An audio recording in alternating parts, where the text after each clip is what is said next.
The 30th session of the Senate and the first regular session of the 20th Congress is hereby called to order. Senator Jinggoy Ejercito Estrada will lead the chamber in prayer. Thank you, Mr. President. Let us put ourselves in the holy presence of the Lord. Heavenly Father, we give thanks for today's blessings. As we gather here today on the first session day of December, we acknowledge the weight of this moment in our nation's life and future. Amid tension, uncertainty, and division, give us the humility to listen and the courage to speak truthfully and the compassion to pursue the common good over personal or partisan interests. Bless this session and the remainder of our session days with order, wisdom, and unity. May the work done in this august chamber contribute to healing, stability, and a future marked by peace and reconciliation. Gabayan ninyo kami sa aming masalita at gawa upang tumugon na may malasakit sa pangangailangan ng aming mga kababayan. As Christmas draws near, we are called to contemplate on the gift of God to our nation. Help us find moments of calmness even when our hearts and minds are preoccupied with many things, and remember what this season truly means. Naway manatili kami mapagpakumbaba sa pagbibigay serbisyo sa mga nangangailangan. Let this year-end session be our signal to push for key reform measures, especially in passing the national budget. May your mantle of hope continue to cover us in these times of despair and suffering, as many of our kababayans are still reeling from the devastating effects of the recent typhoons, floods, earthquakes, and volcanic eruption. Surround them with your love and protection. Bring comfort to those who are grieving and provide strength to those who have lost their homes and livelihoods. Make us instruments of generosity, joy, and hope to our countrymen in need. All these we ask through Christ our Lord. Amen. Amen. The Secretary, please call the roll. Roll call of members. The Honorable Senator Aquino, Senator Cayetano Alan, Senator Cayetano Pia, Senator De La Rosa, Senator Ejercito, Senator Escudero, Senator Estrada, Senator Gatchalian, Senator Go, Senator Ontiveros, Senator Lacson, Senator Lapid, Senator Legarda, Senator Marcoleta, Senator Marcos, Senator Padilla, Senator Pangilinan, Senator Tulfo Erwin, Senator Tulfo Rafi, Senator Villanueva, Senator Villar Camille, Senator Villar Mark, Senator Zubiri. The Senate President is present. With 16 senators present, the chair declares the presence of a quorum. Majority Leader.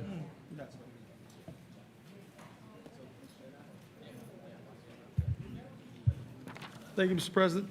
Mr. President, I move that we defer the approval of the Journal of the 29th session, November 12, 13th, 17th, 18th, 19th, 20, 21, 24, 25, 26, 27, and 28th of November 2025. I so move, Mr. President. Is there any objection? Hearing none, motion is approved. Mr. President, would you like to prefer we proceed with the third reading, or while we have the numbers here, Mr. President? A third reading of, yes, you Yes. may proceed. So, Mr. President, with the permission of the body, I move that we consider a third reading of Senate Bill number 1483, the bill extending the duration of the Second Congressional Education, or EDCOM 2. Printed copies of the bill have been electronically distributed to the members on November 13, in compliance with the 3-day rule of the Constitution. I so move, Mr. President. Any objection? There being none, the consideration of Senate Bill 1483 on third reading is in order. The Secretary is directed to read the title of the bill and proceed with the roll call vote. An act extending the term of the Second Congressional Commission on Education, amending for the purpose Republic Act number 11899, otherwise known as the Second Congressional Commission on Education, EDCOM 2 Act. Roll call vote. The Honorable Senator Aquino, Senator Cayetano Alan, Senator Cayetano Pia, Senator De La Rosa, Senator Ejercito, Senator Escudero, Senator Estrada, Senator Gatchalian, Senator Go, Senator Ontiveros, Senator Lacson, Senator Lapid, Senator Legarda, Senator Marcoleta, Senator Marcos, Senator Padilla, Senator Pangilinan, Senator Tulfo Erwin, Senator Tulfo Rafi, Senator Villanueva, Senator Villar Cabil, Senator Villar Mark, Senator Zubiri, Senate President Soto III.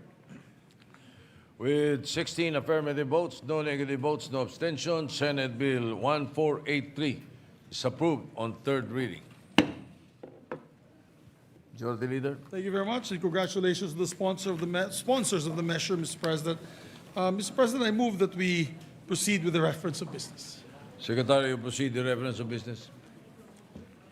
Bills on first reading, Senate number 1484, an act declaring a one-time amnesty on all unpaid internal revenue taxes imposed by the national government for taxable year 2024 and prior years. Senator Estrada. Referred to the Committee on Ways and Means. Senate number 1485, an act amending Section 5 of Republic Act number 9367, otherwise known as the Biofuels Act of 2006. Senator Estrada. To the Committee on Energy. Senate number 1486, an act establishing the Magna Carta for Barangays. Senator Estrada. To the Committees on Social Justice and Finance. Senate number 1487, an act expanding the coverage of the Pantawid Pamilyang Pilipino Program, amending certain sections of Republic Act number 11310, otherwise known as the Pantawid Pamilyang Pilipino Program for Peace Act and for other purposes. Senator Estrada. This is the one that's referred to the Committees on Social Justice and Finance. Senate Bill 1486 is hereby referred to the Committees on Local Government, Ways and Means, and Finance. Senate number 1488, an act further amending Republic Act number 11213, otherwise known as the Tax Amnesty Act, as amended by Republic Act number 11569 and 11956, by extending the period of availment of the estate tax amnesty until June 2028 and for other purposes. Senator Estrada. Referred to the Committee on Ways and Means. Senate number 1489, an act reforming the budget process to the enforcement of greater accountability in public financial management, promotion of fiscal sustainability, upholding of the Congress's power of the purse, institution of integrated PFM system, and promotion of budget transparency and participation. Senator Estrada. Referred to the Committee on Finance. Senate number 1490, an act banning the operation and financing of troll farms, prohibiting the use of public funds for their establishment or maintenance, prescribing penalties therefore. Senator Padilla. To the Committees on Public Information and Justice. Senate number 1491, an act mandating a mandatory return service program for all recipients or beneficiaries of government scholarship programs. Senator Padilla. To the Committees on Higher Education and Finance. Senate number 1492, an act establishing the Philippine Cybersecurity Council and enhancing the National Cybersecurity Framework. Senator Tulfo R. To the Committee on Science and Technology. Senate number 1493, an act ensuring the welfare and protection of business process outsourcing workers and the recognition of their rights as provided for in the Labor Code of the Philippines. Senator Tulfo R. Referred to the Committee on Labor. Senate number 1494, an act establishing a comprehensive fuel program to promote economic resilience and protect livelihoods amid fuel price volatility, providing funds therefore and for other purposes. Senator Tulfo R. Referred to the Committees on Energy, Social Justice, and Finance. Senate number 1495, an act authorizing the utilization of the appropriations intended for the rice subsidy program of the beneficiaries of the Pantawid Pamilyang Pilipino Program under the General Appropriations Act for the purchase of rice from local farmers. Senator Lapid. To the Committees on Agriculture, Social Justice, and Finance. Senate number 1496, an act promoting entrepreneurship and livelihood for sustainable development, amending for the purpose Republic Act number 11310, an act institutionalizing the Pantawid Pamilyang Pilipino Program for Peace. Senator Lapid.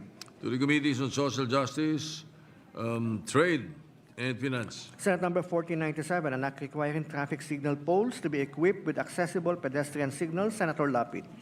To the Committees on Public Works and Ways and Means. Senate number 1498, an act granting full insurance to all qualified agrarian reform beneficiaries of the Comprehensive Agrarian Reform Program, amending for the purpose Republic Act number 6657 as amended by Republic Act number 9700, otherwise known as the Comprehensive Agrarian Reform Law of 1988. Senator Lapid. To the Committees on Agriculture and Finance. Senate number 1499, an act providing for stronger measures to preserve agricultural land and regulate its conversion to non-agricultural purposes. Senator Lapid. To the Committee on Agriculture.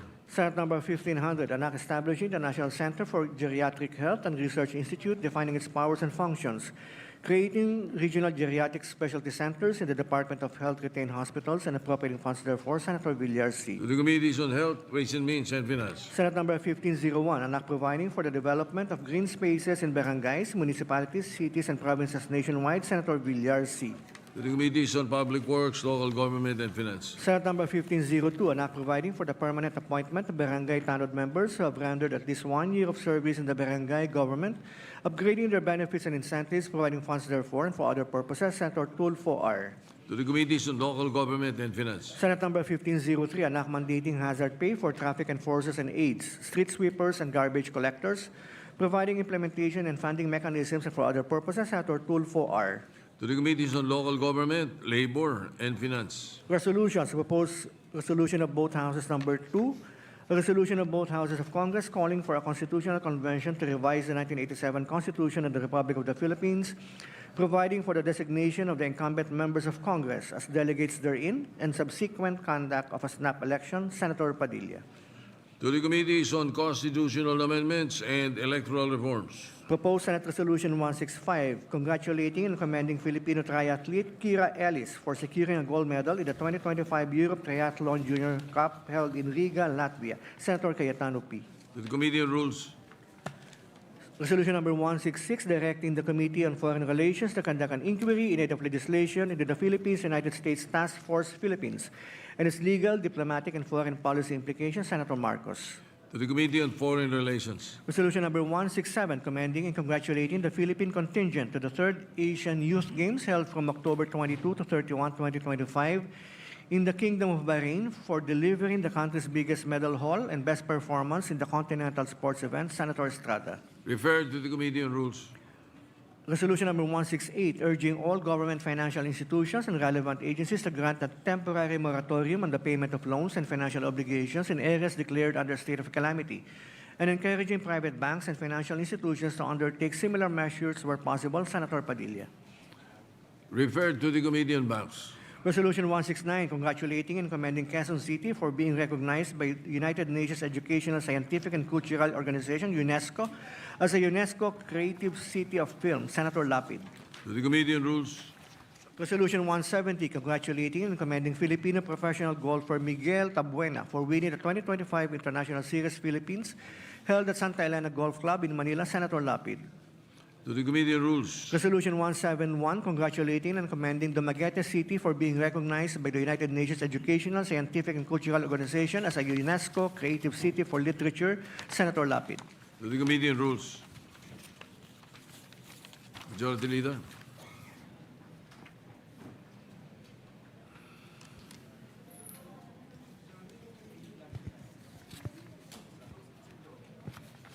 May I ask for a minute suspension, Mr. President? Just one. Session suspended.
committee amendments na muna.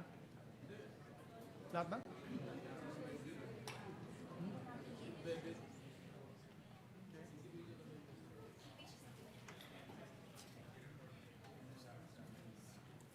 Okay.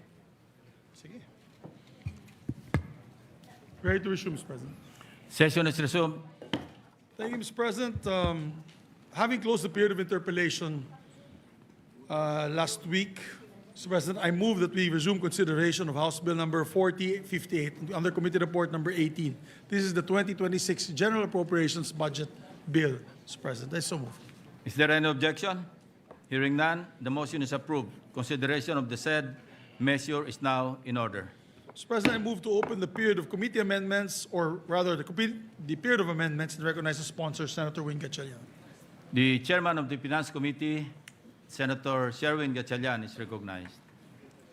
Thank you, Mr. President. Thank you, Majority Leader. Mr. President, esteemed colleagues, it has been 21 days since we sponsored the proposed national budget for 2026. Over the course of 11 days and almost 90 hours of discussions and debate, we stand here today to open the period of amendments. Every budget cycle is demanding. The long hours and passionate discussions are part of a process that is meant to detect gaps, shore up weaknesses, and correct any inconsistencies in a document that carries real stakes in the lives of our people. Every peso we steward is a promise that government will deliver, that we will do what they will say. We will do what we say and hold ourselves accountable, and that those who serve us will follow through. Mr. President, I move for the adoption of the amendments contained in Committee Report number 18, and that the same be used as reference for individual amendments.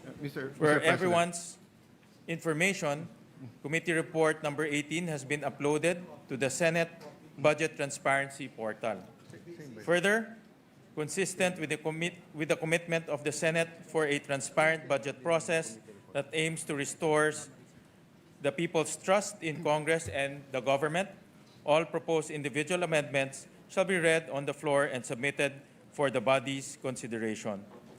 With the consent of the body, the Senate officers will introduce their individual amendments, after which other members will present their proposed individual amendments specifying the agency, the program, activity, project, or PAP, and the amount. I so move, Mr. President. Mr. President, before that, parliamentary inquiry, Mr. President. Senator Alan Peter Cayetano, the minority leader, is recognized. Thank you, Mr. President. Mr. President, may I just ask our dear chairman, ang ating masipag na chairman, some clarification. So yung committee report that you submitted after the committee briefings, yan ang basis natin today. Correct. Correct Okay. po. And we started, I think, tama ba 11 days tayo nag-interpellation? Tama po. Okay. So are you saying walang amendments after the 11-day interpellation? Meron din po. Meron pong mga amendments rin po. No, because I'm a member of the committee, I don't remember a meeting where we discussed the amendments to the committee report. Meron din pong mga amendments na ipropose. Yes. Di ba last day po tayo nag-interpellation Friday? Friday. Oh, Correct. after that, hindi nag-meeting ang committee eh. Hindi po. So, sino nag-decide sa amendments? Today po, ang ipropose ay mga individual amendments. So, yung committee amendments was naka-subsume na po doon sa committee report, Mr. No, President. so again, just That we passed. no, so that I've been clarified. The committee submitted a committee report Correct. that you sponsored. Yes, Okay. Mr. President. From that time to today, may amendments ba ang committee? Wala. Wala na po kasi ang committee amendments nasa committee report na po. No, no. So lahat ngayon is Yes. individual amendments. You're talking about the committee report that you filed and you sponsored. Yes. Okay. So what I'm saying is that useless pala yung 11 days natin. Kasi kaya nga tayo nag-interpellate nun, and kaya natin sinasabi sa mga vice chairmen na to consider kasi nga ipapasok sa committee amendments yon. Actually- So are we saying that exactly etong binigay nyo na summary plus the soft copy? I understand the soft copy kasi kung titignan mo yung mga libro, ang kakapal nun. And of course, I congratulate you for that innovation and I heard you got a lot of students, you, di ba, nag-AI and hinimay nyo yung budget. But I'm saying is that, kaya tayo nag-interpellation para nga yung committee ma-present sa buong 24 and based sa interpellation, pagtingin ng committee tama, magko-committee amendments. Yes. Pero if you're saying no committee amendments, does that mean that none of our interpellation hit the spot? Actually, ang committee amendments po came in the form of the committee report. No, Yun po Mr. yung Chairman. aming sinamit. No, the committee report was your amendments to the GAB. Yes, tama ho. Yes. So what we're talking about here today, the committee amendments, is the amendments to the committee report. Yung amendments po to the committee report will come in the form of individual amendments. Yes, so I'm Yes. clarifying, so there is no committee Wala po. amendments. Wala po. Kasi Yes, so yung committee report po is the committee Yes. amendments. So if there's no committee amendments, that means that none of our interpellation hit the spot. Because if many of the vice chairmen, even the chairman, when we were making the recommendations, halimbawa sa akin, dun sa anti-stunting, was saying, yes, we'll look into it and everything. So kung walang committee amendments ngayon, that means we went through the process, the 11 days, but we weren't really talking about. And there was no committee meeting to discuss nga na walang committee Actually amendments. po, ang process, the committee report is the committee amendments. Kasi inamend ho ng committee yung General Appropriations Bill. So any succeeding amendments will come in the form of individual amendments. Let me correct that, Mr. President, and you correct me if I'm wrong, no? In local bills, bills regarding taxes, and appropriation bills, we have to wait for the House of Representatives. So based on their bill, you have a committee hearings, in this case briefing para hindi tayo mahuli, you submit a committee report. But when you submit the committee report, may period of interpellation. Yeah. After the period of interpellation, period of amendments, so dun sa period of amendments, meron pong committee amendments kung nakita yung committee yung point ng individual members. So unlike an ordinary bill, we have the Senate version. So hindi nyo ina-amend yung sa House. Kasi Senate version kaagad eh. So yes, you're correct that this summary here amended the House version, the GAB. But it did not amend your committee report. Yeah. Because, Mr. President, we agreed several individual meetings, you had caucus sa groups natin, that iibay natin yung proseso and we will make it very transparent. So if what we're saying, Mr. Chairman, I'm saying this with all due respect and I appreciate the work you're doing. If you're saying now that eto na rin yung amendments from the House, I want to point out that parang baliwala naman yung interpellation. Now, having said that, kung eto na yung sa House, in the spirit of transparency, I'd like to know who moved. So for example, no, sa Department of Education, it's good na dagdagan ng 78 billion. Sinong nag-propose nito? But for example, sa state universities, 9B lang. Eh punong-puno. At saka yung iba per unit napakababa. So hindi maka-keep up yung state universities. If you look at DNR, nabawasan ang budget ng DNR. Eh that's part of why binabaha tayo. It's not only flood control. It's also because of violations to not only rules and regulations of DNR, but because of going against nature. If you look at DPWH, from 880, naging 624 sa House, binawasan pa natin ng 55, when all the economists are telling us that yung fastest at best sa ating ekonomiya ay infrastructure. If you look at DSWD, I admire you na Yes. kahit ito'y departamento ng kapatid mo, 31B ang nawala. But I think isa sa pinakakailangan natin ngayon, yung DSWD. So I can go on and on, Mr. President. But if we're going to say full transparency at eto na yung committee work, wouldn't it be fair that malaman natin? Kasi like ako, ni isa dito, wala akong amendment. Ni isa dito. But I'm a member of all the committees and subcommittee. But no one ever, I was invited to all the briefings, but I was never invited to make the amendments here. So I was thinking, may committee amendments ngayon, and then we can discuss it and vote on it, di ba? Actually, ang nangyari pong process ay because this is a revenue measure, so it emanated from the lower house. At nagkaroon ho tayo ng mga budget briefings, and then nagpadala ho tayo ng notice to everyone in writing that a technical working group will be formed. And may mga senators na nagpadala ng mga amendments nila. Yung mga staff rin ng mga senators were also there para mag-share nung kanilang mga inputs kung gusto nilang mag-amend. And then at the same time, the vice chairman also submitted their committee reports, yung subcommittee reports. So all of those kinonsolidate ho natin during the technical working group. So that became the committee amendments through a committee report. Since this is a revenue measure, all amendments by the committee will come in the form of the committee report. So the succeeding, ito pong ginawa natin naman sa plenary, kung meron pang mga iba pang amendments, it will come in the form of individual amendments. Let me clarify, Mr. President. It's an appropriation bill.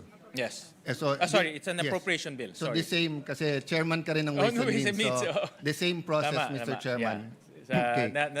But the it's thing an is, appropriations bill. you're talking about the amendment from the GAB, not the amendment from the committee report. And if, so be it. Kung yun po ang pleasure ng majority at yun ang proseso. But di ba, sabi nga po, you cannot be half a gangster. You're either a gangster or not, di ba? You cannot be half a person who believes in values, di ba? You believe in it or not. So either we believe in transparency or not. So if we're going to ask members now to propose their individual, maliliit yun eh. So hindi ba dapat malaman natin kung sino ang nag-propose ng mga to at ang proseso ng pag-a-approve nito. Diba? So kung meron dito may advocacy na itaas yung intelligence fund ng ganitong agency, o kung justified yun, okay. Kung meron dito ang gusto itaas ang per day na pagkain ng preso, maganda din naman yon, di ba? So dapat alam natin kung sino yon. Kung meron dito, sinabi DepEd hindi dapat state U ang mas mataas ang increase. Kasi for example, I agree education, pero 78B to DepEd and 9B sa state universities, medyo malayo. So I'd like to know who proposed this. So kung sinasabi natin yung vice chairpersons ang nag-approve, nagsabit sa inyo, but who proposed it? Kasi we will be showing people here that si Alan may amendment ng 500 million, 1 billion, 5 billion, baka tanggapin nyo, baka hindi. Pero totally, inamend natin dito, billion. I'll give you another one example that's important to me. Many of us here believes dapat walang unprogrammed funds. Dapat wala. Kasi before 2022, wala naman unprogrammed eh. Di ba? So, pero ang committee report nakalagay dito, binawasan lang ng 68 billion ang unprogrammed, 174 billion ang natira sa unprogrammed. So that's what I'm saying. If we had a meeting after Friday or a caucus, we could have voted whether or not tingin natin may unprogrammed funds o hindi. But if it's your pleasure, we do that sa individual, that means you will allow us to do the individual and then to give a pretext. So for example, Mr. Chairman, I can move later on to take out the unprogrammed funds as an individual amendment. Is that correct, Mr. Chairman? Well, ang process ho natin dahil ngayon po ay submission ng mga amendments. So the committee will welcome yung mga individual amendments sa mga members natin. Last point, Mr. President, because I don't want to belabor. What I'm saying is that it's an extraordinary budget with extraordinary problems. So dapat extraordinary din yung solution. So ang problema, ipapakita natin sa tao yung maliliit natin amendments at kung sino nagpro-propose nito at kung tatanggapin o hindi. Pero yung kalalaking amendments, hindi nating i-reveal sa tao kung sino ang nag-propose. Actually ho, yung technical working group, doon ho natin pinag-usapan itong mga amendments. Inipon-ipon ho namin yung mga amendments, inipon-ipon ho namin mga recommendations. Marami ho tayong mga senador na nagpadala po ng kanilang mga recommendations. So doon namin inipon-ipon po yung mga amendments. And that's not a problem, Mr. President, if the committee met afterwards for the committee amendments. Kasi even if you look at the rules, amendment comes after the debate is closed. So lumalabas, baliwala yung 11 days natin na debate eh. Hindi naman. Kasi yung mga napag-usapan natin, like for example, maraming mga napag-usapan at gusto pang i-amend yung committee report, it will come in the form of individual amendments, Yes, which we will... but when it comes in the form of individual amendments, first of all, tatagal. So for example, if I have 100 amendments, and let's say 5 of them are important to me, I mean, life or death to me, I will ask for nominal voting. Pero kung nag-meet ang committee or may sistema ang committee na kung saan pinasok sa committee report, committee amendments, then we don't have to go through 100.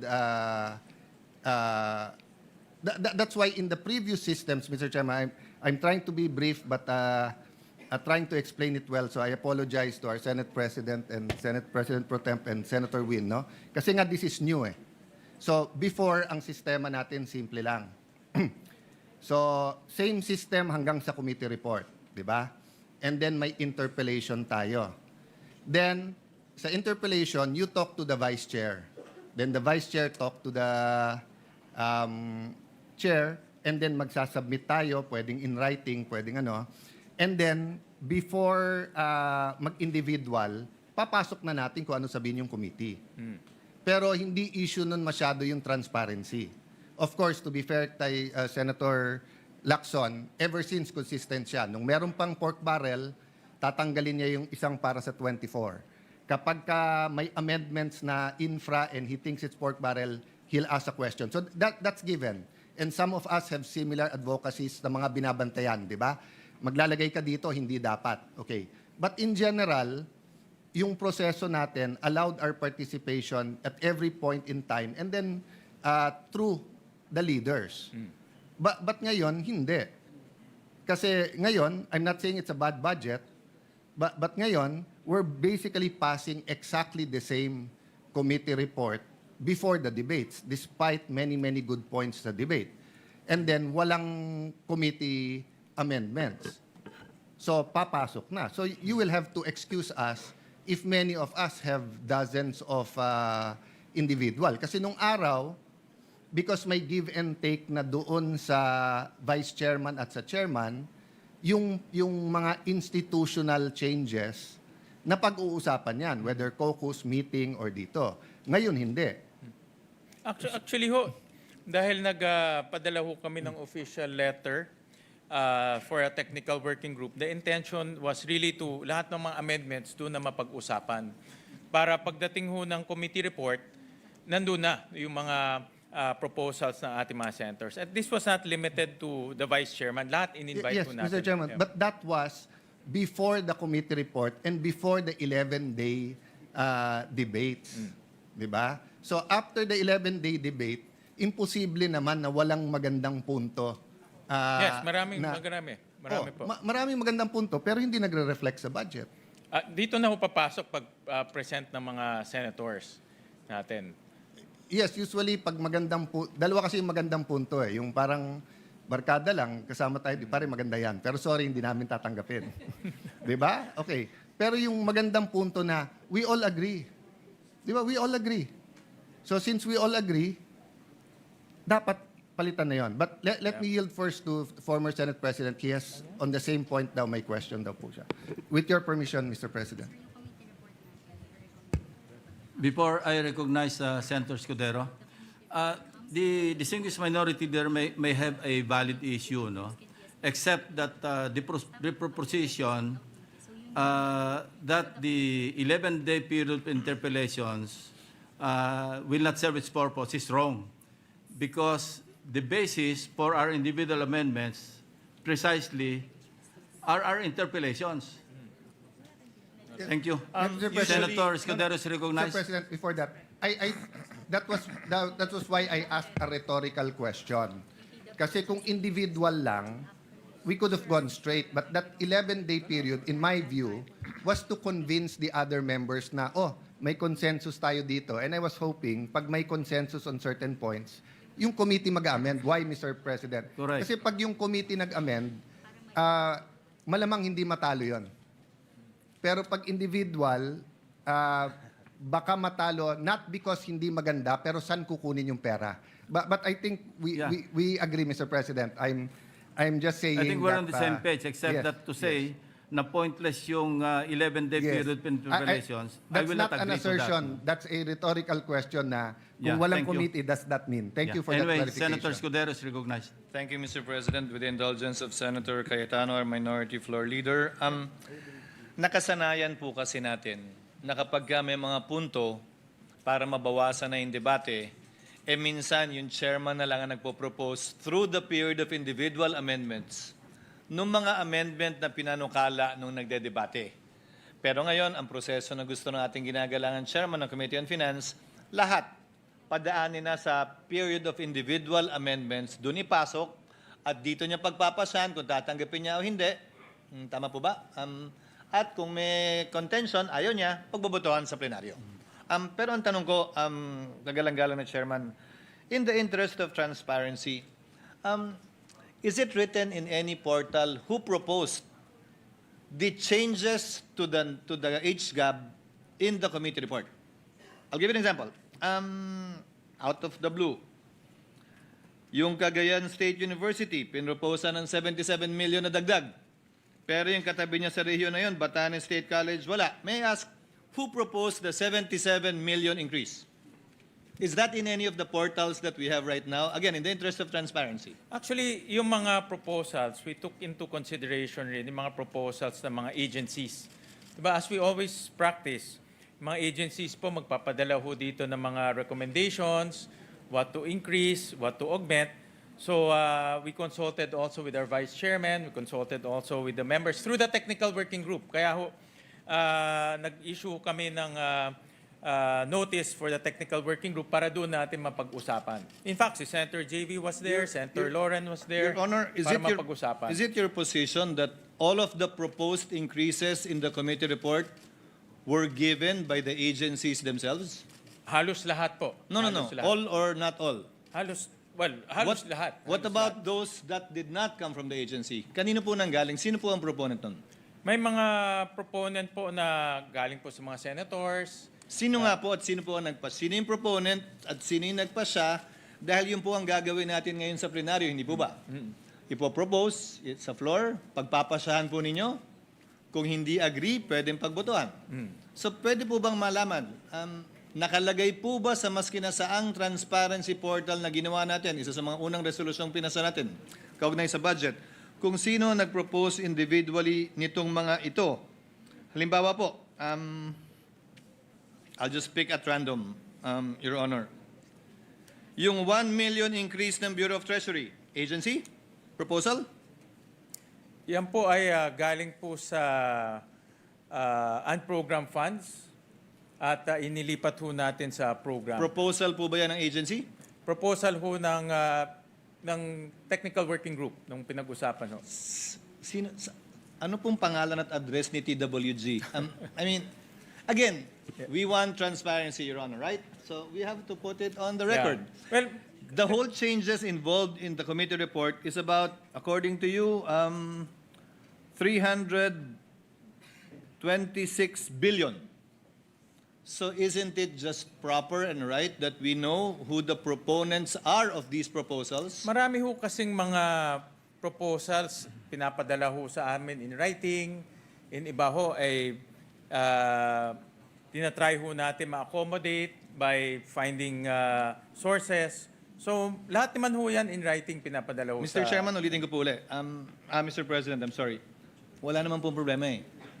Ang tanong ko po, nakasulat po ba yan sa maski na sa ang transparency portal na nilabas ninyo kung kanino nang galing yung mga proposal na nilagay sa committee report ng Committee on Finance at sino po yung nag-approve? Hindi po pwedeng, alam mo yun, komite, Nakuha po. Opo. So, again, at random, I presume, the increase in the, I'm choosing at random, Your Honor, really. The increase in the Office of the President, same, agency proposal? Or Agency proposal ho yun. Agency the increase in the OVP? The restoration ho yan sa NEP. In-store ho natin So, sa who NEP. proposed that? Did the agency propose that? Actually, may proposal ho si Senator Go doon sa restoration of the NEP. In fact, he proposed to even add more. No, that's the point I'm driving at, Your Honor. Again, given So all the of point, this naman ho, mayroong mga records na pinapadala ho. I agree, Mr. President. Compile naman namin. I agree, Mr. President. But And again, then, during the technical working group, we go line by line also. Lahat po ng mga items, line by line, and pinag-uusapan ho doon kung sino nag-propose, kung ano pa, kung hindi ho kaya ma-accommodate, ano ho pwedeng i-accommodate. So pinag-uusapan naman ho doon. again, agreed, Mr. President. We have no debate there. The point is, although it's collated, although it's compiled, is it found anywhere? It's in, hindi ho namin in-upload sa portal, if that is the question of His Honor. Yes. So it's not in any portal. But lahat ho yan ay may basis and recorded. Yes. Yes. I'm sure there is. I'm sure there is. Only that it's not in any portal. No, hindi ho. Pero lahat ho yan naman ay recorded.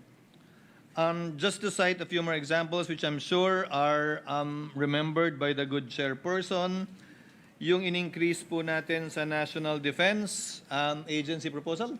Yes. In fact, 90 billion ho ang request ho nila, all program. Because yung Mayowa nila, na-exhaust na ho to 60 billion. Agency proposal through executive session. I noticed po na yung adjusted NEP sa DPWH, tinanggal na yung flood control. Yes. And still, there was change of 38 billion. That's an agency proposal too. Yes. May pinadala ho sila yung CMPD. But admittedly, the CMPD was applied across the board, which is admittedly also might have distortions in the pricing. I admit that. So it's by way of errata, in other words. Magpadala ho sila ng matrix ng CMPD. In fact, ang kanilang total computation is about 60 billion, but we couldn't find the 60 billion. Yung sa Philippine Coast Guard agency proposal, Your Honor? Yes, recommended by Senator J.V.R. Cito. Kulang din yun kasi mas malaki yung... Yes, correct. Malaki yun. 200 plus billion ho yun. Recommended by the vice chairs. And also some senators also recommended themselves. During the Si Senator debates. Ba, maraming recommendation During even the like debates. the vice chairs. Yes, during the debates. I And also remember the that. technical working group. Doon ho sila nag-recommend. As a technical working group. I think just that, Mr. President, Your Honor. Again, for the interest of transparency, if you will be doing that with the individual, we might as well upload somewhere these amendments as contained in the committee report, which amounts to a by far bigger amount. Again, amounting to about 326. Yes, Tama we'll ba? take the suggestion of the former Senate President. Thank you, Mr. President. Thank you, Mr. President, and thank you, President. Your Honor, The Senate just for President his is recognized. consideration. Thank you, Senate Mr. President. President. I'd like to thank Senator Cayetano and Senator Escudero for bringing those questions because it only shows that we're going to be transparent in this budget, unlike what was done before. You know, during our time and during their time, basta't nag-committee report, tapos yun na yun, ano, mag-interpellation, pero pagdating ng period of amendments, magsasubmit lang sa chairman lahat. Hindi alam ng taong bayan kung ano yung mga sinubmit. Unlike what we want to do today, di ba? Kaya mabuti na lang na binabanggit nila sapagkat madali namang makikita yung records. Meron namang record si Senator Gatchalian ng mga nag-propose kung sino at lahat yan mababasa natin, makikita natin. At ngayon, yung mga individual amendments katulad ng let's say proposal about stunting, pwedeng ipasok ngayon yun, yung mga amendment na yun at kitang-kita at na yun born out of the interpellations during the period of interpellation. So, salamat sa kanila sapagkat din natin nakita ngayon na transparent talaga at lahat ng period pwede natin tanungin at lilitaw lahat yan. Thank you, Mr. President. Mr. President. The minority leader is recognized. No, I acknowledge that, SP Soto. Sir, tama po kayo. The mere fact that we're doing it this way, that's why I started out by appreciating our chairman, appreciating you, Senators Lacson, life's work in making it transparent. Ang punto ko lang naman po, we cannot be half transparent. That's what I'm saying. Kasi you have 400 billion change. So that's 323 change from the program and 72 billion from the unprogrammed, 400 billion. If you look at the TSN, which is not uploaded, you have to request it from the technical working group. Hindi naman nakalagay doon line by line kung sino nag-propose except pag agency. So today, ang fearless forecast ko hindi tayo mag-amend ng more than 60-70 billion. Baka very blessed na tayo kung maka-amend tayo ng 100 billion. So ang point ko lang, kung yung 80%, 400 billion, hindi natin alam kung sino nag-propose. So nasagot naman ni Chairman kung sino nag-approve. So ang nag-recommend, TWG, tapos ang nag-approve, Vice Chairman, Chairman. But I'm saying member ako ng committee there was no notice na magbobotohan or kung paano itong gagawin. Committee report na lang. So what I'm saying, Senator Soto, is that, SP, yes, there are reforms, and I acknowledge that. Hindi ko sinasabing hilaw yung reforms. I don't want the media to get me wrong. I'm saying, kung magre-reform na rin tayo, itodo na rin natin. Di ba? Kasi kung sasabihin natin dito kung ano yung individual, tapos 50, 100 billion, pero yung 400 billion. And by the way, Mr. Chairman, I don't envy your job kasi mahirap. Okay? But it will do well for our country. Practice din to for BICAM Di ba? So in the same manner that there are people who want change, there are people who want the same, pagdating sa BICAM, ganun din. Di ba? So, in another world, if I move, bumalik tayo sa NEP, at yung nagpalit ng 400 billion, isa-isang tumayo at magsabi, then they justify. Then we have complete transparency. Of course, I won't do that because I don't want to reverse the work you've done for not only 20 days since you sponsored. But before that, 2 months ka na nag-hearing, di ba? Tama ba? Mga 2 months more or less na nag-hearing. 90 days po. More 90 days, so 3 months na nag-hearing, di ba? But I just pointing out that it seems hindi natin tinodo yung transparency if we don't know saan nanggaling 400. And I'm not casting any aspersions here. So meaning, katulad nung tinanong ni former Senate President Escudero, iniisa-isa mo, di ba? Okay. But having said that, SP, pare-pareho din naman tayong senador before. So every budget, we try a little bit of reforms. But now, the environment is perfect, di ba? For totally changing the system. So I'm saying whatever is good for the 10-20% we're going to amend today, it should be good for the 40%, di ba? So, for example, when the chairman reviews the TSN, kung kulang doon kung sino yung nag-propose, pwede bang kunin ng technical working group at ilabas doon? Kasi dapat ni isa sa atin walang mahiya sa ating nirecommend. And halimbawa, ang technical working group, did they accept it only from senators? Or did they also get letters from mayors, from governors, from advocacy groups and everything? I wouldn't mind, So if there's an advocacy group for health, anti-smoking or health sa bakuna na ganito, kulang ng pondo, and that was the basis. Pero dapat transparent. I've said my piece, Mr. President, but I think Senator Joel would like the floor also. With your permission, Mr. President. Senator Joel Villanueva is recognized. Thank you, Mr. President.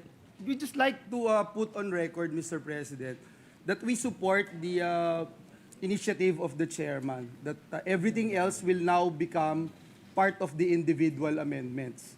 But I also wanted to put on record my support to the statements made by Senator Alan Cayetano that when we had our interpellations on the floor, Mr. President, we were thinking that when the vice chair, the chairman himself, for instance, Senator Win, Senator Amy Marcos, when she was sponsoring the budget of DTI, the chairperson and the vice chairpersons actually agreed with a lot of our suggestions and recommendations. But apparently, Mr. President, I am not sure actually if these initiatives that we have introduced during the period of interpellation will become part of the committee amendments. Now, the chairperson is saying that everything else will fall under individual amendments. So ang question ko, Mr. President, process. Because if I heard it right a while ago, after the committee amendments being introduced by the chair, each and every senator, the leadership first or whoever, if it's alphabetical in order, will introduce their individual amendments. But again, let me put on record why I support the statements made by Senator Alan Cayetano, because if it is a committee amendment, chances are talagang mananalo yun. And to support my statements, Mr. President, during the interpellations, the vice chairpersons, including the chairman of the Senate Committee on Finance, actually agreed during the period of interpellation. But if it will not be part of the committee amendments, then it becomes individual amendments. What would happen? Would it be per senator, alphabetical order, etc.? But at the same time, I'm also thinking, is it part of the committee amendments that the chair will introduce right now, Mr. President? Well, since this is a appropriations measure, the committee report is the committee amendments because it amended the general appropriations bill. Yes. So that is the process. And admittedly, during the marami hong tayong dun sa plenary debates, marami pong mga gustong madagdagan or mabawasan. That will come now in the form of individual amendments. So Okay. yun po yung So that's clear, Your Honor, distinguished colleague, Mr. President. But, Mr. President, what are you going to introduce now? Is it your individual amendments or committee amendments, Mr. President? the senators' individual amendments. So you're no longer introducing committee amendments based on what happened during the interpellations? Wala Is na that po, correct? kasi the committee report is the committee amendments. Because this is a... The committee amendments prior to the interpellations on the floor? Yes, correct. Thank you. But we had, if you remember, we have also have some briefings that almost 90-day, almost two to 3 months of briefings. So doon pa lang marami na rin ho tayong Again, thank you, nakuha. Mr. President. Let me close by saying that when we introduced or interpellate the budget of different agencies, the vice chairpersons, the chairman himself agreed in so many ways about our initiatives, our recommendations.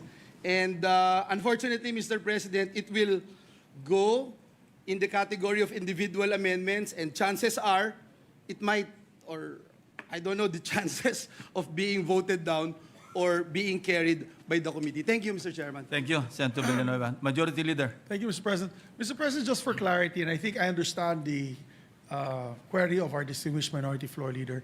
In the previous Congresses, the committee chairman would also, with due respect to our chairman, would already read the difference between the HGAB and our final version. And the difference, of course, would be on the amounts that the committee has amended as committee amendments. Siguro, for clarity, if the good chairman will agree, we'll just distinguish the major amendments that he made in the committee report so that we know. I think that also answers the query of the good gentleman from Bulacan, because he might be proposing amendments that are already there. Yes. Is that correct? Yeah, so he might be proposing amendments that are already in the committee report. Maybe I can ask for a minute suspension, Mr. President, so that the chairperson could probably look at his records. Before we suspend, Senator Robin Hood Padilla may have the floor. Yes, thank you, Mr. President. Before I make the motion to suspend. Maraming salamat po, Ginoong Pangulo.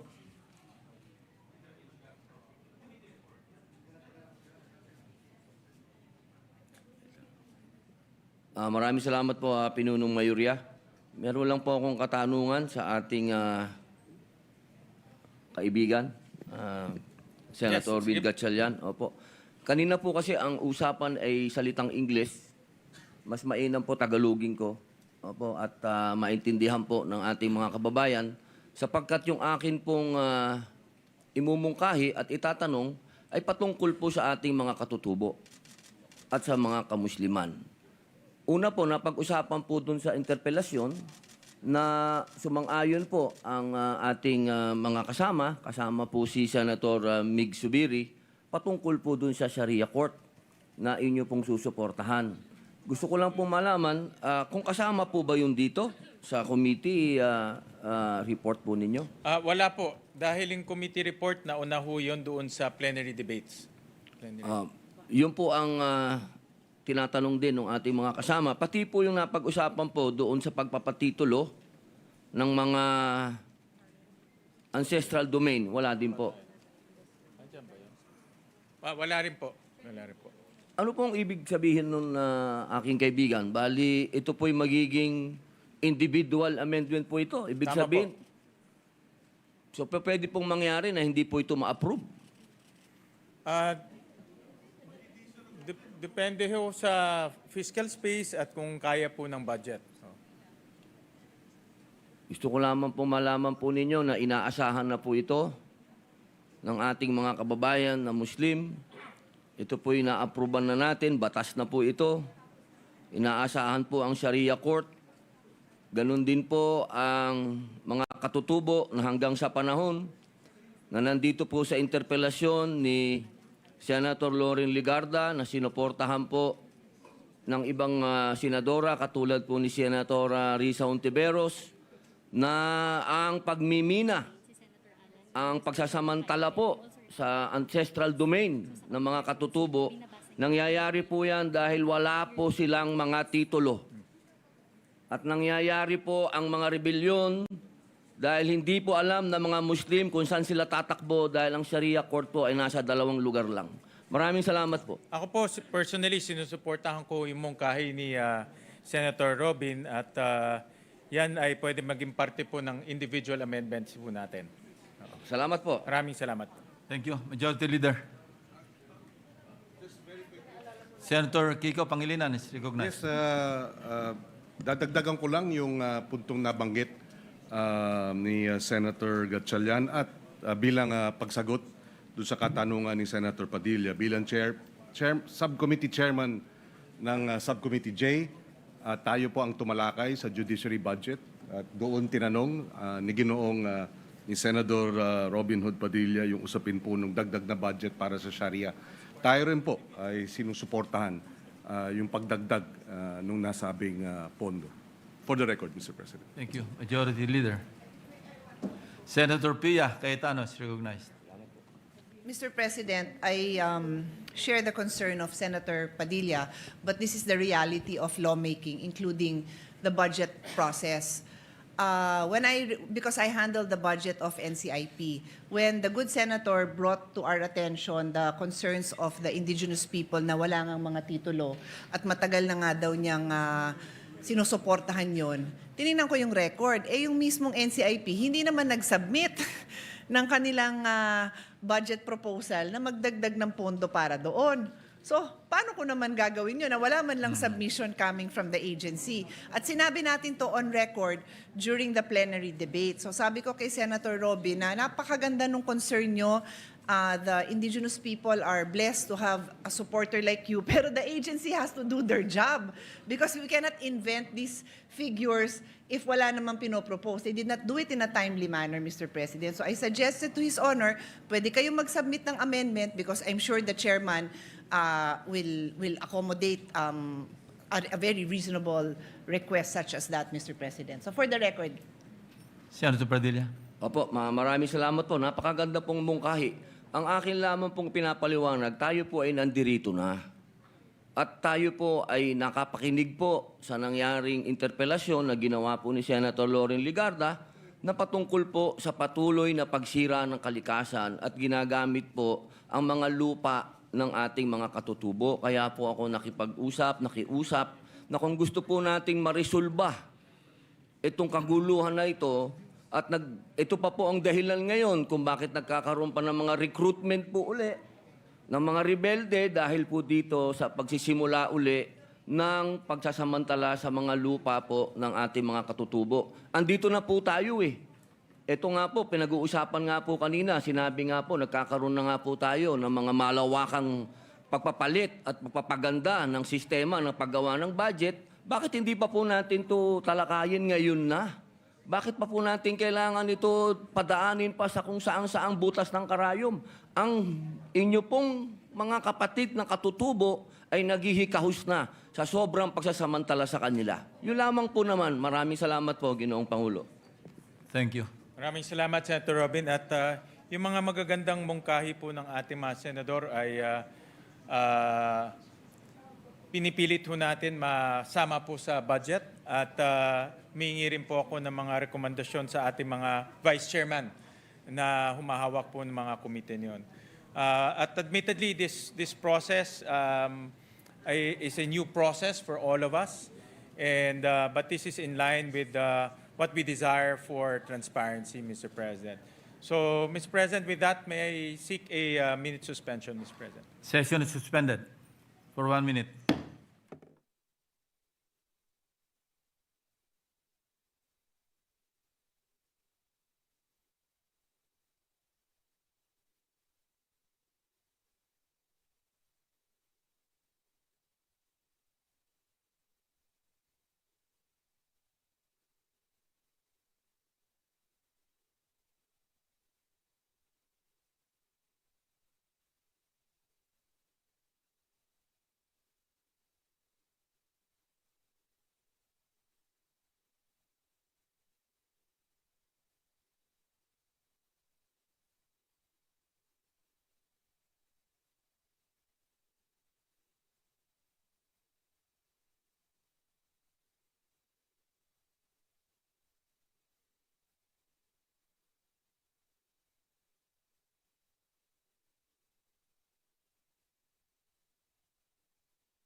Session is resumed.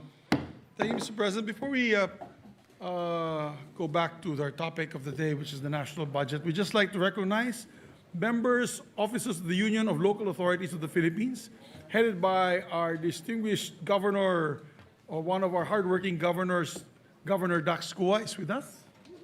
Yes, and the national president of the League of Cities of the Philippines, Mayor Francis Zamora.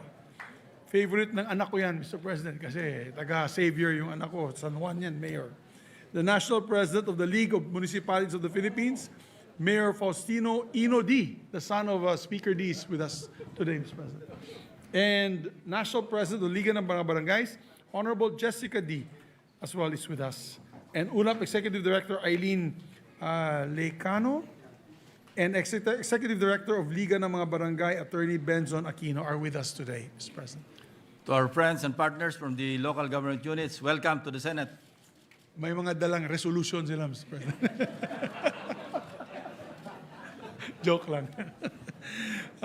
Mr. President, also I'd like to commend for the record time of being able to clean up the session hall from what it was last Sunday, which was drenched with water due to the fire on the third floor. We'd like to congratulate and thank, of course, the Secretariat who worked overtime 24/7, Mr. President, to be able to get this hall ready for today's session. Headed by our own Secretary Ray Bantug, who I heard this morning was still mopping the floor of the Senate session hall. So thank you to our hardworking Senate Secretariat. And they're working doubly hard because today, Mr. President, we're all working overtime. Today is supposed to be a holiday in Pasay City. But for the record, we are working even during holidays. Just for the record, Mr. President. Mr. President, I move that we recognize once again our distinguished colleague, Senator Sherwin Gatchalian, to continue with the period of amendments. And to interpolate. To introduce amendments po, so we can recognize the good distinguished sponsors. Senator Win Gatchalian is recognized. Thank you, Mr. President. So, Mr. President, the parliamentary status, Mr. President, is we are open to receive the amendments from our esteemed senators, Mr. President.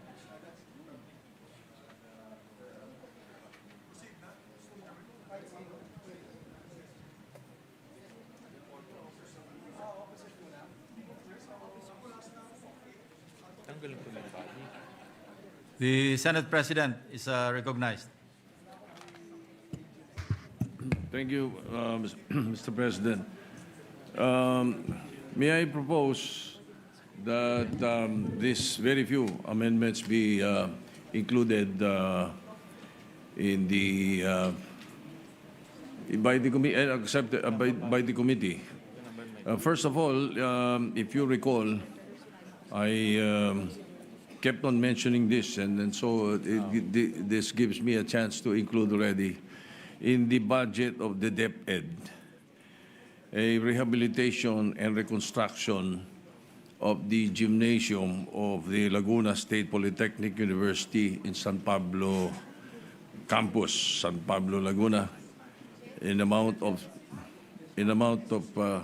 6 million pesos, Mr. President. For the record. So, Mr. President, the amendments are deemed submitted for consideration of the body, Mr. President. Thank you. Then for the DOH, the construction of a multipurpose building, Southern Luzon Multi-Specialty Medical Center, Building 2, Tayaba City, Quezon, to reinstate in the budget because this was originally included in the NEP already, but in your committee report was removed. So in the amount of 150 million from the HFF, if possible, Mr. President. Thank you, So Mr. please, President. for the Well, record. Yeah, Mr. President, for the record, that amount actually was reduced in the NEP. So in the NEP. inadapt lang ho natin in our Senate committee report, Mr. President. So, Mr. President, the amendments are deemed submitted for consideration of the body, Mr. President. Okay. And then also, Mr. President, for the DOH, the construction and completion of the 2nd District Sorsogon Provincial Hospital in the amount of 300 million pesos, Mr. President. Thank you, Mr. President. The amendments are deemed submitted for consideration of the body. All right, and then based on the interpolations that I made with the DOH, for the MOOE of the Philippine Children's Medical Center for the medicine and services for pediatric cancer patients, an increase of 100 million pesos. And this was also manifested and concurred in by the department itself. Thank you, Mr. President.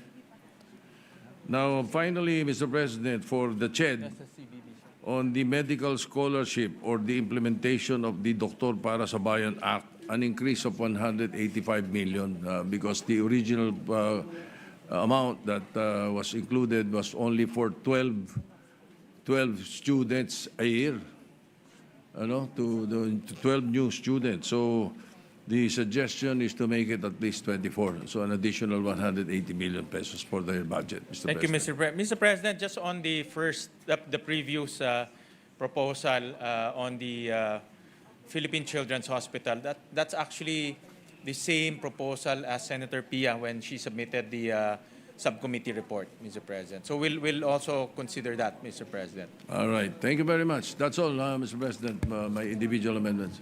Thank you. Session is suspended for 30 seconds.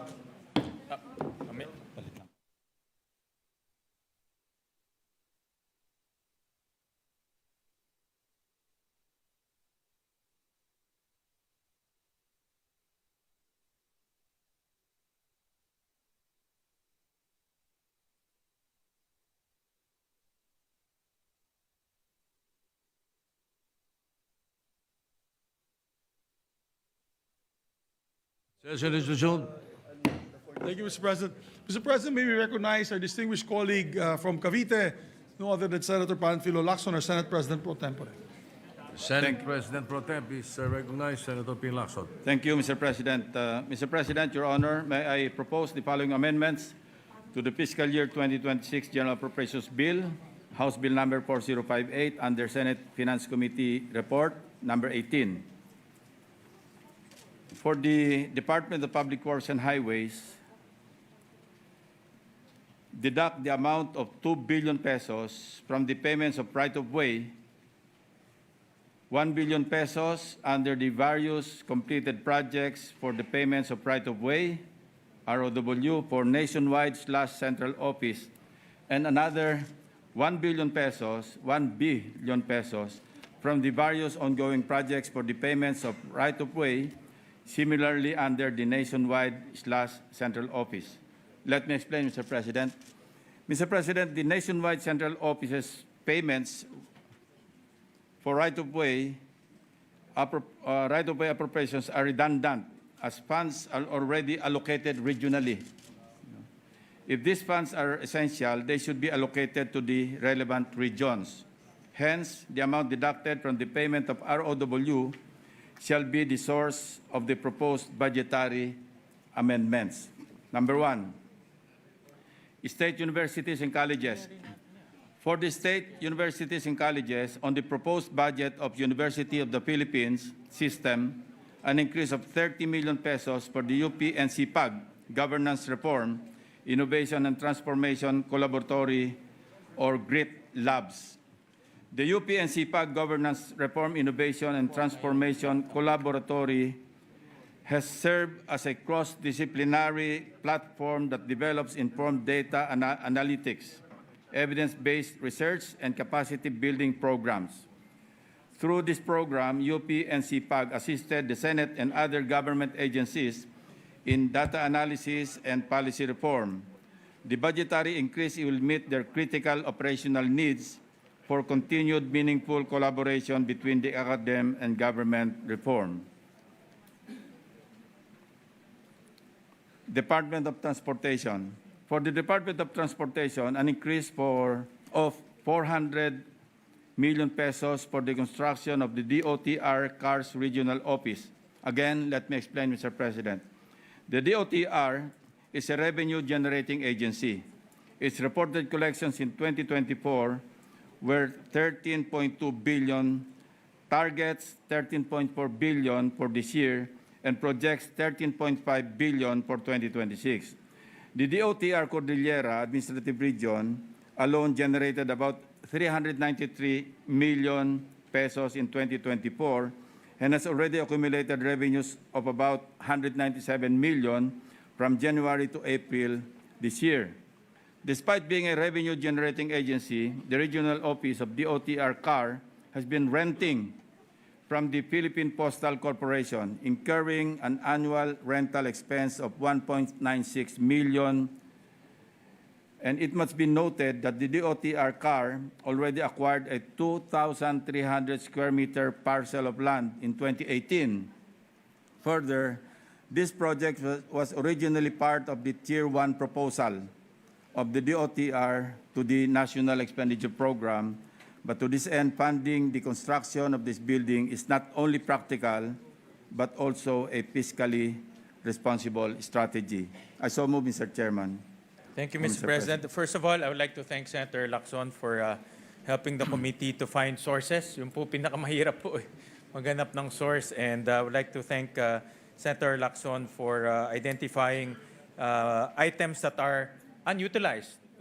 Tulad po ng right-of-way. Yan po talaga ay mabagal po yung utilization. So, Mr. President, the amendments are deemed submitted for consideration of the body. Mr. President. Thank you, Mr. President. Next, Anti-Red Tape Authority, very close to the heart of the Majority Leader. On the proposed budget of the Anti-Red Tape Authority, an increase of 90,991,000 pesos is hereby proposed. Mr. President, this proposed increase is intended to sustain momentum in promoting efficiency in government transactions and to fully implement the provisions of Republic Act 11032, or the Ease of Doing Business and the Efficient Government Service Delivery Act of 2018. I so move, Mr. Chairman. Thank you, Mr. President. And once again, that was thoroughly discussed during the budget briefings as well as the plenary debates. So thank you again to Senator Lacson for bringing this proposal to the body. The amendments are deemed submitted for consideration to the body. On the proposed budget of the Commission on Higher Education, delete the Tulong Dunong program in the total amount of 2,727,746,000 pesos and transfer the same amount to the tertiary education subsidy. Let me explain, Mr. President. With the passage of Republic Act 10931, or the Universal Access to Quality Tertiary Education Act of 2017, Tulong Dunong, as a separate program, was ultimately deleted and merged under the TES. However, the fiscal year 2023 appropriations and subsequent appropriations resurrected the Tulong Dunong program. Though not recommended by the National Expenditure Program, Tulong Dunong is now included in the House version of the General Appropriations Bill. Per data from CHED, there are more than 2.3 million unaccommodated students under the TES because they are not covered by the program's prioritization. To be able to finance them, an amount of about 34.68 billion is required. This enormous funding gap in the test is a strong case against creating a separate program like Tulong Dunong, when the primary need is not even fully funded. I so move, Mr. President. Thank you, Mr. President. The amendments are deemed submitted for consideration of the body. With the permission of the sponsor of the measure, can I just get clarification on the test? Because I'm a big supporter of the test. How much, can His Honor just repeat, how much did he move from Tulong Dunong to test? That's 2,727,746,000 pesos. Okay, because Mr. President, the figures I have, I am a big supporter, totally support 100%. I just want to ask the chairman if what is the total amount now reflected for TESS? TESS is the tertiary education subsidy. The amount I have is 3.64 billion based on the committee report that was released. Is that correct? additional 3.64 billion added by the Senate for a total of 27.32 billion. Does this include the amount of Senator Lacson? No, Mr. President. That doesn't include the addition of the Senate is for the 4Ps beneficiaries. So Senator Lacson's But also proposal- under TES. It's also TES. Yes, a different account. It's called tulong-dulong, Mr. No, President. I know, but, sorry. So, under the committee report that reflects a 3.64 billion addition of the Senate, what is that item? What Yes. is that item? It's under tulong-dulong, Mr. President. Yung 2 billion na nabanggit ni Senator Lacson. I think the proposal is from tulong-dulong to be subsumed under TES, Mr. President. Yun yung proposal. So, the tulong-dunong, the That's- 3.64 that I'm mentioning is actually a tulong-dunong item. No, And- Mr. No. President. It's for TES. Okay, so But it's the- TES. yes. That's what I have, and Yes, that's what I yes. said. It Tama is po. TES. Yeah. So I go back to my question. The Senator Lacson's amendment, is that already subsumed here, or this is No. now in addition? In addition. O, yun lang naman yung tanong ko. In addition. Sorry. So, because I will get to my point. So, 3.64 plus 7 to 7. 2.7. So, we will have something like... More than 6 billion. 6.3 billion, something like that. That is very important, Mr. President, because my understanding is of the current 27.32 billion of TES, which includes the amendments of the chairman but does not yet include his honor's amendment. The good thing is it will accommodate new TES beneficiaries. However, the amount that each beneficiary will get is so small. Around the third year that I was handling the budget of higher education, those students receiving tests and going to public schools were receiving 20,000 per semester. And now they are only receiving 10,000 per semester. So if you assume that a semester is about 3.5 months, that's 3,000 pesos a month for board, lodging, transportation, books, notebooks, etc., etc. And then if you will receive tests as a private school student, we used to give 30,000 a sem, and now it is 13,500, one-third. And on record, we have established, not coming from me, but coming from CHED and the advocates, that the result of this lowering of the test is that a lot of students drop out. So I would like the body to consider that. We're not giving the amount that they need to finish school. Mr. President, So anyway, I rest my case. Yeah, I don't know if this I is the can proper still- time, but I just wanted to thank His Honor for his amendment. But I'd like the chairperson the committee to consider how are we going to use these most valuable funds to make it the most effective for those in need. Thank you. Mr. President, with the number of amendments that I have, I'm still leaving because I deducted 2 billion pesos from the budget of the Department of Public Works and Highways. I'm still leaving a more. fiscal space of around 1 billion 16 million pesos. And I leave it up to the chair Yeah, okay. to use that amount, given your intervention, to augment further the budget of the tertiary education subsidy. Thank you. We appreciate But that. I And- leave it to the chairman, Yes. Mr. President. And at the proper time, maybe we can ask the chairman, we'll give him time to respond to this concern, because I don't see the point of letting them go through. We don't even have these courses that makagraduate ka man lang with a liberal arts 2-year program na may ganun panahon ng mga tatay natin. Wala. Magda-drop out ka lang after second year, wala kang tinapos dahil yung tulong na binigay natin hindi kompleto. Maraming salamat, Senator Lacson. Thank you. Next, Mr. President, the judiciary.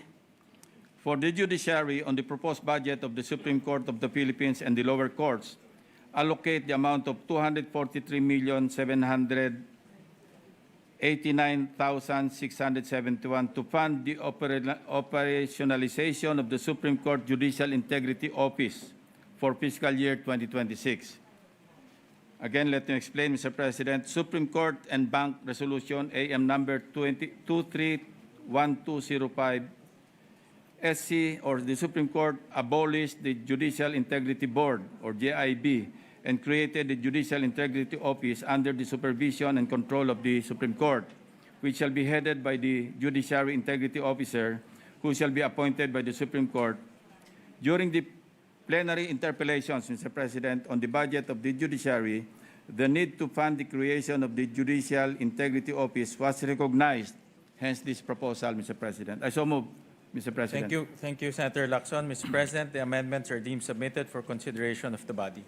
Again, for the judiciary, increase the appropriations of the Court of Appeals by 223,664,000 pesos for the critical gaps in staffing and personal services.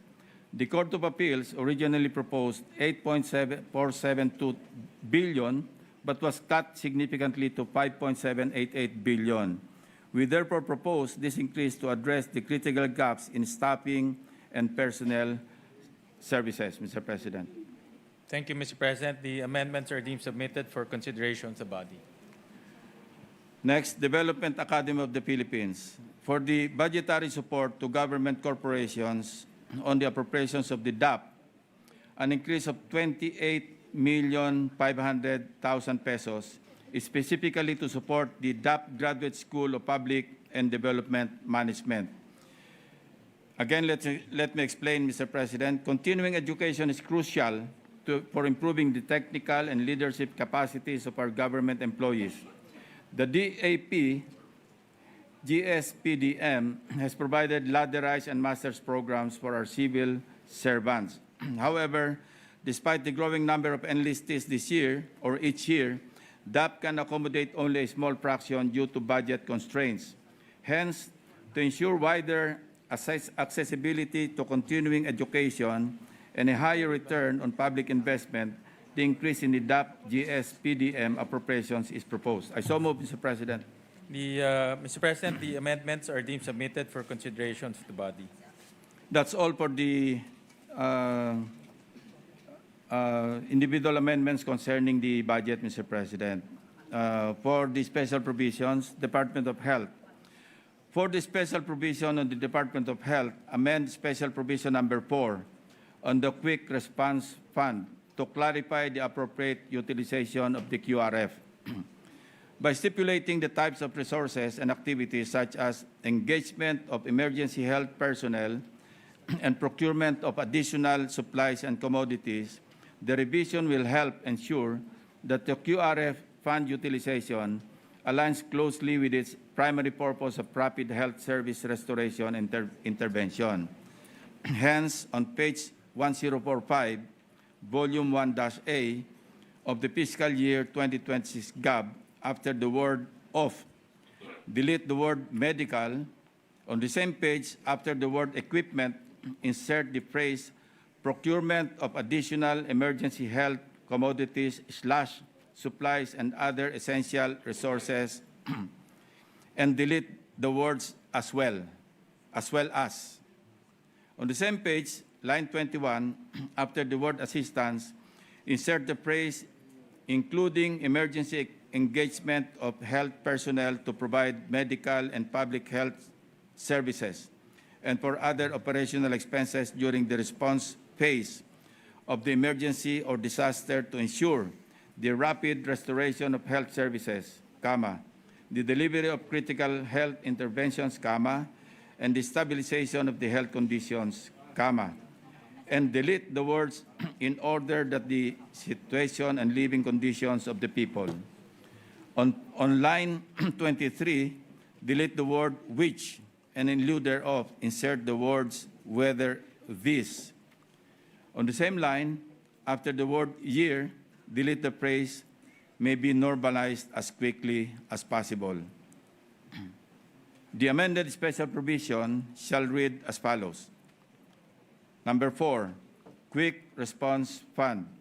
The amount of 500 million pesos appropriated herein for the Quick Response Fund, QRF, open close parentheses, shall serve as a standby fund to be used for the rehabilitation and repair of health facilities, replacement of equipment, procurement of additional emergency health commodities/supplies and other essential resources, provision for emergency medical assistance, including emergency engagement of health personnel to provide medical and public health services and for other operational expenses during the response phase of the emergency or disaster to ensure the rapid restoration of health services, the delivery of critical health interventions, and the stabilization of health conditions in communities or areas affected by natural or human-induced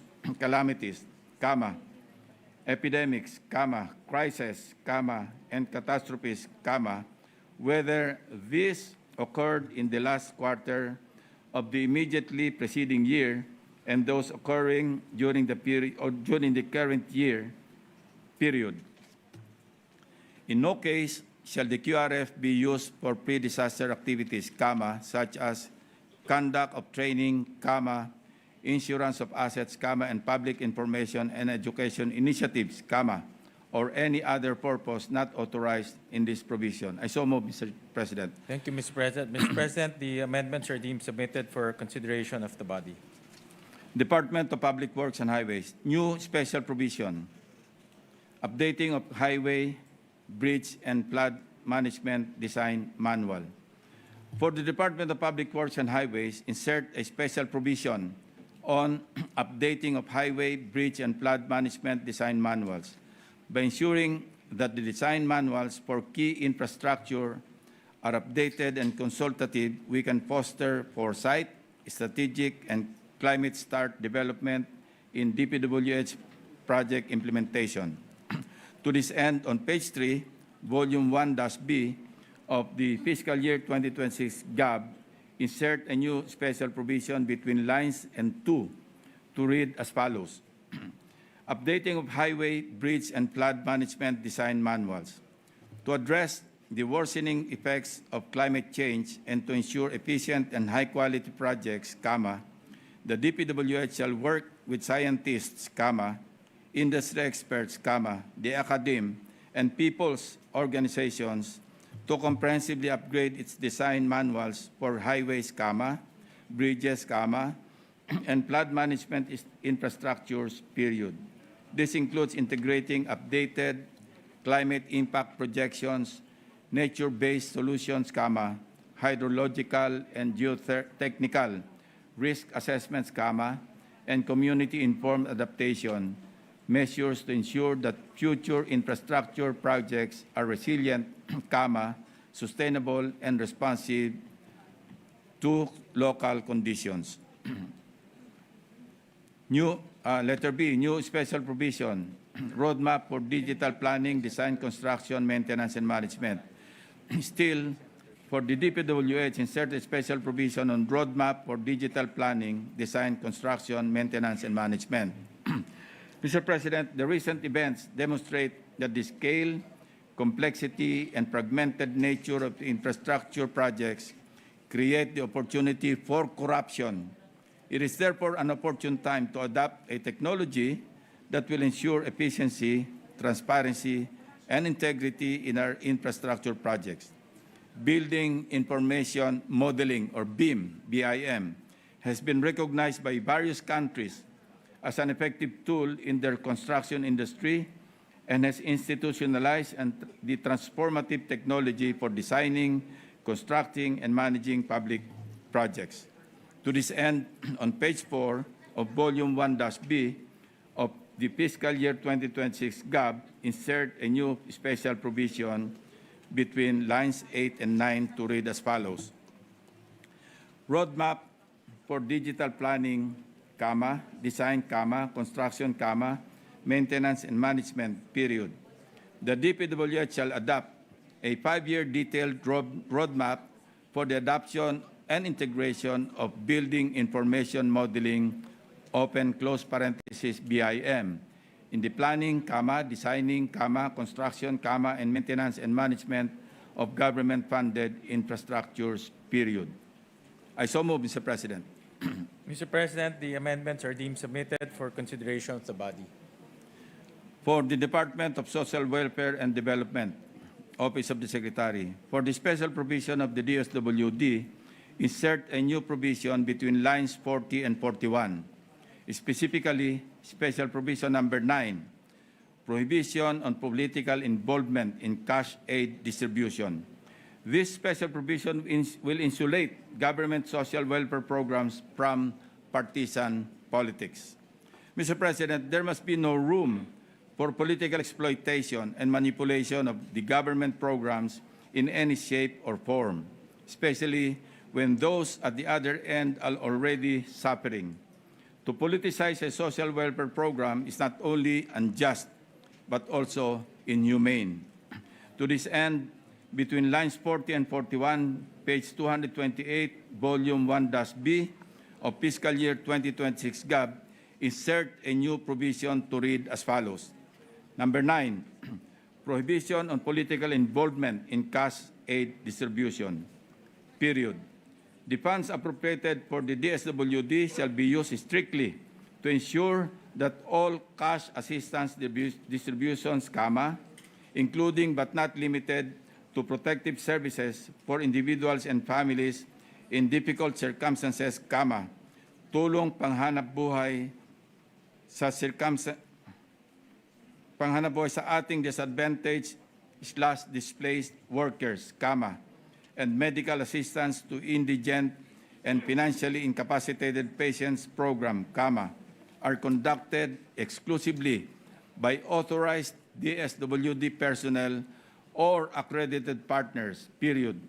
No incumbent public official, electoral candidate, politician, or any of their representatives shall be allowed to be present in, participate in, influence, or otherwise take part in the conduct, facilitation, or distribution of any cash assistance, nor shall any political signage, branding, paraphernalia, or activity be displayed or conducted within the distribution area, period.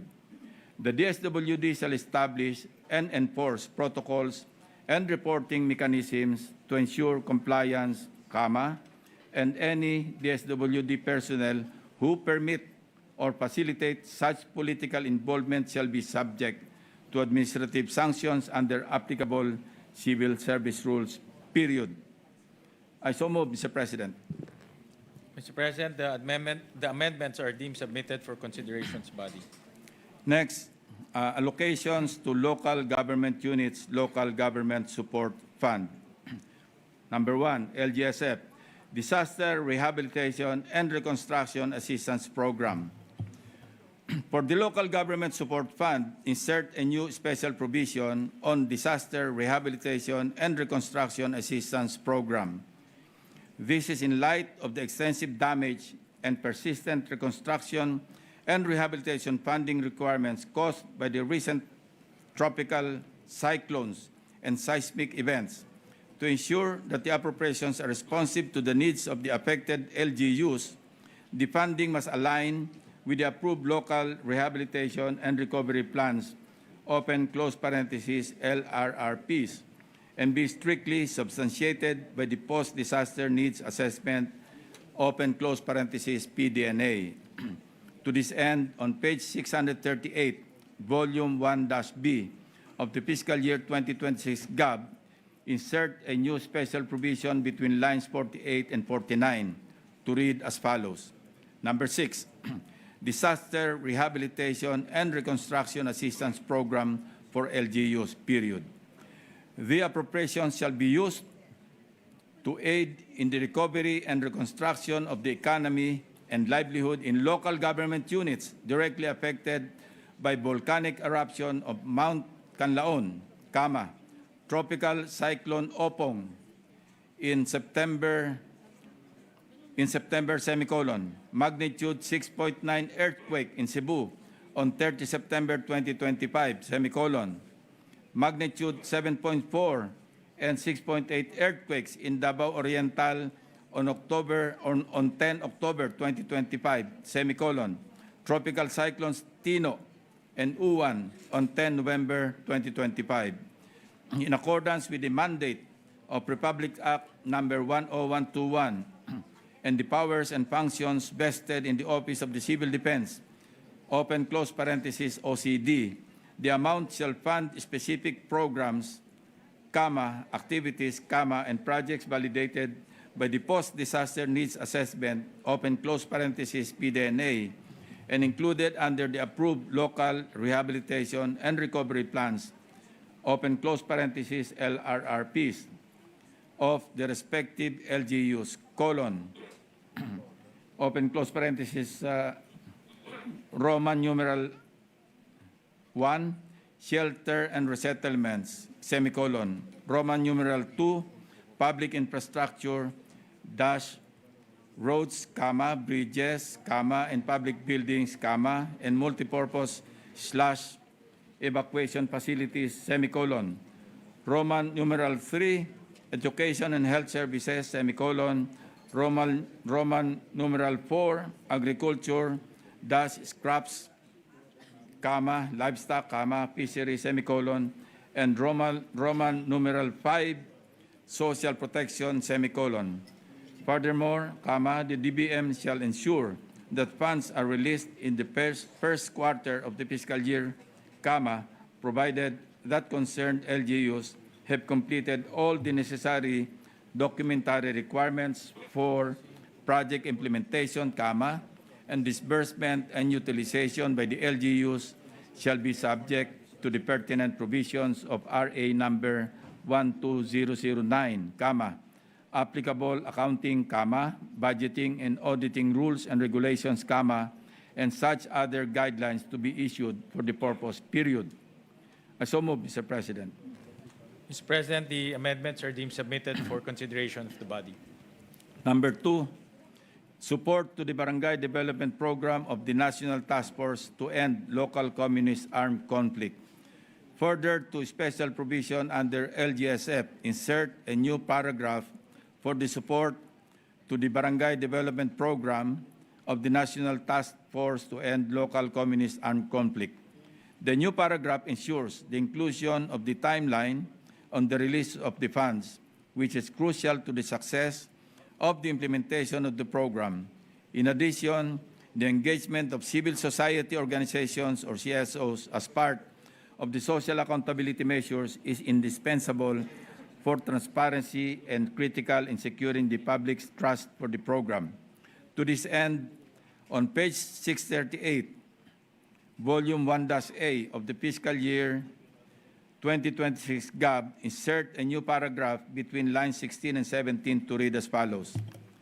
The DBM shall ensure that funds are released in the first quarter of the fiscal year, comma, provided that the concerned LGUs have completed all the necessary documentary requirements for project implementation, semicolon. Duly accredited civil society organizations are encouraged to actively participate in the implementation by way of, colon, Roman numeral I-1, serving as observer in the procurement process, semicolon, Roman numeral 2, Municipal Development Council, project monitoring, semicolon, and Roman numeral 3, third-party monitoring and evaluation, comma, and citizens are also encouraged to provide feedback on the implementation of projects, period. I so move, Mr. President. Mr. President, the amendments are deemed submitted for consideration of the body. Contingent fund. For special provision number 1, contingent fund, delete the words such as, but not limited to, and replace with the phrase which shall be limited to. The amendment special provision shall read as follows. Number 1, contingent fund, period. The amount of 13 billion pesos appropriated herein shall cover the funding requirements of new or urgent activities or projects of national government agencies, comma, GOCCs, comma, and LGUs that need to be implemented or paid during the year, comma, which shall be limited to the following: Roman or I, small letter I, legal obligation of the national government arising from the final and executory decisions of the competent authorities, such as compromise agreements, arbitral awards, mediation settlement agreements, and professional services in connection thereto, small letter II, requirements of newly created offices, or III, deficiencies in the appropriations for local and external travels of the President of the Philippines, period. The current language on items eligible for funding under the contingent fund effectively grants the executive branch broad discretion to finance projects without adequate congressional scrutiny. To prevent this fund from becoming prone to abuse and misuse, the proposal clearly restricts its use to the three defined criteria as mentioned above, period. I so move, Mr. President. Mr. President, the amendments are deemed submitted for consideration of the body. Last general provision. For the general provisions, insert a new paragraph to Section 34, programs and projects related to senior citizens and persons with disability. In particular, on page 677, Volume 1-B of the fiscal year 2026 GAB, insert a new paragraph between lines 24 and 25 to read as follows. All national agencies, GOCCs, and LGUs are directed to provide qualified Filipino Sign Language interpreters and accessible materials for all public transactions, services and facilities involving the deaf, pursuant to Republic Act numbers 11106, 10533, 12199, 7277, and 11650, including the United Nations Convention on the Rights of Persons with Disabilities, period. The amended special provision guarantees that the government will comply with existing laws requiring Filipino Sign Language interpretation and accessibility, as well as international commitments that promote support to persons with disabilities to ensure their effective participation in society. That's all, Mr. President, and thank you very much to the distinguished chairman of the Finance Committee. Thank you. And Mr. President, the amendments that were aforementioned are deemed submitted for consideration of the body. Thank you, Senator Lacson. Majority Leader. May we recognize, Mr. President, our distinguished Minority Floor Leader, Senator Alan Peter Cayetano. The Minority Leader, Senator Alan Cayetano, is recognized. Mr. President, before the amendments, may I just manifest in behalf of the minority, and of course we hope the majority will adopt, that the process we're now adopting will not be a precedent sa pag-amend, because actually sa period of amendment usually dapat accepted or not and then may botohan. But of course, extraordinary times, we want to make sure that maganda yung proseso, sistema. It's not only the end result, the process is important. So yung transparency. And we do not want a reenacted budget given the time frame. So how do I put it? This is the best that we can do for this year. And hopefully next year, the chairman will again come up with innovative processes and devices to make sure that effective pero transparent din yung budget. So I just wanted to make sure na this is not a precedent for other bills, especially if the bills are not 1,000, 1,500 pages. Secondly, we still expect a clean copy, the same manner that we expected a clean session hall despite the fact na nagkaroon ng sunog and buti na lang po minimal yung damage. But of course, we will accept a summary. Ang point lang naman is that klaro kung anong pinagbobotohan natin. Mr. Chair, if that's acceptable. It's a manifestation, but it's together with the appreciation for all the hard work that Chair Gatchalian has been doing. Thank you to our minority leader. At tama ho kayo, This is in response to the call for transparency at first time ho ginawa natin to on plenary at kaya ho may mga bagay na we're still adjusting to and we're open to suggestions from the members, especially to our minority leader who's naging speaker siya at naging member of the Senate, so marami siyang experience pagdating sa ganito. So we're very open to coming up with more innovative processes. At papasalamat, you brought this up, papasalamat din po ako sa ating Senate President dahil kala ko hindi matutuloy today dahil nga nagkaroon ng aksidente kahapon. At today is a holiday actually in Pasay. So I'd like to thank the body that despite the holiday, we came in to present our amendments and move forward with the budget. So maraming salamat, Minority Leader. Thank you. In that sense, Mr. President, hindi perpekto yung sistema kasi kung lahat ng gusto natin ng 24 senador, lahat ng amendments, hindi talaga tayo matatapos kasi this is more than 500, 600 pages. All of us want certain special provisions. So I guess we all self-governance, no? We're all imposing upon ourselves to limit the broad strokes, and then like personally, I'd like the chairman to consider. I think 6-7 lang naman agencies ako nag-interpellate, pero may mga suggestions doon. It's on the record naman. At yung iba doon, tinulak naman ng ibang senador, so to consider that. And then some of us, of course, wrote a letter to the chairman, so consider. But let me go to the main point. Sir President, I remember parati natin binabanggit na with great power comes great responsibility. And we all agree with that, no?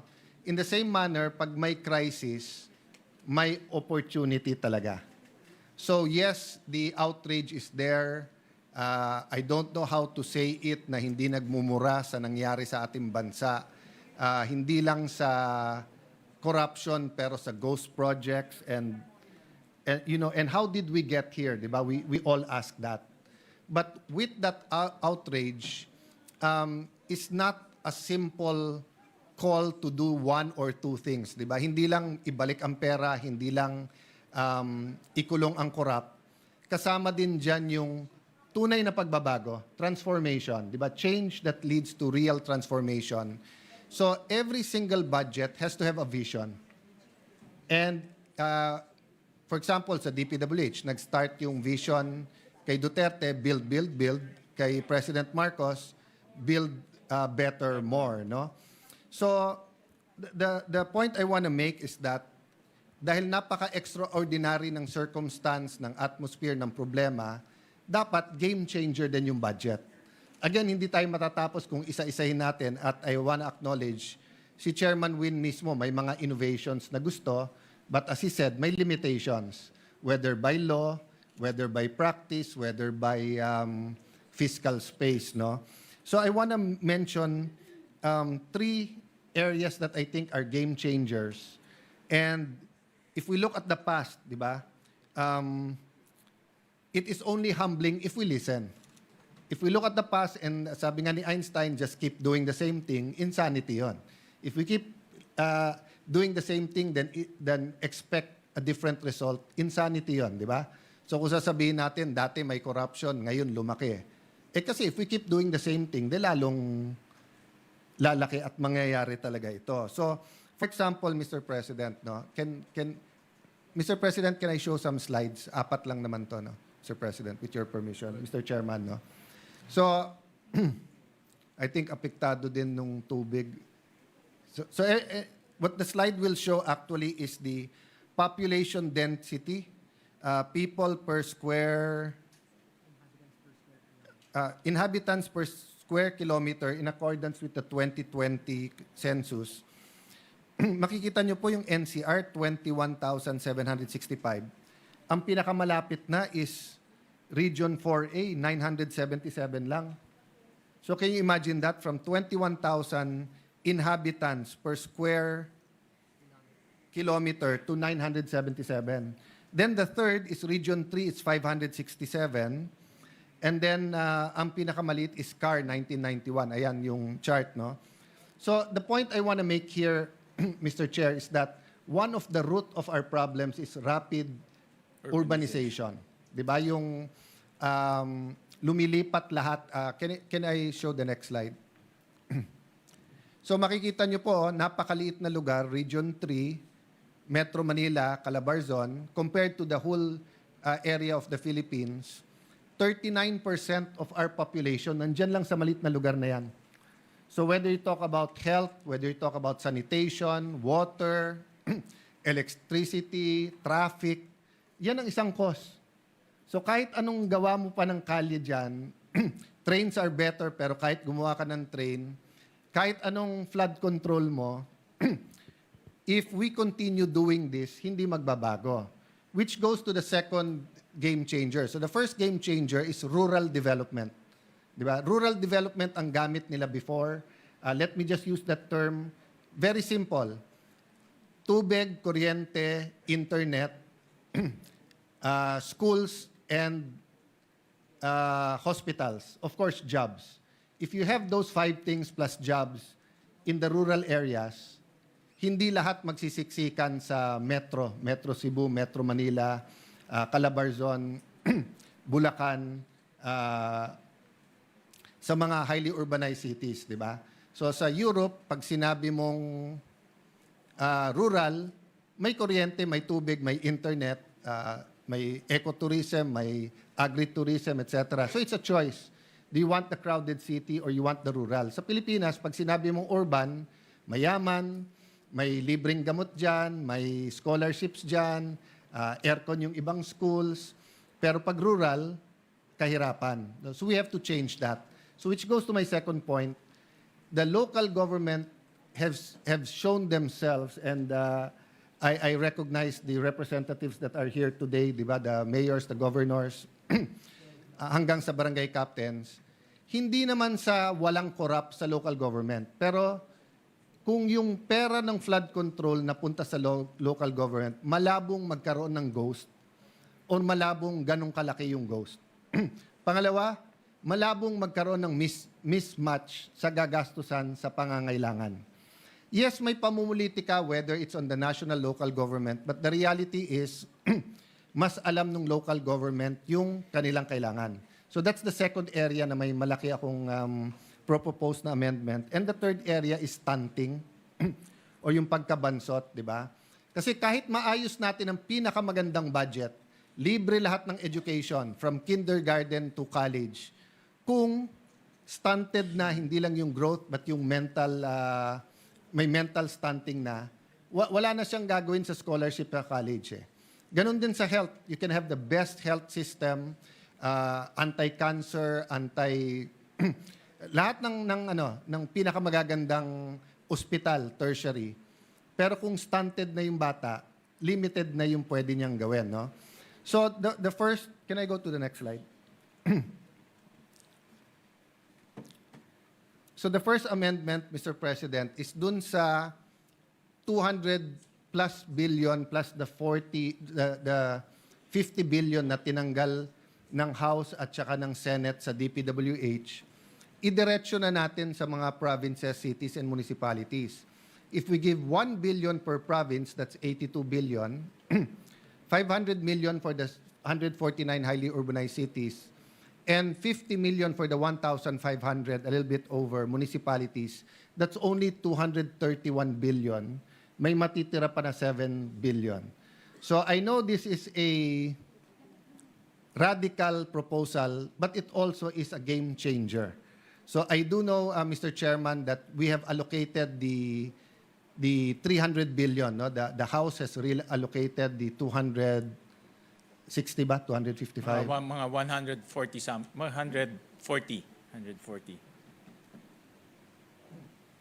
But since we are only considering it, may I submit this to the chairman for the consideration of the committee? If not this year, I'm hoping this year, but if not, we will consider it in the future, Mr. Chairman. Thank you, Senator Alan. At napag-usapan ho natin to during the plenary debate, especially the stunting. And you've been very consistent lahat po ng agency na pwedeng magresolba ng stunting ay pinapaalala ninyo na dapat ito ay bigyan ng pansin. No? Dahil tama kayo, kasi pag lumampas po sila ng 4 years old, 5 years old, stunted sila, mas mahihirapan na sila mag-aral. So I really appreciate your efforts in solving this. In fact, this is an EDCOM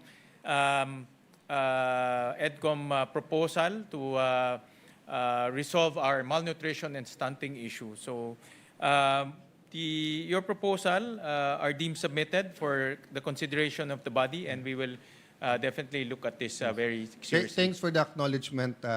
I appreciate it, Mr. Chair. But actually, pare-pareho naman tayong spokesman lang dito. No?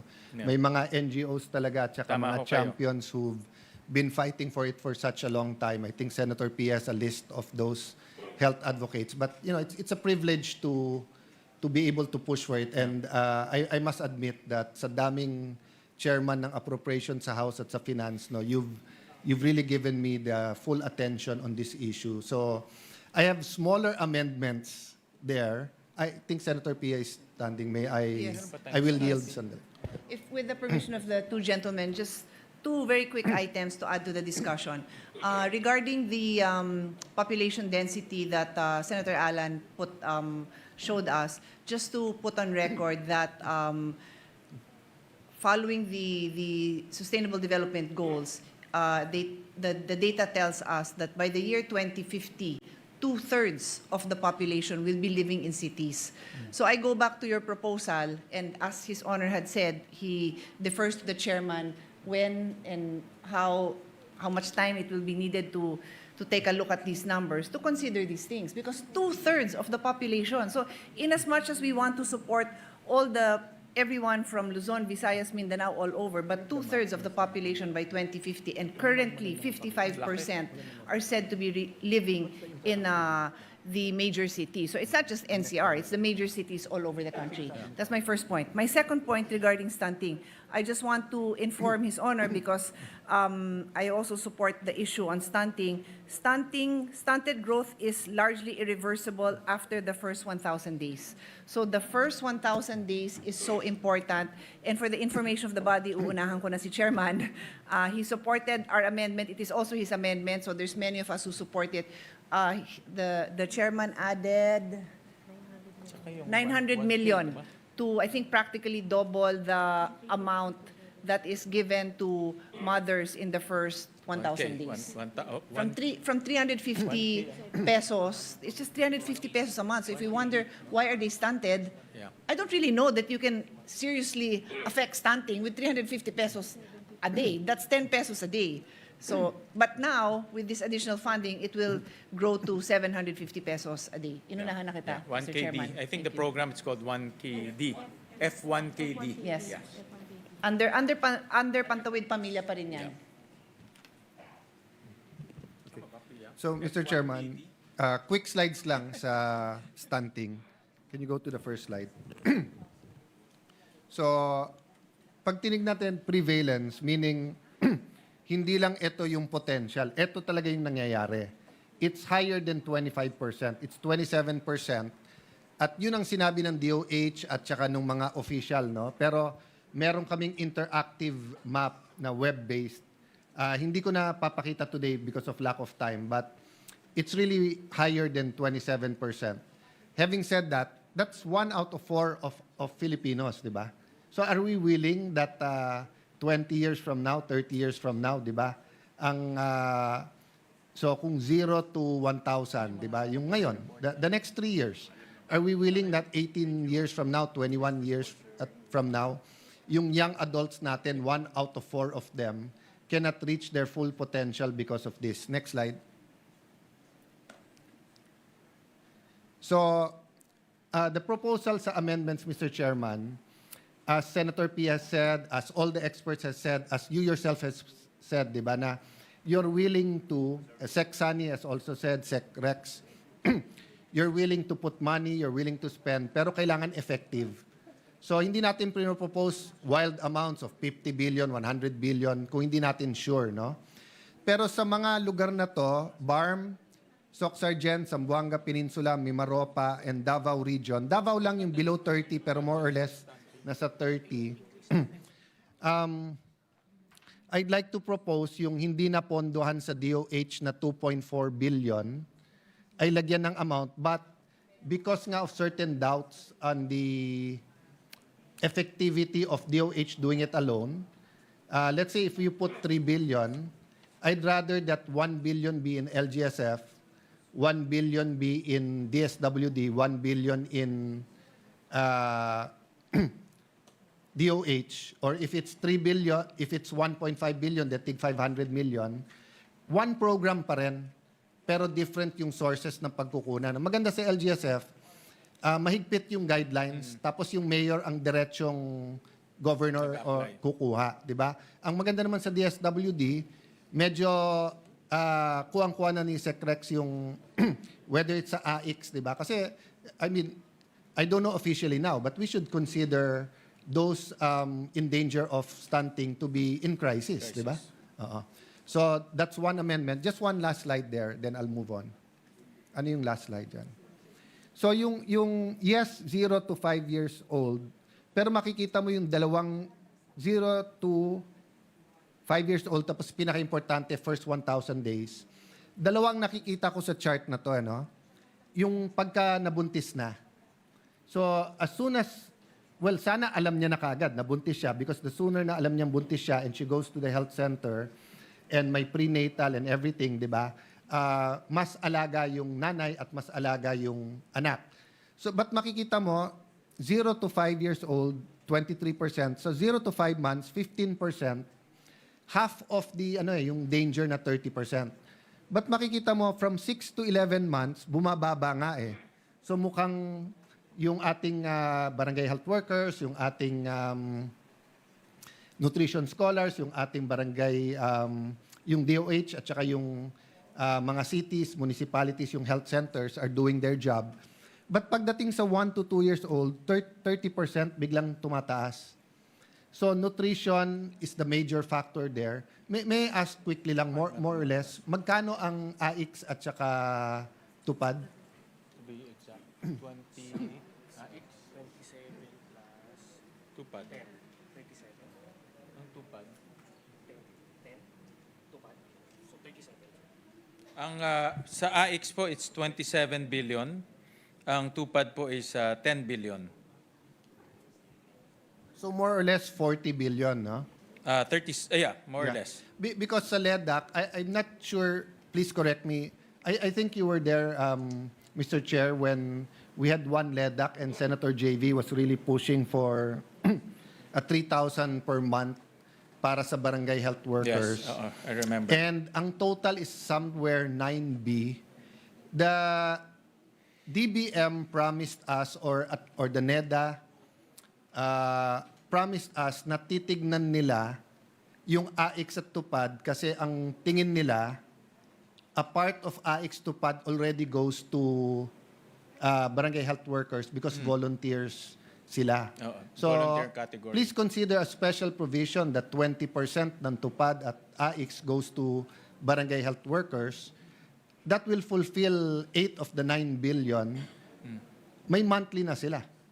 And with the monthly, it's still very small, 3 billion, di ba? Ang isang concern ng executive department dito is that ang daming volunteers sa barangay, hindi ba lahat ng volunteers will be asking for sweldo? But when I dug deeper into the stunting, ang kaibahan naman kasi, for example, tanod, mostly volunteer. Of course, peace and order is important. Pero may swelduhan tayong polis. May swelduhan tayong NBI. May swelduhan tayo sa mga munisipyo na poso, di ba? Pero sa grassroots level, walang swelduhan pagdating sa nutrition at saka sa pagtitimbang sa mga bata, pag-i-inform sa mga nanay, etc. No? And as a former mayor, and there are several former executive, Senator Jinggoy, Senator JV were former mayors. Senator Soto, our Senate President, was a former vice mayor. I was a former vice mayor. Sila talagang nasa grassroots eh.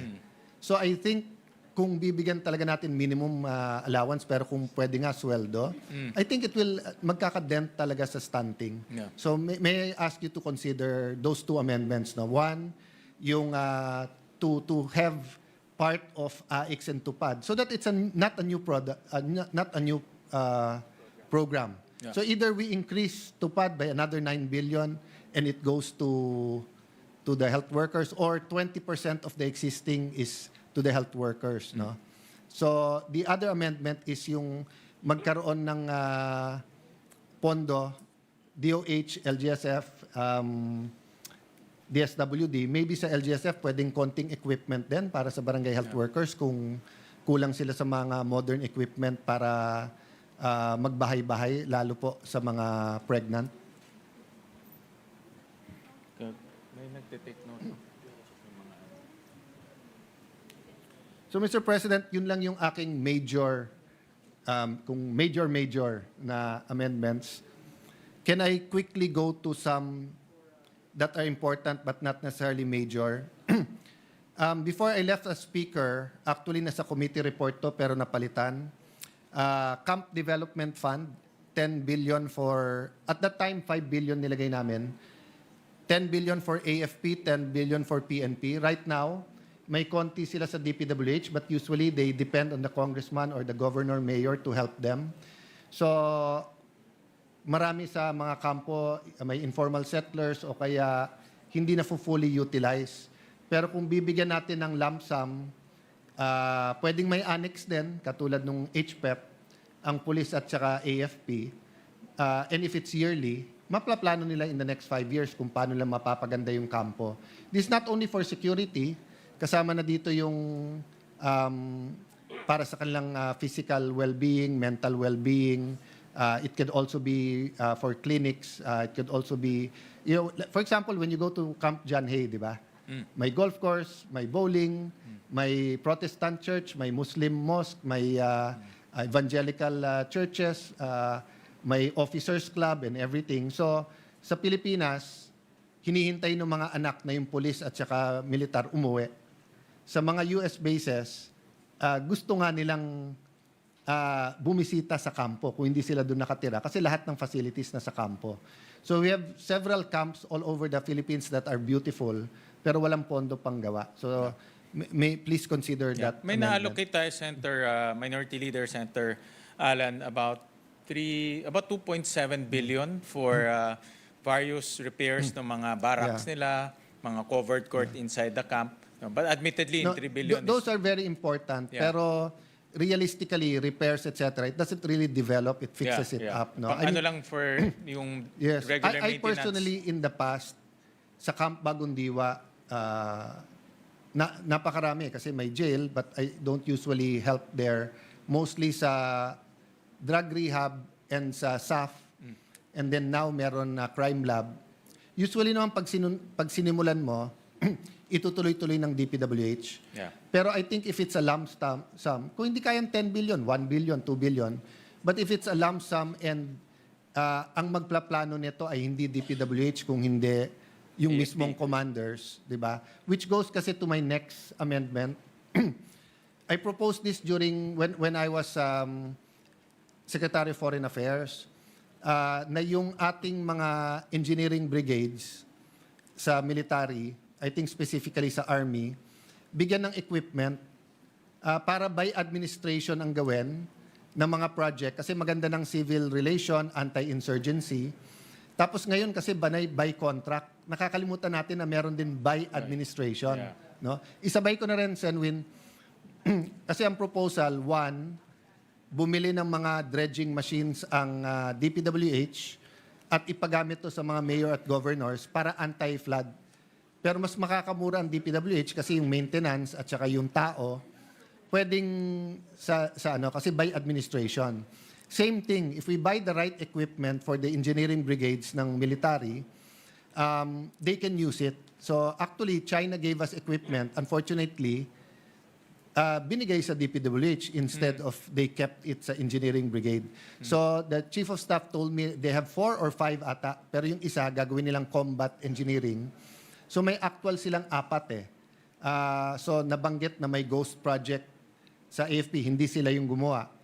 But can you imagine kung may pondo for materials, for training for their engineers, tapos may equipment sila. So may I submit this proposed amendment? Tama ho kayo dahil also marami na ring agencies requesting in their special provision to allow them to tap into the military engineering brigade, for example, FMR roads, classrooms, kasi ayaw nila matali lang sa DPWH. So this bodes well to those mga proposals ng agency. And Mr. Chair, Mr. President, it will bring the military closer to the grassroots. But at the same time, it will attract engineers. Di ba, kung gusto mo sa gobyerno, usually DOTR, DPWH, maybe some other agencies, but yung iba gusto mag-militar din eh. So in the same manner that we tried to attract sa JAGO at sa medical, di ba, doctors, lawyers, pagka in-equip natin yung mga engineering brigades, it will attract professionals or young people who want to be engineers but also want to be in the military. Correct. Tama. I didn't consult yung police, pero kung meron din engineering brigade ang police, then why not, di ba? Yeah. Alam ko military lang yata ang ganyan talagang organized. On that same matter, Mr. President, umoo dito yung Coast Guard. Hindi ko natanong yung military, hindi ako napagtanong sa military. 1 billion each for floating hospitals. Ipapasok pa nila sa sa foreign, sa I'm not sure if it's ODA or a grant, di ba?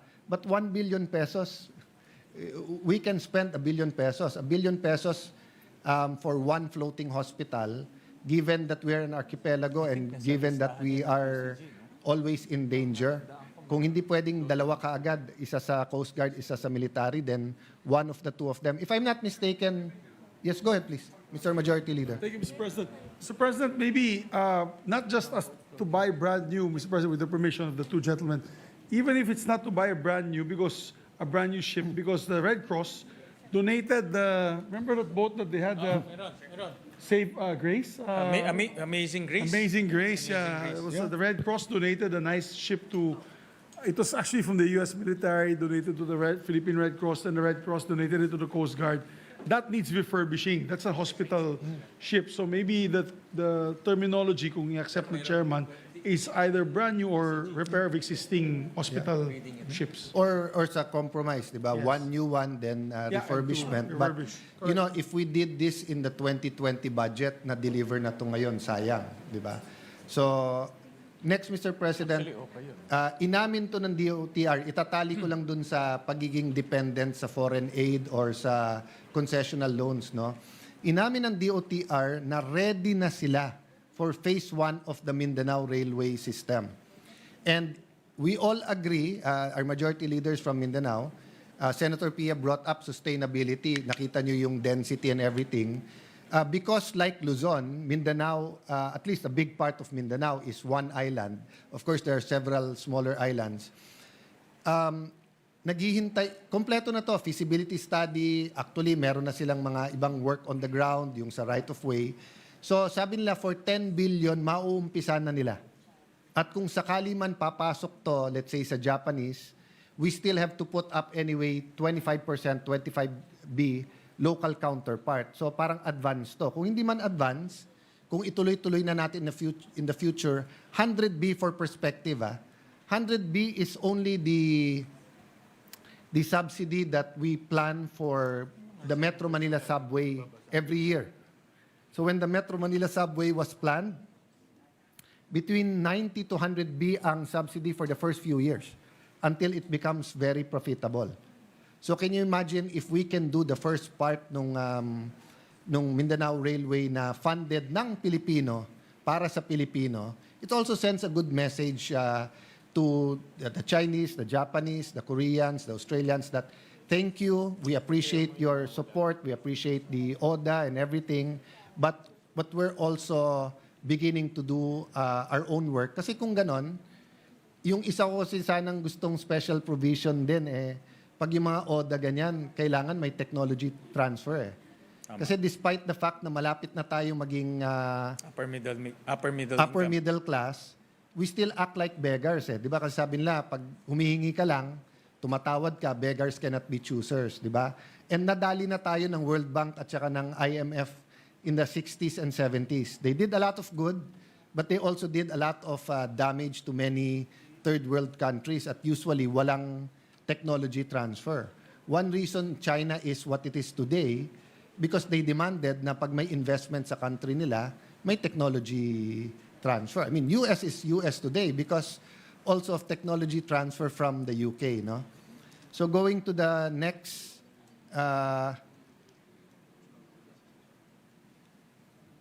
yes, every peso counts. So I do much appreciate the work of additional funds sa DepEd. This is just a manifestation, not an amendment, not a special provision. Until the time that we decide, we have to decide, kailangan decisive tayo. Will we go back to K-10 or will we fully fund K-12? Diba? So it's like a dike eh. Diba? Do we repair the dike and make it fully functional or do we find another engineering intervention?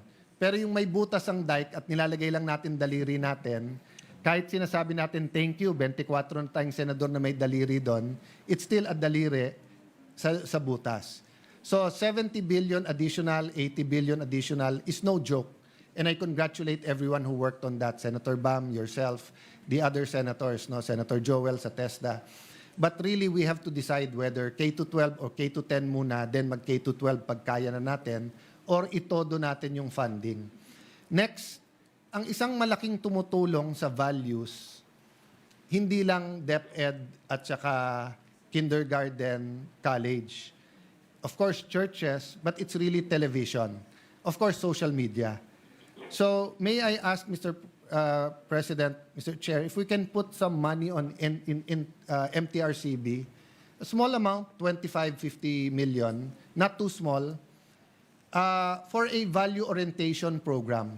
I've been admiring from afar MTRCB, but ang nangyayari, nakakapagsalita lang sila pag may film na maganda o may film or telenovela na pangit ang values or maganda values, tapos nasa TV sila. But if we give them a small amount, they might be creative, whether sa SOCMED or commercials or infomercials about values. And this is, for me, part of the appreciation to the work that the chairperson and MTRCB are doing. Small amount, pero like anti-corruption, it's really values eh. Diba? Anti-abortion, values yan eh. Yung pamilya, mabuo at wag magkahiwalay yung asawa at mag-asawa. Values yan eh. So I hope we can put a small amount sa MTRCB. I'm 100% they'll put good use to it. No? Minority Leader, magaling po yung MTRCB dahil may pinagmanahan po ang ating Senate President. Well, kung ano ang puno, yun din ang bunga. Di ba? So, okay, state universities, Mr. President, in the same manner that we have to decide whether K-12 o K-10. Again, ulitin ko I'm not saying mag K-10. Ang sinasabi ko, kung hindi natin fully fund ang K-12, mas mabuti pang K-10. Rather than ngayon, we expect 12 to 9 years education, pero actual 7.5 years lang ang education. Ganon din sa state universities. I won't go to the history. All of us know here the history, paano nagkaroon ng libreng edukasyon. It was a series of compromise, and it's good. Pero punong-puno na yung mga state universities, especially after the pandemic. And then kung titignan mo yung unit cost, mababa na talaga eh. So for me, Mr. Chairman, the right amendment is really paano tayo bumalik sa tamang market prices of education and bigyan ng tamang pondo yung state university. So 2 amendments sa state universities. That's one. And I leave it up to you where, but I think you know better than me. Yep. Yung sinasabi ko ngang yung per unit, katulad sa PUP, napakababa na talaga eh. The second one is yung facilities nila. In the same manner that we have the Rojas Law, and we're now going to restart yung pagbibigay ng school buildings, and in the same manner that I've proposed na sana lagyan natin ng Camp Development Fund, sana may infrastructure fund yung state universities, pero basta't makapagbigay ng master plan or master development plan, may allotment for each and every one. Kasi kung hindi, nangyayari, kanya-kanyang lakad, kanya-kanyang lapit sa governor, sa foreign funding, sa congressman, sa senador. So, yes, for example, myself, over the years, and even this year, I might propose some amendments sa DPWH State U or diretso na sa State U. Pero kung may development fund for them, whether it's 10, 20, 5 billion, ang point ko lang, Mr. President, if we can start an amount, so let's say I say dapat 25B kasi mahigit 100. But you say there's no fiscal space. Okay, so be it. Let's start with 2.5B. Let's start with 1B. And if it has to be, 500 million sa rural, 500 million dun sa pinakamarami, or kaya pwedeng sino ba ang, basta't meron tayong rating system na reliable, na maganda, o if you meet these requirements, makakakuha ka sa development fund. I'm talking about an infrastructure development fund nung mga, and also for equipment, Mr. President. Thank you, Mr. President. And yung mga recommendations po ni Senator Kiko, Senator JV, Senator Marcoleta, Senator Pia, na magdagdag po ng pondo sa mga SUCs ho natin na ilagay naman ho natin sa committee report. And to be fair, yung iba are more progressive than others. Yes. So meron na silang not only a master plan, program of work, but maganda din kasing training sa lahat. More than 100 state U's and several campuses na parang, ang CHED may 5 billion development fund. Pero ito requirement. May master plan kayo, may ganito, may program of work. So nag-aagawan ka sa pag-apply nung pondo na yon, 'di ba? Kasi kung hindi, it really also depends on sino nalalapitan mo, 'di ba? Imagine if the chairman of the Committee on Finance was also the chairperson of CHED sa committee. Siyempre, may natural bias ka doon, 'di ba? The same manner kung DOH ang hawak mo. The last item sa OFWs natin, sa Department of Migrant Workers, katulad na pag-usapan po during the committee level, a big part of their job is diplomacy. Or to put it straightforward, is PR. Diba? The Middle Eastern countries, they love us. They love Filipinos. You talk about Bahrain, Qatar, talk about Saudi Arabia, diba? And katulad ngayon, yung kafala system, di ba? Finally, tinapos nila. But it takes a little bit of puhunan or capital or seed money. So an amount between 25 to 50 million would be a big help. I think Senator Villanueva has more exhaustive amendments sa TESDA and sa migrant workers. So the rest, as I said, abutin tayo hanggang bukas kung babasahin ko isa-isa. I wrote a letter to the committee, and then aside from that, there's 1 or 2 points lang sa 6 departments. So whatever we can consider, Mr. President, we would appreciate. Thank you very much, Maraming Mr. salamat, President. Minority Leader, and your points are very well taken, at maraming salamat sa mga suggestions and interventions. Maraming salamat po.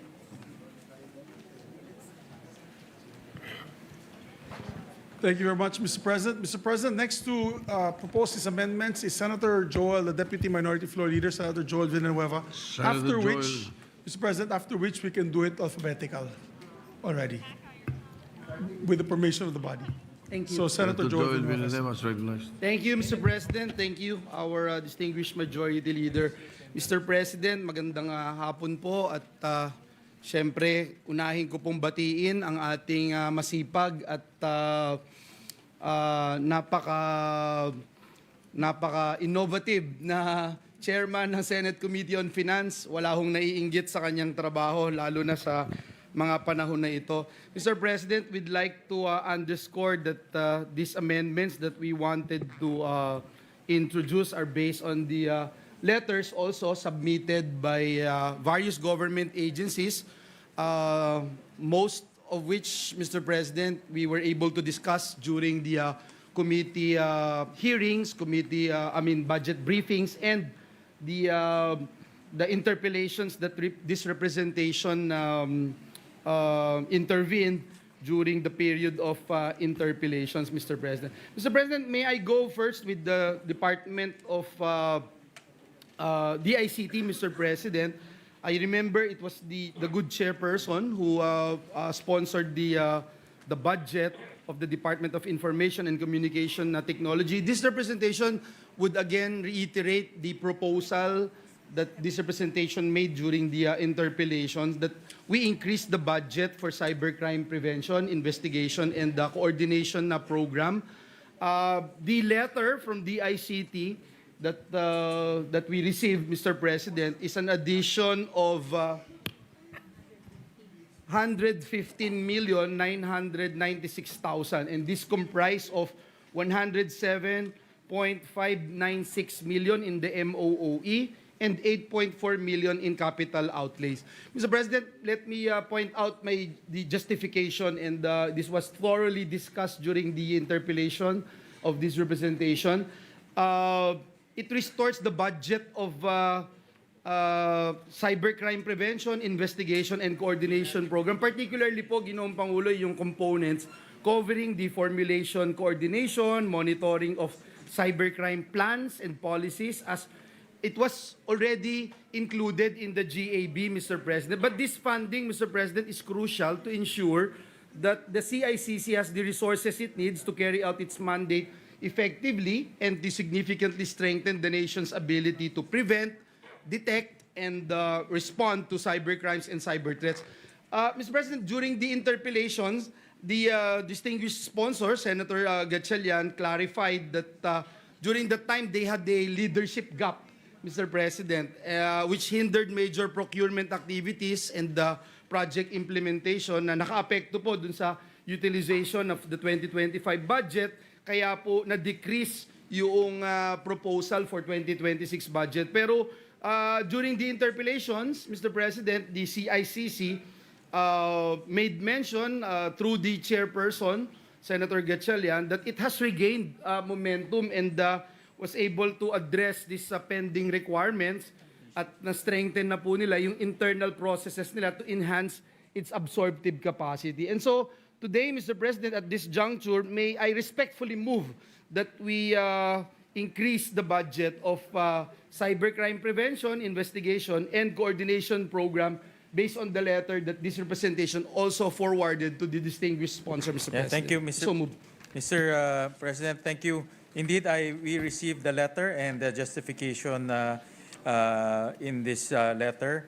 And indeed, also that we had a very thorough discussion during the plenary debates about this necessity of ramping up or bolstering our capability in terms of addressing cybercrime and cybersecurity. So we will consider your proposals, Mr. Chairman, Your Honor, Mr. President. Thank you very much, distinguished sponsor. Thank you, Mr. President. Mr. President, next is the Department of Labor and Employment. Again, I'm glad that the chairperson was the one defending the budget, and during the interpellations, also, Mr. President, we'd like to again state for the record the commitment given to us during the period of interpellations that we need really to increase the budget for job search assistance.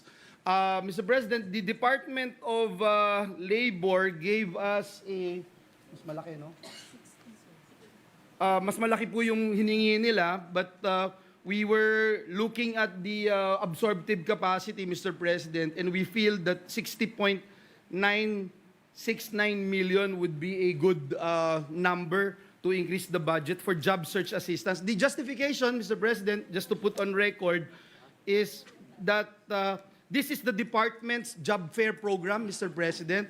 In fact, we discussed this thoroughly. It's a key initiative under the Philippine Development Plan 2023 to 2028, and it expands the access to employment by offering a wide range of opportunities, both full-time and part-time jobs, as well as internships and apprenticeships to meet the diverse needs and aspirations of Filipino job seekers. This is also, Mr. President, to put on record, pursuant also to the directive of the Office of the President that the Department of Labor and Employment would conduct a monthly, at least monthly job fairs starting March of 2025. So, Mr. President, I think this is a very important amendment that the chairman also agreed with this representation, and will leave the amount, Mr. President, but again, the Department of Labor and Employment together with our office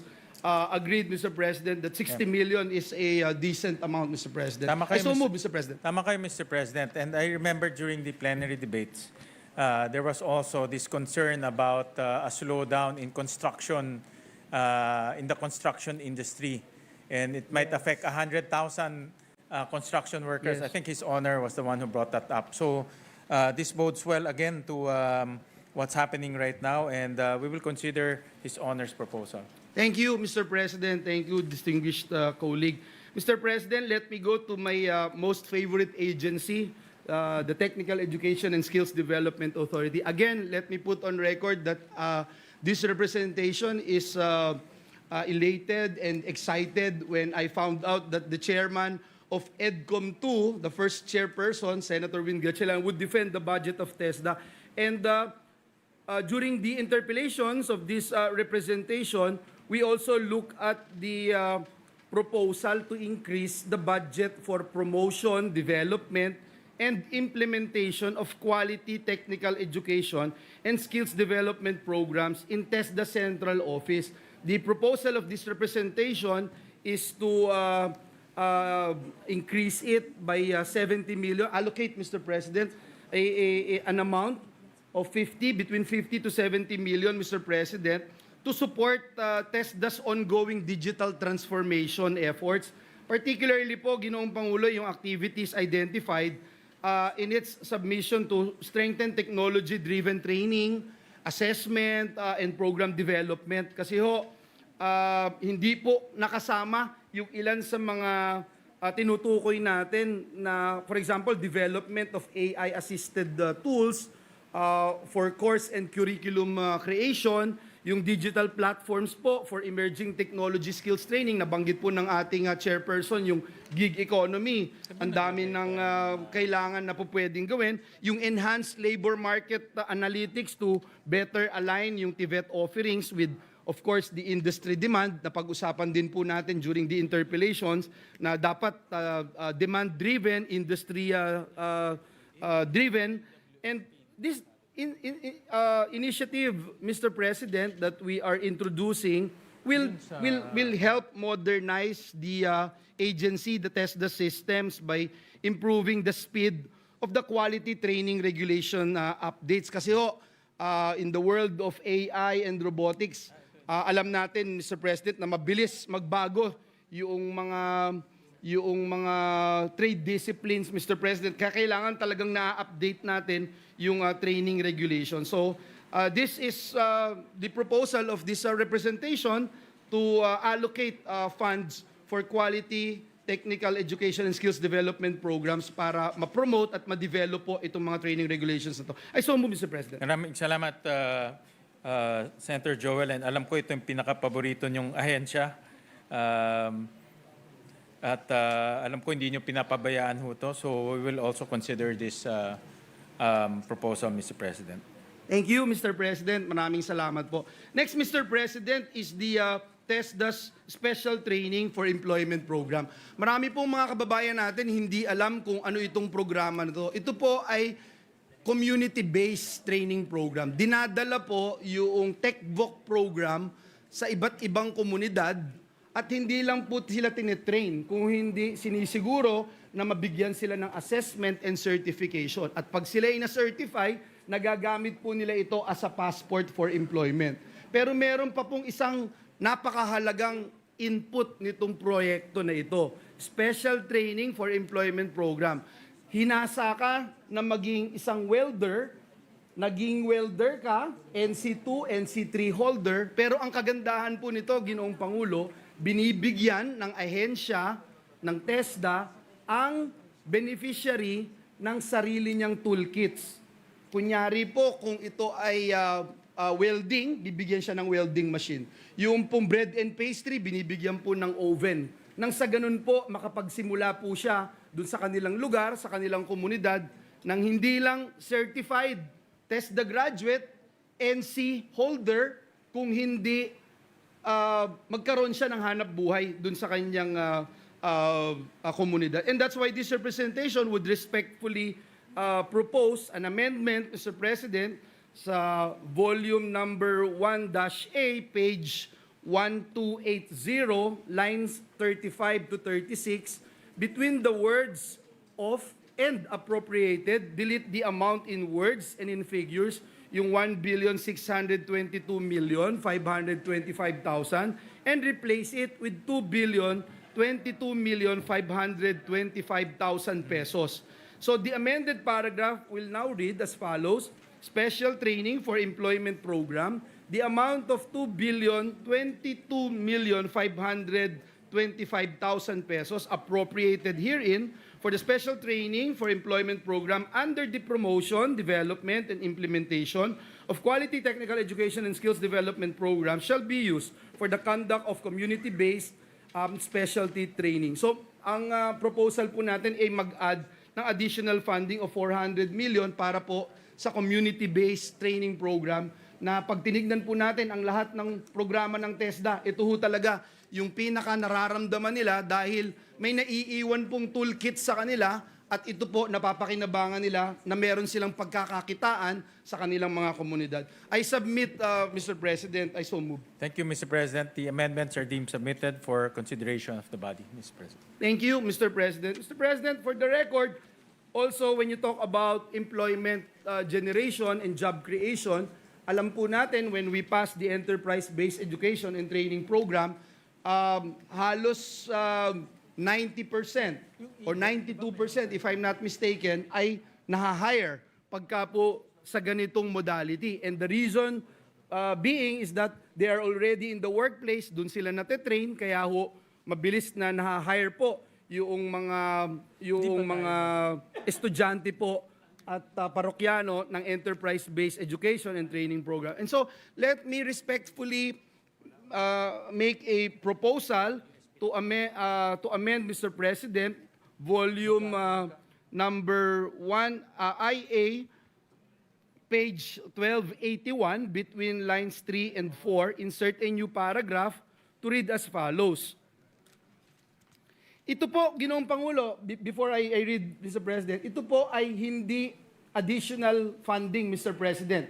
Ito po ay meron ng pondo at nais natin na i-allocate ang big chunk of the fund, Mr. President, dun sa sigurado tayong may employment. So, in this particular case, between lines 3 and 4, page 1281, insert a new paragraph, of the amount appropriated herein, 100 million shall be used to support the implementation and expansion of enterprise-based education and training programs, including activities that strengthen enterprise partnerships, operationalize industry boards, and provide technical assistance to micro and small enterprises through support integrators. So yun po yung ating nais malagay as a provision dahil yung tulong trabaho fund na atin ding pinasa na budget para po dito, Mr. President, may earmark lang at least yung 100 million para sigurado na meron tayong mapoproduce na trabaho. At ito rin po, galing din with the permission of the Secretary of TESDA, ito rin po ay galing din sa request ng Council, Mr. President, ng trabaho para sa bayan na Council, Mr. President, na humuhulma at bumabalangkas ng ating employment master plan ng ating bansa, Mr. President. I respectfully submit and so move, Mr. President. Thank you, Mr. President. Dito po sa tulong trabaho, meron tayong, under the committee report, meron pong 1.6 billion. Mr. President, just to let His Honor Yes. Know about it. So, we'll consider the proposal, Mr. President. Thank you, Mr. President. It's just 100 million out of the 1.6 billion be allotted to a program that will ensure that we will be able to create jobs, Mr. President. Thank you. Mr. President, sa TESDA pa rin, Mr. President, page 1281, line 10, delete the amount in words and figures 57,465,000 and replace it with 87,465,000 pesos. So the amended provision will now read 87,465,000 pesos to expand the number of accredited assessors. We discussed this, Mr. President, extensively during the period of interpellations and debate.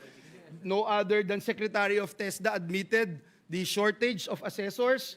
We believe, Mr. President, that we need more assessors. If I recall it right, we only have about 16,000 assessors na nangangalaga sa lahat ng Pilipino sa buong bansa. And considering that we have a program now in TESDA na dinadala yung assessment centers sa iba't ibang panig ng daigdig. So again, the proposal of this representation is to increase additional 30 million lang naman po, Mr. President. Payat na payat po ito in the allocation of accreditation of additional assessors that aims to expand TESDA's assessment capacity nationwide and worldwide. I submit and so move, Mr. President. Thank you, Mr. President. Mr. President, sa loob po ng committee report, meron ho tayong 57 million.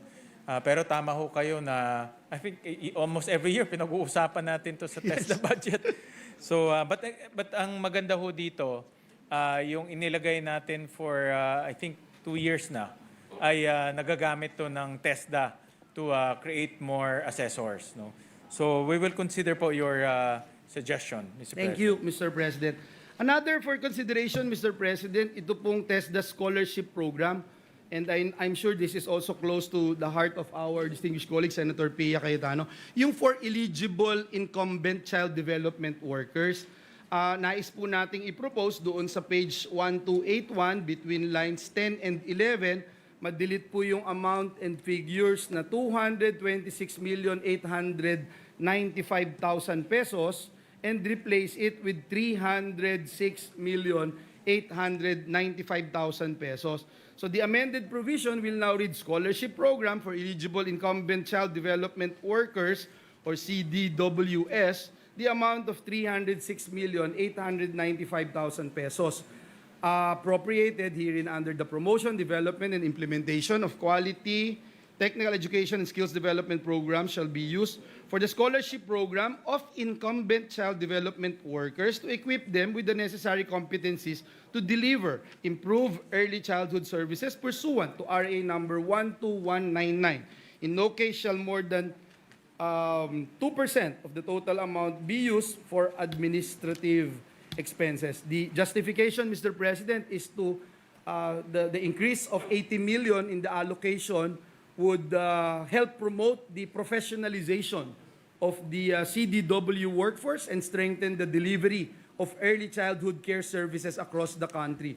And we look at this, Mr. President, na pag na-provide po natin yung targeted scholarships for CDWs with lower educational attainment, yung program po ay makakatulong para ma-raise yung competency levels and support ng ating pamahalaan to improve foundational learning and child development outcomes. Let me also put on record, ang binanggit po natin na proposal is just 80 million, but just to put on record, ang request po ng TESDA to this representation is 564 million, Mr. President, Mr. Chairman. So again, this representation submits to the wisdom of the Chair. I so move, Mr. President. Actually, doon po sa each gab, hindi ho sila naglagay ng amounts ho dito. Pero po, tama ho kayo because this is a law already, yung ECCD law. And meron po doong provision on how to professionalize our child development workers. So naglagay po ang Senate, through the Senate Committee report, ng 226 million po. Para po ma-professionalize po natin yung child development workers natin. But will the sponsor consider the proposal? We'll consider this. Thank you. Thank you very much, Mr. President. Thank you, distinguished colleague. Now, Mr. President, let me talk about the issue of artificial intelligence upskilling. And we thoroughly discussed this during the interpellations on the budget of TESDA. May I propose, Mr. President, in page 1281 between lines 10 and 11, to insert a new provision to read as follows and renumber succeeding provisions accordingly. Acceleration of AI upskilling, the amount of 150 million pesos appropriated herein under the Training for Work Scholarship Program shall be used for the training, upskilling, and reskilling of Filipino learners, workers, and professionals in artificial intelligence, AI, and related technologies. The TESDA shall likewise strengthen partnership with industry, academia, and other government agencies to align AI skills development with labor market needs and national innovation priorities consistent with the national AI strategy. In no case shall more than 2% of the total amount be used for administrative expenses. Mr. President, may pondo na po ito and we are not asking for additional funds. We just wanted to make sure that the agency will give importance to upskilling our AI programs, Mr. President, by allocating 150 million of the total Training for Work Scholarship Program Fund, Mr. President. Mr. President, nakapag-allocate rin tayo ng 1.5 billion. This is actually a suggestion from the agency. This is for AI upskilling. So we'll 1.5 billion. That is the entire Training for Work Scholarship Program. That's only for AI. That's for Kasi AI. nagbigay yung agency ng mga breakdown ng courses. But we will study the That is proposal. the request, Mr. President, but it's not in the committee report. Is it? It's in the committee report. It's a committee report. But we'll harmonize po the proposal Yes, please, Mr. and the President. committee report. Kasi Thank you. dito ho merong special provision. What we are proposing sana, Mr. President, under the Training for Work Scholarship Program, matukoy po, Mr. President, yung... by the way, Mr. President, how much is the TWSP?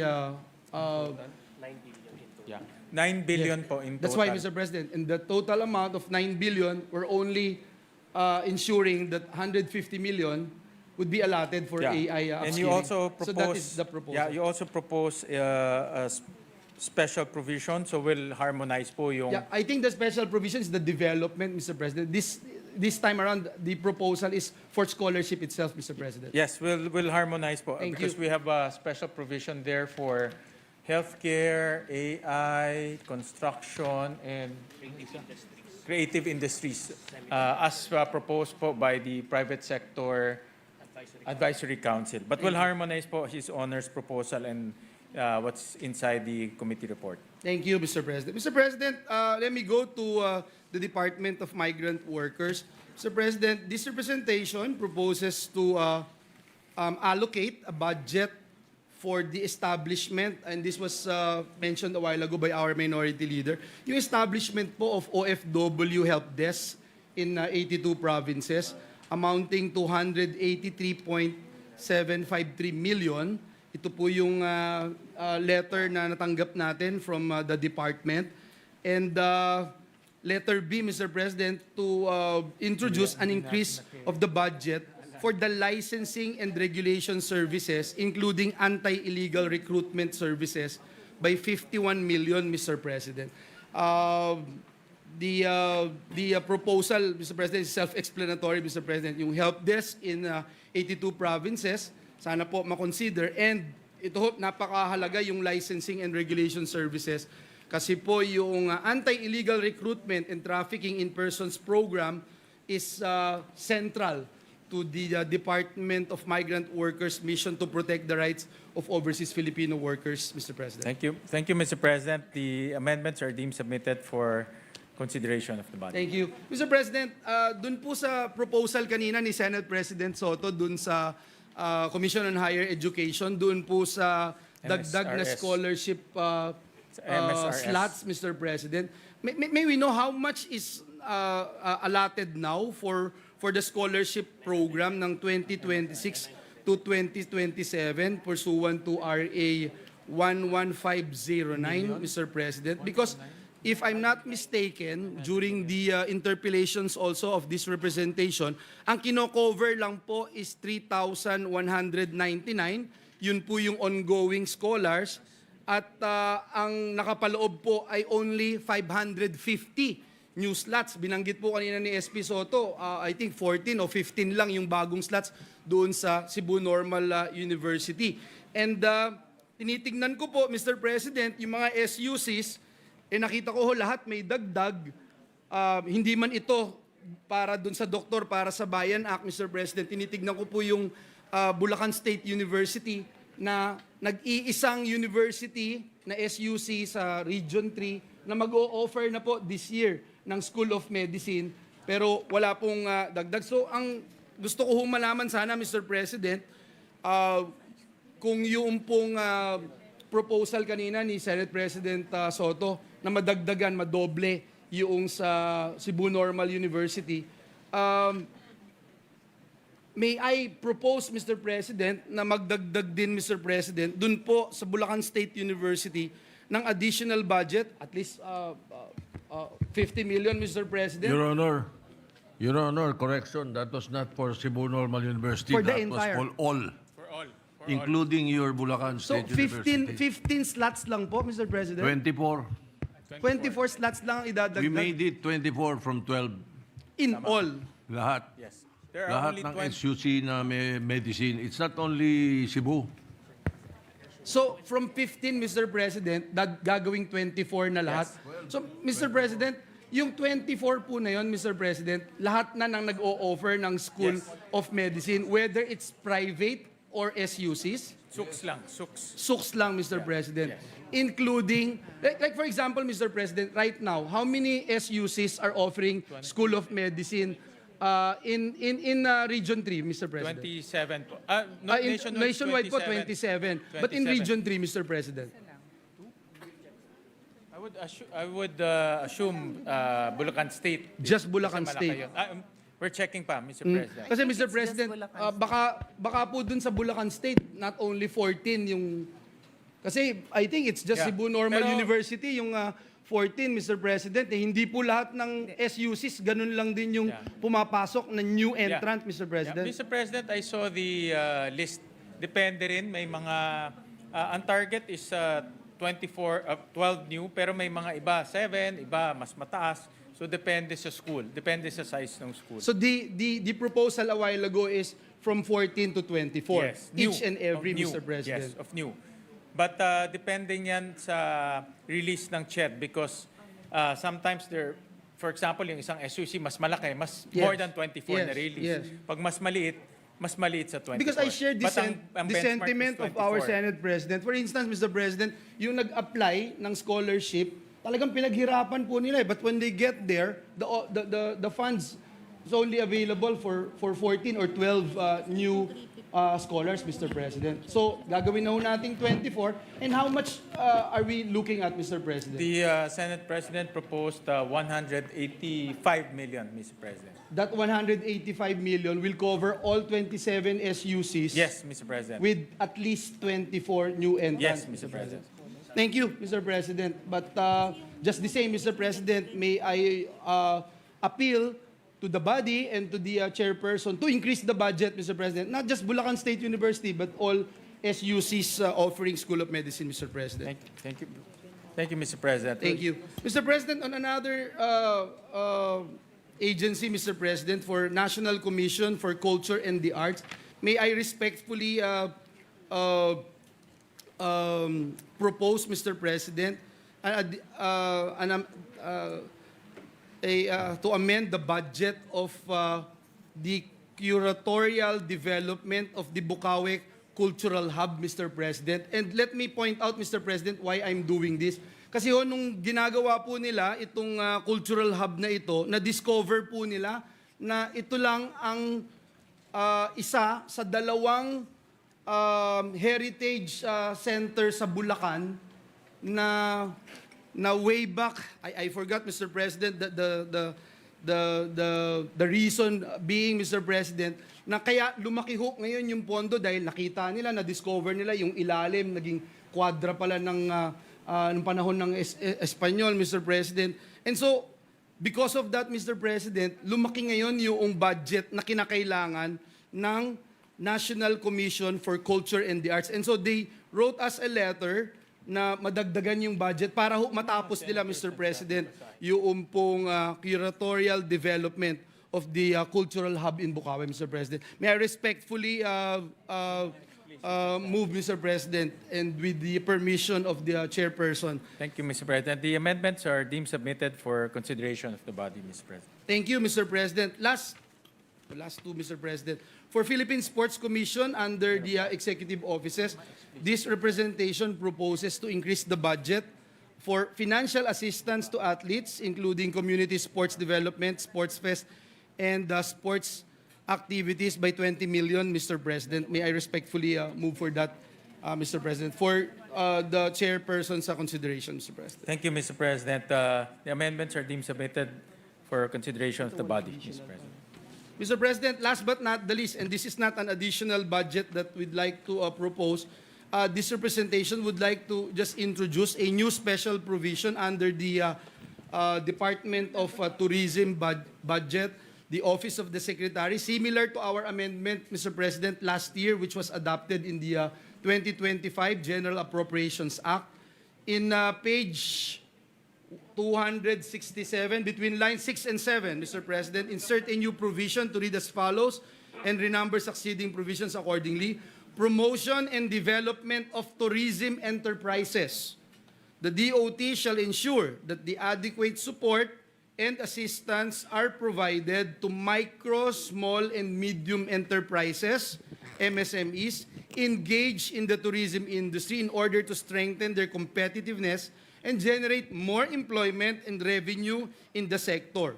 The DOT shall coordinate with the Department of Trade and Industry, DTI, to ensure that programs on branding and promotions, marketing, design, mentorship, and product development and enhancement, among others, are made available to tourism enterprises, especially to MSMEs. I submit and so move, Mr. President. Yes, the amendments are deemed submitted for consideration of the body. Maraming salamat, Ginoong Pangulo. Thank you, Senator Joel. Sa Maraming ating salamat. chairperson, maraming salamat Maraming po. salamat for po your sa patience. mga Thank you. intervention, lalong-lalo na sa TESDA. Alam ko, yan ang first love nyo. At marami ho dito ay na never dies. At marami ho dito ay malaki pong maitutulong po sa ating mga estudyante. Maraming salamat po. Mr. President, yeah, we have a problem lang on terms of who will go ahead. As I mentioned earlier, I would hope that we could just do it alphabetical, and I'll just wait till my last turn. But there was a request from the Deputy Minority Floor Leader na kung pwede, mauna siya.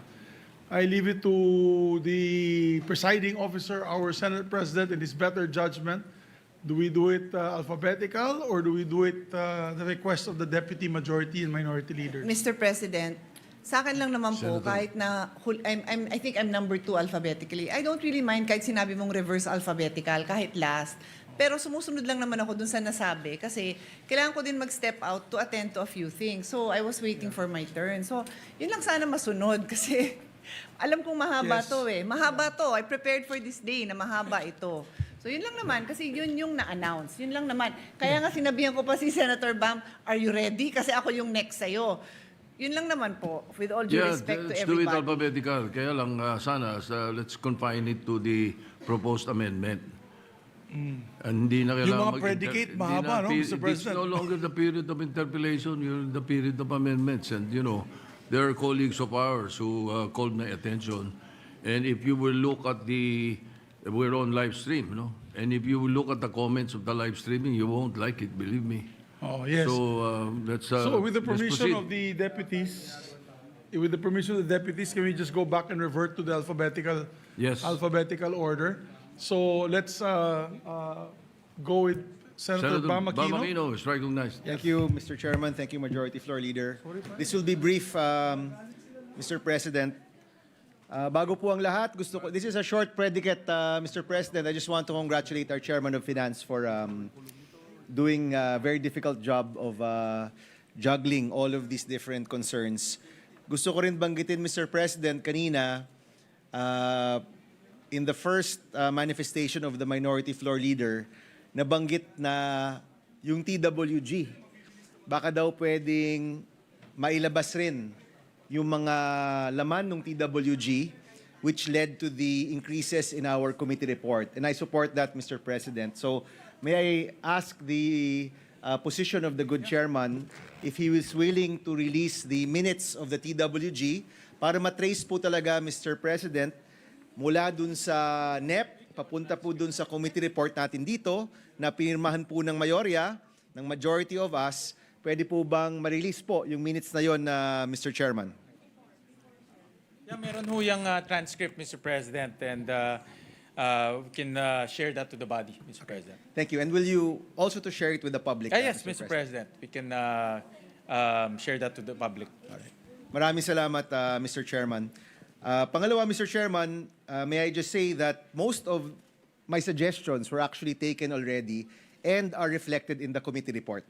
So marami po doon, yung pagtaas ng classroom budget, pagtaas ng school feeding program. Di lang naman po ako yung nagtulak niyan, marami po sa atin ang nagtulak niyan, but these are already carried, no? So most of my amendments now are on special provisions, Mr. Chairman. So if I may, first, for CHED, under selection of new UAQTE test grantees, after, quote, and beneficiaries under RA number 11861, Expanded Solo Parents Welfare Act, close quotation, insert, as well as students at risk of dropping out, in parenthesis, SARDO, subject to guidelines set by the UNIFAST Board. To ensure that test benefits are received only by verified and enrolled students, the aforementioned institutions shall post in designated public notice areas the list of qualified test beneficiaries to uphold transparency and public access to information. I so submit, Mr. President. Thank you, Mr. President. The amendments are deemed submitted for consideration of the body. Thank you. Secondly, for CHED, under Higher Education Development Program, add 500 million pesos under MOOE for financial support for related learning experience, parenthesis RLE requirements in Allied Health Sciences Program. Insert a new special provision to be read as follows. Financial support for related learning experience requirements in Allied Health Sciences programs. The amount of 500 million pesos appropriated herein under the Higher Education Development Program shall be used to provide one-time financial support to cover expenses incurred by students in allied health programs in fulfilling the related learning experience requirements, provided that priority shall be given to low-income students, provided further that the CHED shall issue the necessary guidelines for the equitable and efficient implementation of this provision. So submitted, Mr. President. Thank you. The amendments are deemed submitted for consideration for the body. And a brief explanation, Mr. President. Ito po yung RLE ng mga nurses at iba pang estudyante sa Allied Health Sciences Program. Alam po natin, Mr. President, na mabigat ang RLE sa expenses ng ating mga Allied Health Sciences students. Next, Mr. President, for DepEd, under lease of facilities, and this is as well to address classroom shortages. After, quote, the DepEd shall pay rental fees for the use of such facilities subject to applicable budgeting, procurement, accounting, and auditing rules and regulations, close quote, insert, the amount may also be used for the purchase of land and the purchase of buildings for classroom use, subject to existing laws and regulations. So submitted, Mr. President. The amendments are deemed submitted for consideration of the body. So with these special provisions, it's already in the basic education fund, Yeah. facilities Nandun. fund, Yeah. Mr. There was a question from the floor, from the majority floor leader. So the amount is already included. What we did, Mr. Chairman, is that we included another modality by which we can increase our classrooms. Correct. So there's buildings, yeah. lease, and now there's purchase of buildings outright. So submitted, Mr. President. Thank you. Yes, the amendments are deemed submitted for consideration of the body. Thank you, Senator. Another one for DepEd, Mr. President. For DepEd under basic education facilities, after in the implementation of the foregoing projects under A to G, there's lease and now there's purchase of buildings outright. So submitted, Mr. President. Thank you. Yes, the amendments are deemed submitted for consideration of the body. Thank you, Senator. Another one for DepEd, Mr. President. For DepEd under basic education facilities, after in the implementation of the foregoing projects under A to G, the DepEd may enter into a MOA with other government agencies such as DPWH, the local government units, and civil society organizations, CSOs in parentheses, as primary implementing agencies, insert, upon execution of the MOA, the DepEd shall download the corresponding funds to said agencies, LGUs, or CSOs for purposes of implementation, period. And then we delete the phrase project timelines and DepEd's classroom needs assessment and minimum performance standards and specifications, including standards of construction. So submitted, Mr. President. The amendments are deemed submitted for consideration of the body. Thank you. Thank you. Another one for DepEd, Mr. President. Under school-based feeding program, insert a new paragraph. For the effective implementation of the school-based feeding program, the DepEd may enter into a MOA with LGUs, including barangays, municipalities, cities, and provinces as implementing partners of the program. Upon execution of the MOA, the DepEd shall download the corresponding funds to said LGUs for purposes of implementation, subject to applicable budgeting, procurement, accounting, and auditing rules and regulations, and to the guidelines to be issued by the DepEd. So submitted, Mr. Thank you. President. The amendments are deemed submitted for consideration of the body. And to explain this further, Mr. President, ang ibig pong sabihin nito is an LGU can carve out from the budget of DepEd their school feeding program budget so that they can implement it on their own. Yeah. Because many LGUs are actually implementing feeding programs on their own, Mr. Yeah, President. thank you. And thank you for this intervention, Mr. President, because yun talagang ang gusto ng mga ahensya, not to limit themselves to themselves, but to also partner with LGUs and other, even CSOs. They're willing to partner, Mr. President. Thank you, Mr. President. For DICT, Mr. President, under Digital Government Development and Management, add 50 million for capital outlay and 15 million for MOOE. So submitted, Mr. President. The amendments are deemed submitted for consideration of the body. That's all, Mr. President. Mr. President. Maraming salamat. Sa very short list, pero nais ko pong ulitin na yung current budget po for education na nasa committee report na ngayon po ay nagtatamasa ng pinakamataas na budget sa kasaysayan ng ating bansa. Sana po ay hindi mabawasan. Thank you. And I hope all of my colleagues here will stand firm in making sure that this budget is not decreased, neither in our second reading vote or more importantly during the BICAM. Siguraduhin po natin, Mr. President, ang education budget matuloy nga maging batas for 2026. Thank you, Mr. President. Maraming salamat, Mr. President. Majority Leader. President, we recognize now our distinguished colleague, Senator Pia Cayetano. Senator Pia Cayetano is recognized. Thank you, Mr. President.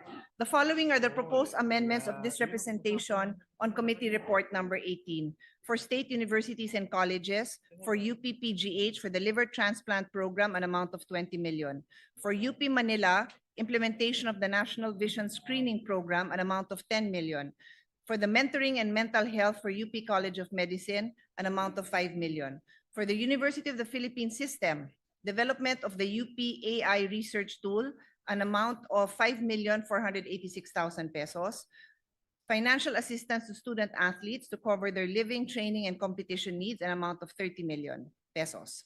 For UP Los Baños, completion of dormitory for graduate students, an amount of 21,459,500 pesos. In memory of our masteral graduate, the majority floor leader, Alan, also went to school in UP Los Baños. For UP Mindanao, establishment of Health Innovation Hub, an amount of 18,671,000 pesos. For the UP Open University, Digital Futures Research Hub, empowering doctoral graduates through a collaborative mentoring ecosystem, an amount of 12 million pesos. For UP Cebu, rehabilitation of the AV room, South Road Properties Campus, it's an ongoing project, an amount of 21,459,500 pesos. For the Polytechnic University of the Philippines, completion of the academic building of PUP Taguig in amount of 15 million pesos. For Jose Rizal Memorial State University, repair and rehabilitation of the JRMSU main campus track and field oval, an amount of 20 million pesos. For Sulu State University, completion of information and communication technology building, an amount of 42 million pesos. I'd like to emphasize, Mr. President, that there are a lot more, but I think our other colleagues were able to help the SUCs. And also, these are the SUCs that gave us the complete documentation that is required to support their requested projects for amendment in our budget. For the Department of Health, as the subcommittee chair handling the budget of the Department of Health, we submitted our amendments to the Finance Committee, including various projects under the Health Facilities Enhancement Programs, including the completion of health infrastructure. We emphasize completion as there are many unfinished facilities. We also included procurement of medical equipment and mobile clinic for geographically isolated and disadvantageous areas, an amount of 658 million pesos. For the Department of Labor and Employment, on the Integrated Livelihood Program, an amount of 75 million pesos. And for the Philippine Sports Commission, the following amendments are in line with the Administrative Order number 38, which mandates the National Sports Tourism Interagency Committee, chaired by the PSC, to oversee the development, promotion, and implementation of sports tourism, grassroots sports development, and also providing for assistance to athletes. This amount is 600 million pesos. The National Library of the Philippines on the development of a conservation laboratory to preserve and conserve the cultural heritage collection. This is 25,689,000 pesos. The National Archives of the Philippines to support the activities of stakeholders and promote archival awareness and strengthen public appreciation for documentary heritage, an amount of 1,235,000 pesos. Cultural Center of the Philippines for Professional Artist Support Program, 10 million pesos. For Department of Public Works and Highways, on various infrastructure projects, including the establishment of daycare centers, classrooms, and sports centers, amounting to 429 million pesos. Again, Mr. President, these are projects that have been, documentary requirements have been submitted by either the LGU or the other agencies that are the other institutions that were requesting for support for their projects. For the Development Academy of the Philippines, support for the academic programs of Graduate School of Public and Development Management, an amount of 10 million pesos. For the Senate Electoral Tribunal, for the expansion of the tribunal's HMO benefits to align with other agencies and the strengthening of personnel development, 10 million pesos. For the Department of Agriculture, a new line item for the Bureau of Animal Industry to establish an animal welfare supervision accreditation and support program to provide assistance to animal shelters that have demonstrated exemplary performance in delivering care and protection to animals in vulnerable conditions, an amount of 10 million pesos. Those are the bulk of my amendments, Mr. President. The others are just very quick manifestations and one final amendment at the end. Maraming salamat, Senator Pia. And thank you for your previous intervention, especially in the committee report, which a lot of them really, I would say, revolutionized our healthcare delivery, especially through the zero balance billing. So, Thank you. Maraming salamat. The amendments are deemed submitted for consideration of the body. Thank you, Mr. President. Majority Floor Leader, hindi pa Thank po you ako very tapos. Hindi pa ako tapos. Ay, Isa sorry. pa ba? No. Mr. President, I would just like to put on record as Senior Vice Chairperson of the Committee on Finance that handled the budget of DepEd, CHED, and SUCs for the past 6 years. I reiterate my support for the budget of these agencies, especially the inclusion of the following amendments in the Senate Committee report, which this representation introduced. So these are already reflected in the committee report, Mr. President. For CHED and SUCs, increase in the seed capital for the establishment and development of medical state universities and colleges. Increase in the allocation of student financial assistance programs to fund the scholarship program for future medical technologists and pharmacists. Funding to increase the carrying capacity of the College of Medicines, funding for the Futures Thinking initiatives and projects of various SUCs, and funding for the funding allocation for the English Laboratory.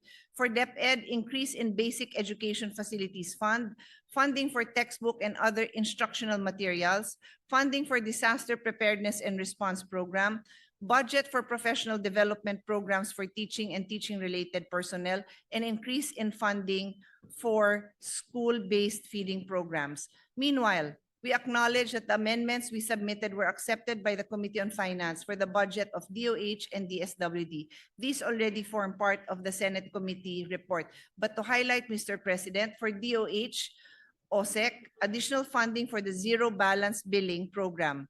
DOH hospitals, additional 3.33 billion. For regional hospitals, additional 6 billion. And selected LGU hospitals, 1 billion. Direct allocation of MAIFIP to government hospitals, 1 billion each for specialty hospitals, including the Philippine Heart Center, National Kidney and Transplant Institute, the Lung Center of the Philippines, and the Philippine Children's Medical Center.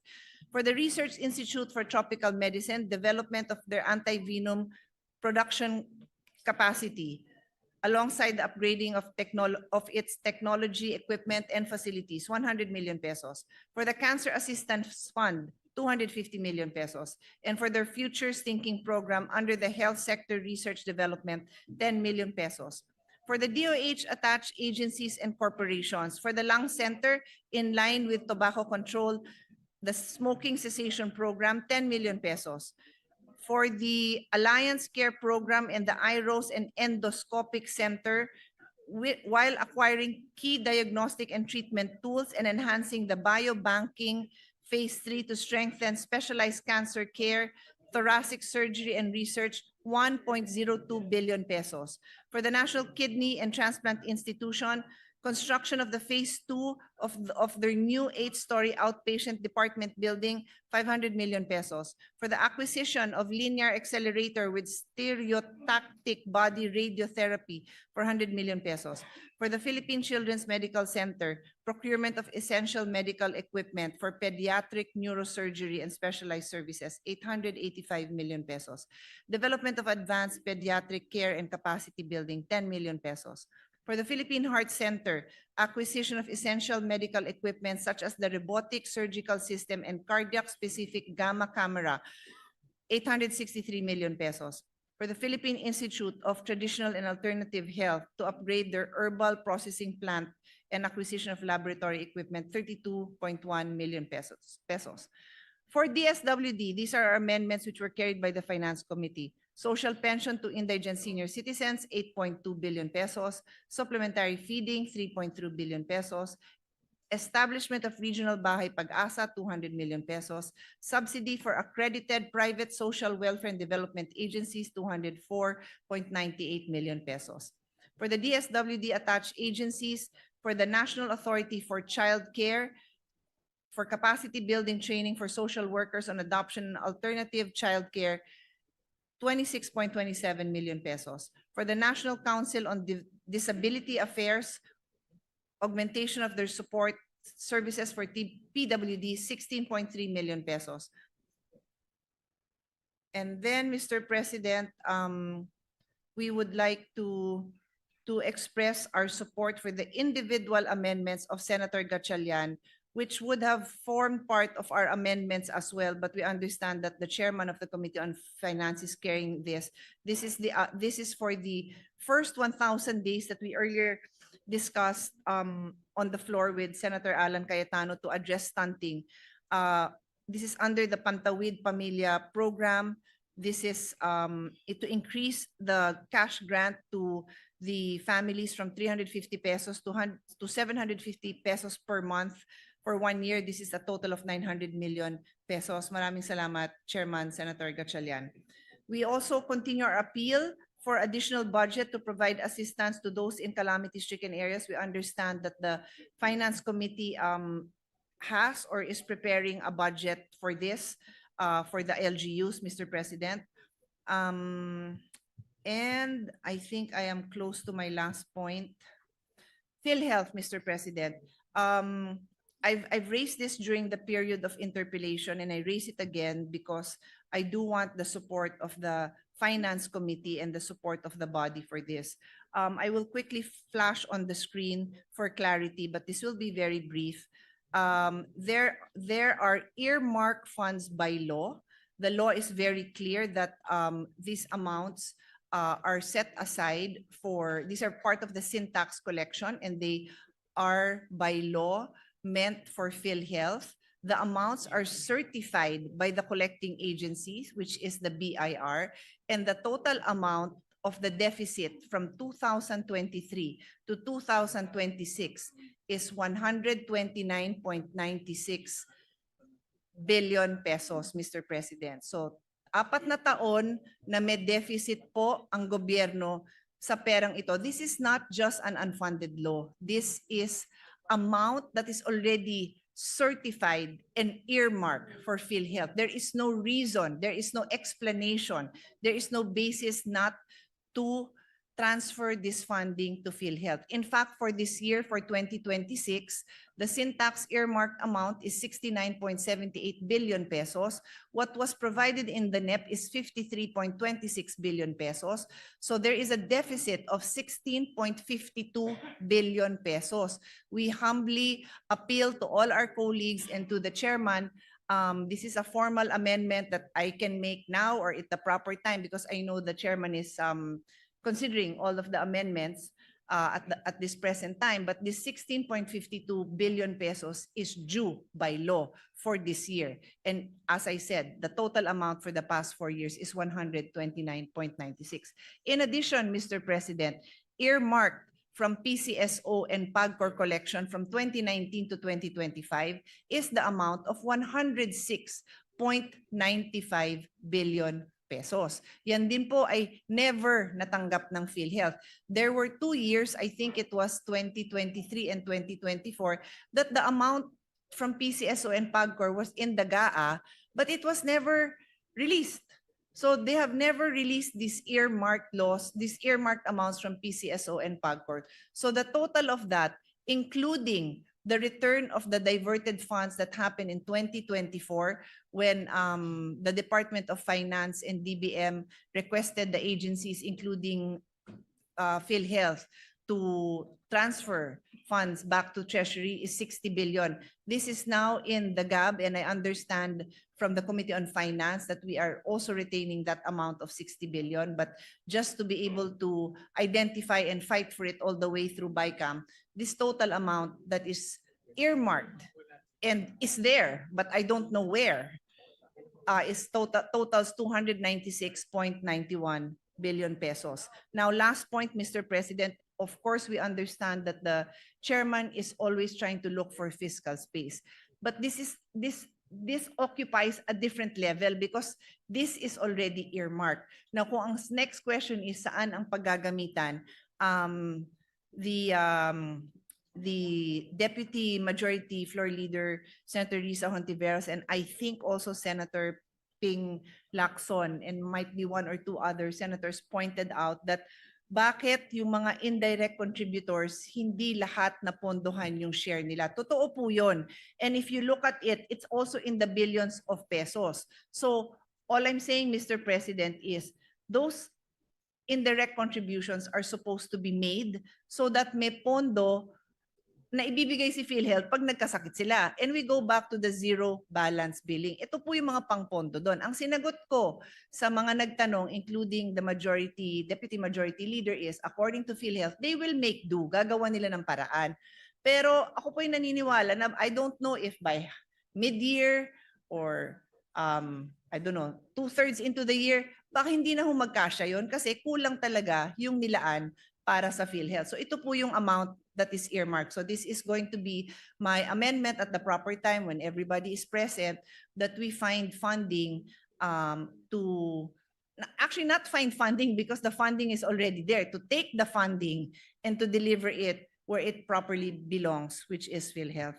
And that ends my amendments, Mr. President. All the documentations for this have been submitted to the Committee on Finance. Thank you very much to the chairperson for his support.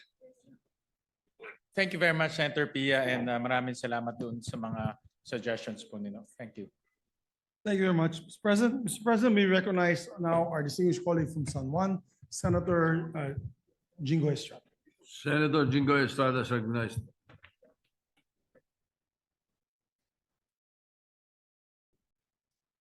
Thank you, Mr. President. Mr. President, For the Department of Science and Technology budget on the S&T program for regional and countryside development, I propose an increase of 500 million for the procurement of smarter approach on disaster response for resilient communities through adoption of mobile command and control vehicle with triage technology, as requested by the regional offices of the Department of Science and Technology, the city government of Alaminos, Pangasinan, and the provincial government of Ilocos Sur and Abra.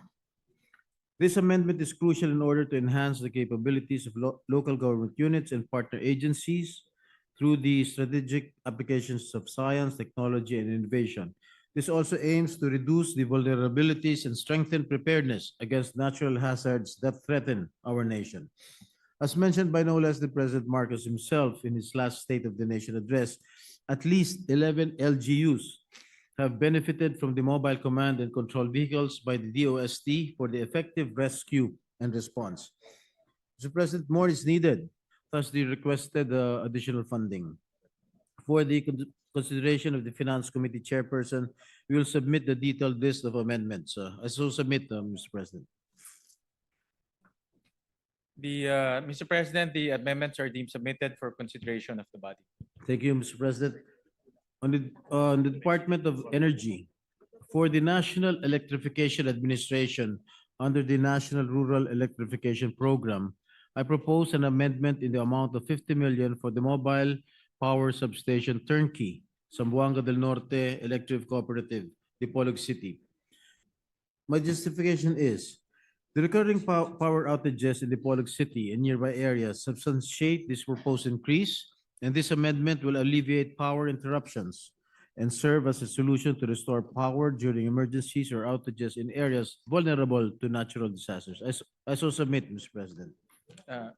Mr. President, the amendments are deemed submitted for consideration of the body. Thank you, Mr. President. The Armed Forces of the Philippines, most particularly in V. Luna General Hospital. For V. Luna General Hospital, the AFP Medical Center, this representation seeks to propose an increase of 20 million pesos for the improvement of the V. Luna General Hospital Laboratory.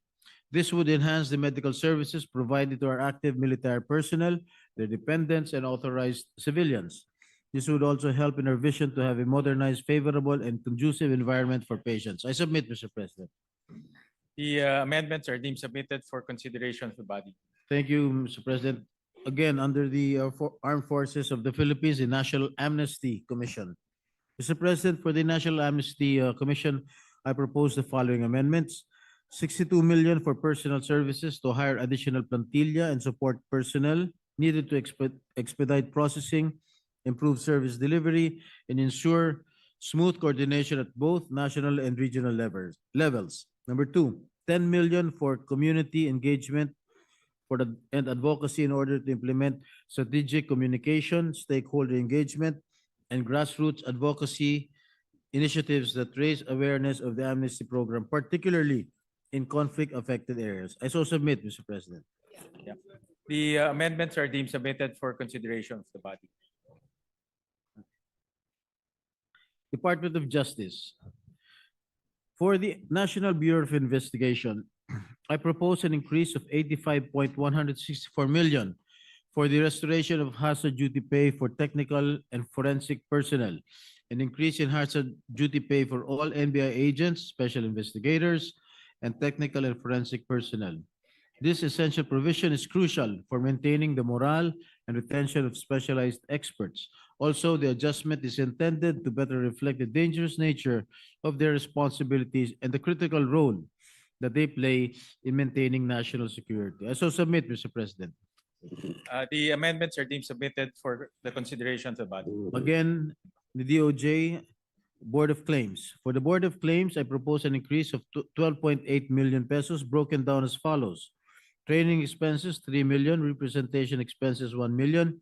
Other professional expenses, 3.5 million. Traveling expenses, 300,000.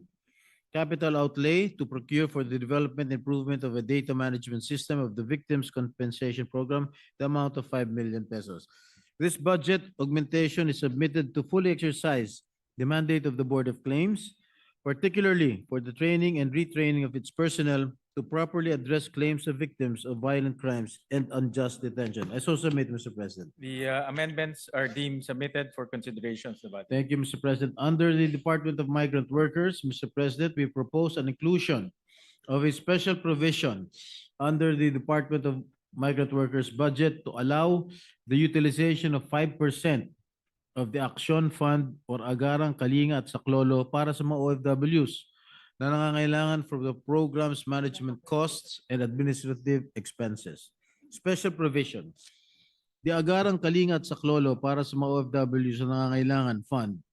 The amount of 2,400,000,000 pesos appropriated herein for the Action Fund program under Workers, Welfare, and Government Placement Services shall be used to provide legal, medical, financial, and other forms of assistance to distressed OFWs and their families.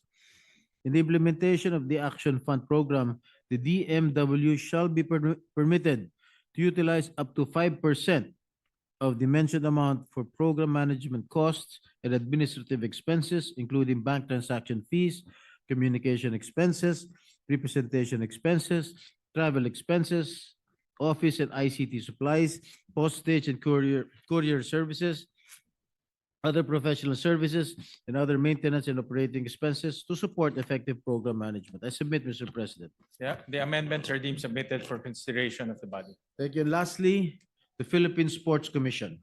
Mr. President, in addition to the amount introduced by the Committee on Finance under National Grassroots Sports Development Program under the Philippine Sports Commission, I propose an additional budget of 50 million. This will be used for the procurement of sports equipment for use of aspiring Filipino athletes, considering the fact that the 5% share from the Philippine Amusement and Gaming Corporation, or PAGCOR, is not yet fully remitted to the Philippines Sports Commission. I submit, Mr. President. The amendments are deemed submitted for consideration of the body. Again, lastly, before I end my the period of amendments, may I ask the chairman of the Finance Committee, Senator Sherwin, what happened to the budget of the just to refresh my memory, the budget of the Optical Media Board?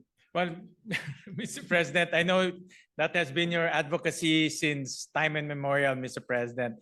And you made a very good point during the plenary debates, which I wholeheartedly agreed to. And in fact, to demonstrate my agreement, I co-authored the bill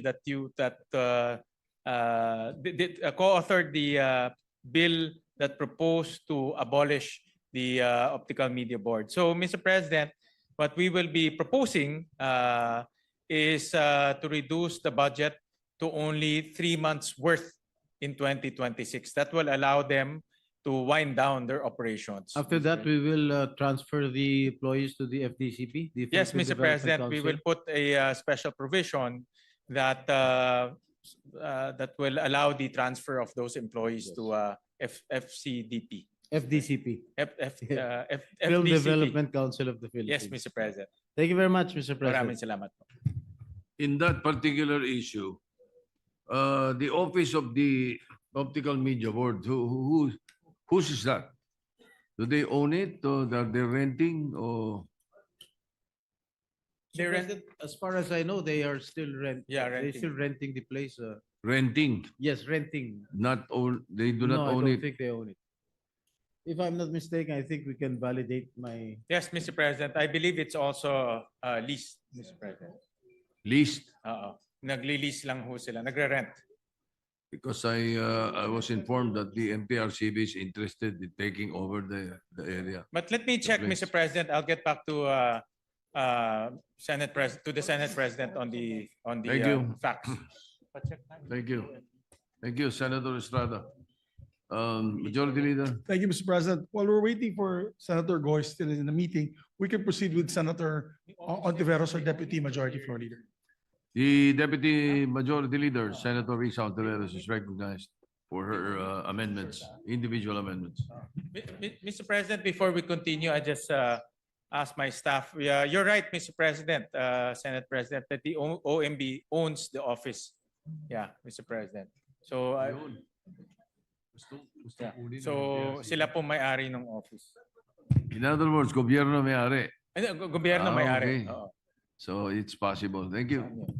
Mr. President, with the indulgence of Senator Risa, when did they acquire the or purchase the land that they own? Well, Mr. President, we'll get more facts on Information. that. Right now, we just have the basic facts that they own the property, but we'll get more information and furnish. May I know Senator where is Jinggoy. it located, Mr. President? It's near MTRCB, Quezon maybe- City. All right. Timog.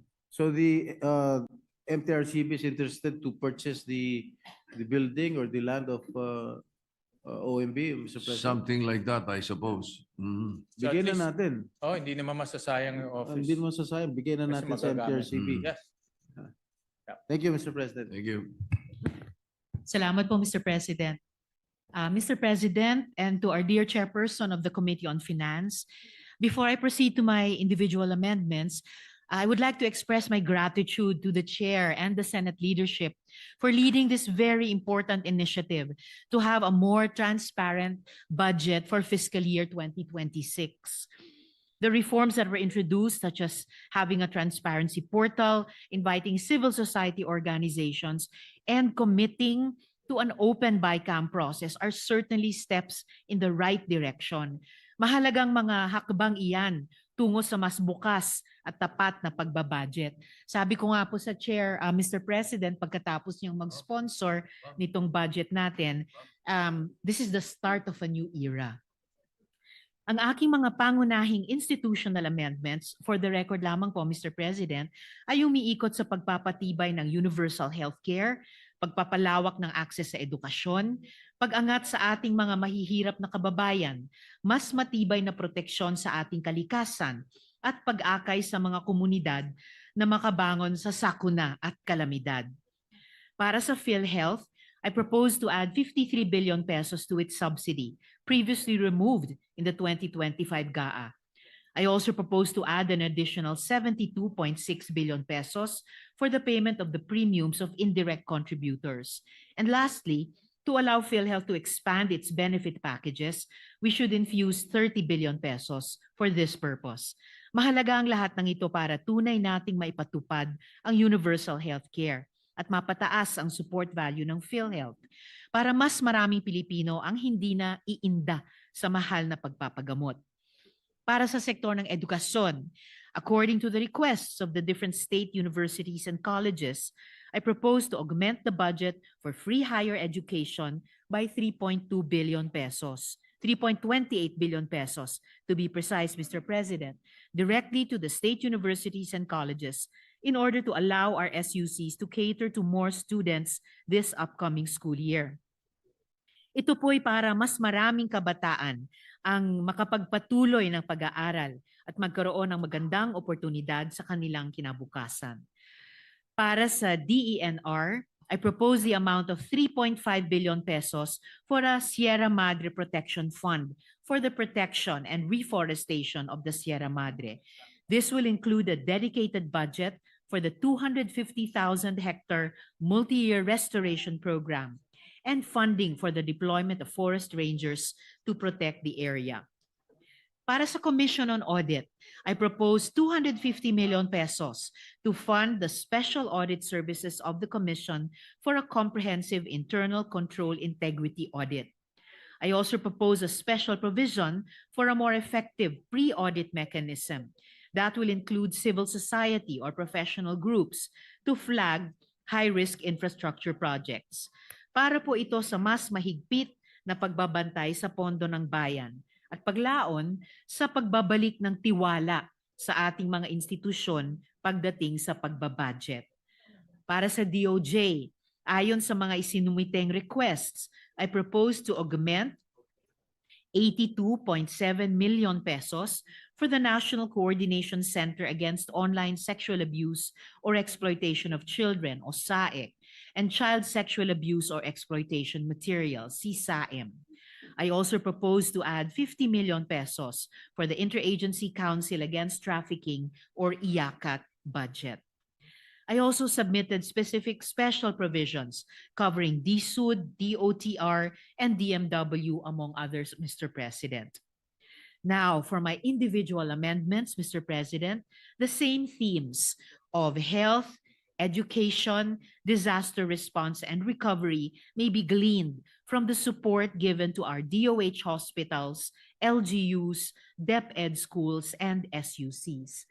To cite a few examples for health based on the requests of the agencies and local government units.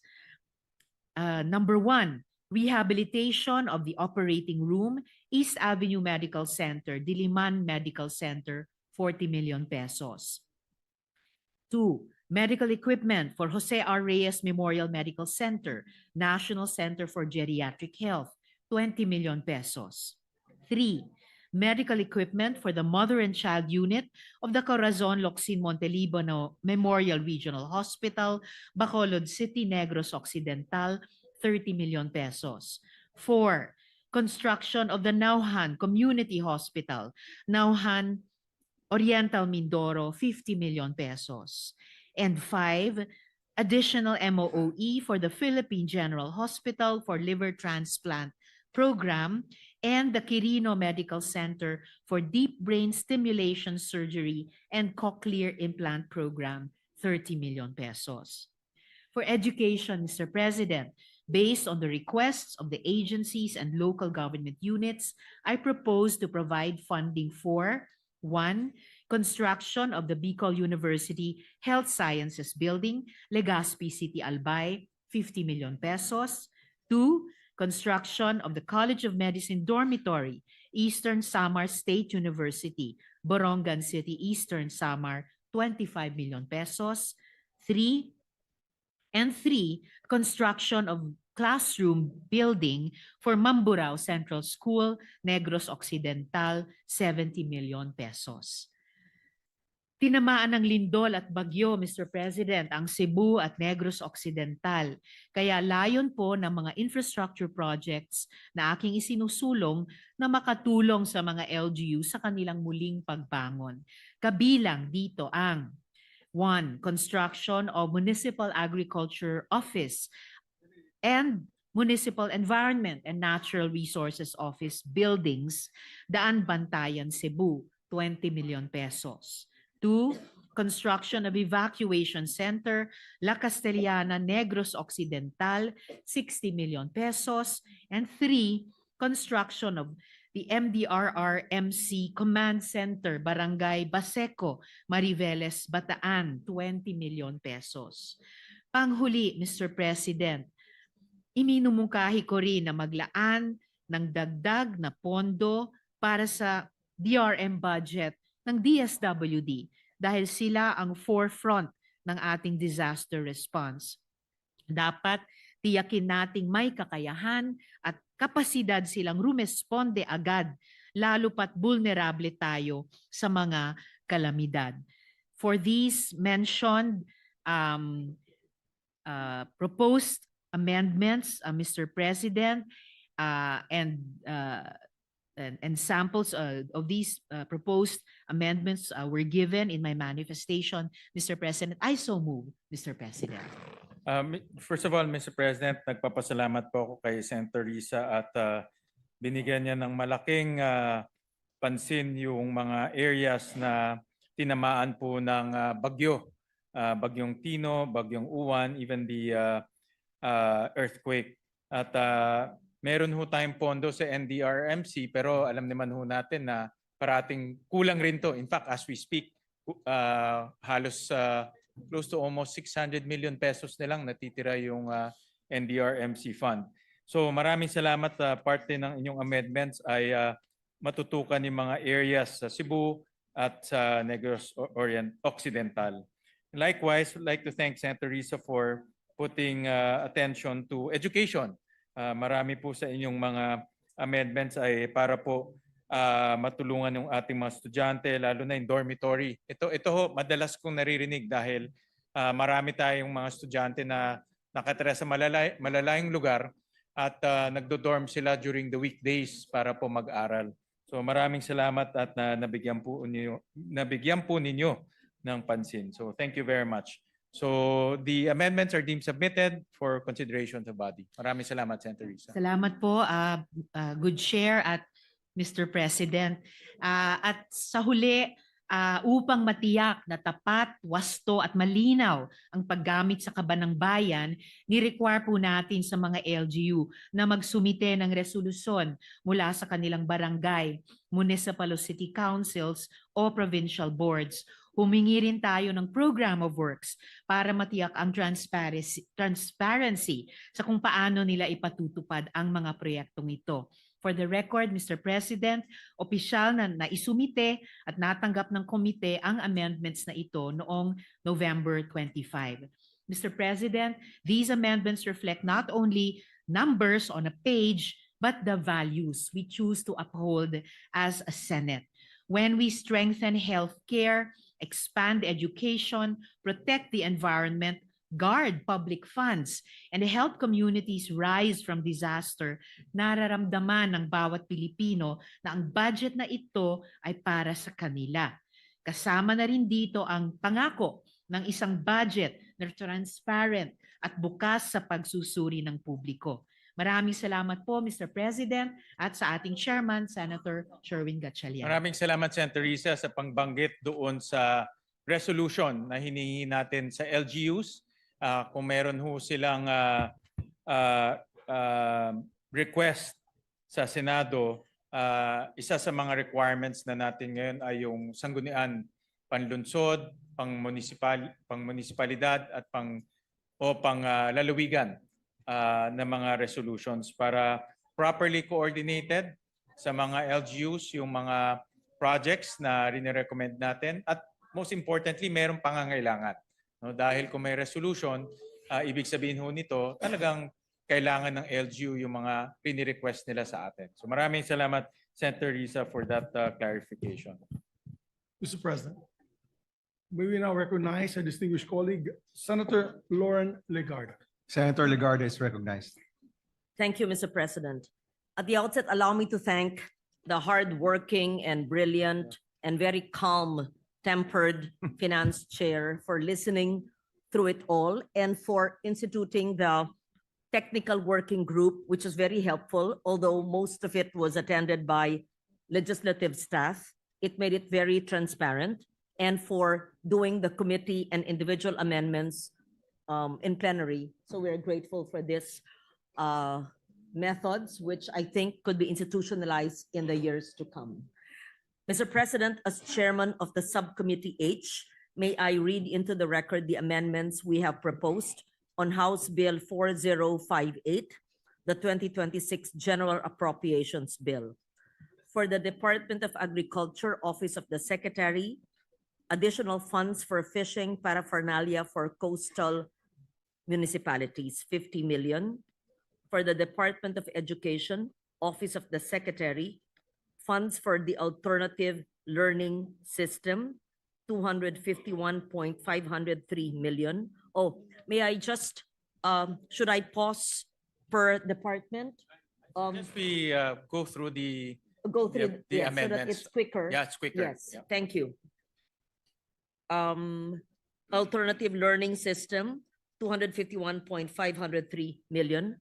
The additional funds for the construction of classrooms, 800 million, and I will explain this later. Additional funds for the last mile schools, 2.250 billion, for a total of 3.301 billion for the Department of Education. For the National Museum of the Philippines, repair and development of the General Aniceto Lacson Ancestral House in Talisay, Negros Occidental, Phase 2, 50 million. The development of the National Museum of the Philippines, Calibo Aklan, Phase 2, 20 million. Development of the National Museum of the Philippines, Coronadal and Lake Cebu, South Cotabato, Phase 2, 40 million, for a total of 110 million from the for the National Museum. For the state universities and colleges, UP system, renovation of Paz Mendoza Hall, PGH Manila, 30 million. PGH funding for the treatment of X-linked dystonia Parkinsonism, XDP, also known as Lubag syndrome, a very unique illness found in Western Visayas, the island of Panay, 15 million. Digitization of oral narratives for UP Visayas, 12 million. Scholarships for the Marine Science Institute, UP Diliman, 10.965 million for a total of 67.965 million. For the Department of Environment and Natural Resources, Office of the Secretary, we decided to cut the National Greening Program by 1,090,179,000 instead of the 1,282,179,000 per the committee report. The revised budget for the NGP now stands at 565 million. We have also included a special provision on the implementation of the remaining NGP budget, which provides that priority shall be given to the legislated protected areas. For the Department of Foreign Affairs, Office of the Secretary, provide funds for Philippine Studies, 20 million. MOE for London, United Kingdom Embassy, 3 million. MOE for Frankfurt, Germany, PCG, Consulate General, 3 million. And additional MOE for the Berlin, Germany Embassy, 3 million, for a total of 29 million for the Department of Foreign Affairs. For the Department of Health, the West Visayas Medical Center in Iloilo, funding for the treatment of the Lubag syndrome, 5 million. And for the Department of Labor and Employment, Office of the Secretary, provide funds for Dole Kabuhayan, DILIP, for micro, small, and medium enterprises for 100 million. For the Department of Science and Technology, Philippine Textile Research Institute, provide funds for natural dye hubs, 10 million. Funds for regional cotton yarn spinning and innovation centers, 50 million, for a total of 60 million. Department of Tourism, National Parks Development Committee, the replacement and refurbishment of the Ferdinand Blumentritt bust and its landscape at Rizal Park, Luneta, 1,247,000. Intramuros Administration, free guided walking tours for 1 million, and free cultural performances and programs in Fort Santiago for 5 million, for a total of 6 million. The Department of Trade and Industry, Office of the Secretary, to provide funds for the annual National Arts and Crafts Fair, 40 million. Funding for the Creative Industries, which is a Law Malikaing Pinoy program, for 10 million. And to provide funds for the Shared Service Facilities Extension programs of state universities and colleges, 50 million, for a total of 100 million. And for the Design Center of the Philippines activities, including product development, 69,152,000. For other executive offices, the Climate Change Commission, the Roving Climate Change Academy to institutionalize DRRCCAM, 40,179,000. For trainings and workshops, 5 million. For the Philippine Resilience Awards, 10 million, for a total of 55,179,000. For the Commission on Filipino Language, for the provision of funds for the Bantayog na Wika in different cities or municipalities for 7 million. And for the National Commission for Culture and the Arts, for the Documentation and Cultural Hub, promotion, exhibition, scholarships, training, and film production to preserve and promote the tangible and intangible heritage, assistance to artisans, including the documentation of Philippine participation in international and local fairs for 551.505 million. For the National Historical Commission of the Philippines, funds for the Phase 3 of Patnongon Casa Tribunal, 15 million. For the restoration of Aninii Church, Phase 2, 7.5 million. Funds for the Balay na Bato, San Jose Antique, 5 million, for a total of 27.5 million. For the National Library of the Philippines, development of a conservation laboratory, 25,689,000. For the development of a permanent gallery, 20 million, for a total of 45,689,000. For the National Archives of the Philippines, yaman ng nakaraan, pamana ng kinabukasan, 1.235 million. Sinupan Saksi Nap Odyssey Exhibition, 1.920 million. Budget for the lease and construction of the National Archives Northern Luzon Regional Hub for 55 million for a total of 58.155 million. Cultural Center of the Philippines to provide funds for PPO performances nationwide, 10 million. Subsidy for national performing arts companies, 70 million for a total of 80 million. Development Academy of the Philippines, DAP, to provide funds for seminars of state university and colleges and local colleges presidents and officials to be arranged by DAP, 3 million. Provide funds for trainings and seminars, 10 million for a total of 13 million. These are my committee amendments, Mr. President, which I put on record, which I am grateful to the good sponsor. We discussed it previously, and I actually had the longer list, but I'm only reading into the record those which I deem he is likely to accept. So I submit, Mr. President. Thank you, Mr. President, and thank you, Senator Legarda. You've been very active in actually almost all the budget briefings, also in plenary, and we appreciate all your suggestions and your interventions. So maraming salamat po.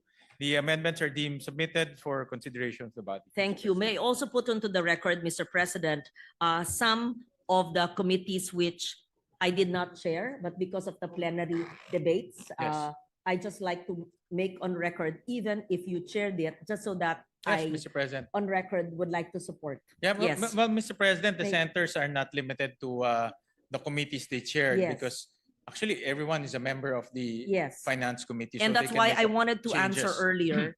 Yes, when they asked you about the 11-day plenary hearings and plenary sessions, I would like to say that it's been very helpful. And thus, I am now manifesting my other amendments based on the plenary sessions. I leave it to the better judgment of the chair. With the support of the Senate Committee on Finance Chair, we've also pushed for the provision of funds to increase the educational assistance to decommissioned combatants of the MILF and MNLF, their family members or next of kin, and eligible indigenous peoples under the Office of the Presidential Advisor on Peace, Reconciliation, and Unity, or the OPAPRU. We also work to ensure that SUCs receive funding to cover the 12.3 billion cumulative deficiency in the free higher education implementation from 2022 to 2025, and to ensure that the 2026 GAA contains no deficiency. I am so grateful to the chair that even on a stormy day when all the state universities and colleges officials, the presidents, were in Metro Manila, he took his time out to meet with them so that we could discuss the deficiency of over 12 billion and committed to fund it, which you actually did. So I know that I'm not the chair of this committee. I just wanted to put it on record. I also wanted to express my gratitude for the peace, security, and education agenda, especially as we discussed it in the OPAP briefing when we found out that a component so important in the peace agreement was not funded because it was lodged under Pamana. But this is the educational scholarships of the children of the combatants who have since who are no longer combatants. So I'm grateful to the chair for that. So also I'd like to put on record for 2026, your committee, through the chair's initiative, all of us collectively are allocating 1.38 trillion for education, the largest in our history. Note, this is not my amendment. I just want to put it on record. This represents about 1/5 of the national budget and roughly 4.5% of GDP. For my individual and institutional amendments alone, an estimated 1,306 classrooms will be constructed through 2.35 billion in allocations. Using a classroom ratio of 40 learners, these new facilities can serve more than 52,000 students per daily class session. This addition meaningfully reduces the national classroom backlog and expands access to safe and adequate learning spaces for students. So thank you to our chair for heeding this much needed backlog, addition to the backlog of classrooms and school buildings. We also recommended that the allocation given for the tourism road infrastructure trip be deleted from the Department of Public Works and Highways. From this cut, we recommended that funds be given to the priority programs of the Department of Science and Technology as well as other agencies. I would leave it to the better judgment of the chair whether he will accept that or not. I just wanted to put that on record. We likewise note the request of the Department of Tourism to realign 78.5 million from the Tourism Policy Formulation and Planning Program to General Management and Supervision. It's just an internal realignment, which they did not tell me when I was defending their budget, to support the operational needs of the central office and regional offices, particularly in NCR and Region 4B. This adjustment, as communicated by Secretary Frasco, is intended to ensure that essential administrative and supervisory functions are adequately funded, thereby allowing the DOT to deliver its programs more effectively. We also convey our support for domestic tourism initiatives, including motorcycle and cyclotourism, as raised by Senator J.V. Ejercito. He texted me and he's not feeling well today, but I would like to put this on record. These programs stimulate local economies, support small enterprises, and promote our cultural and natural destinations. Strengthening safe and sustainable motorcycle tourism will further enhance local tourism development and create livelihood opportunities across our communities.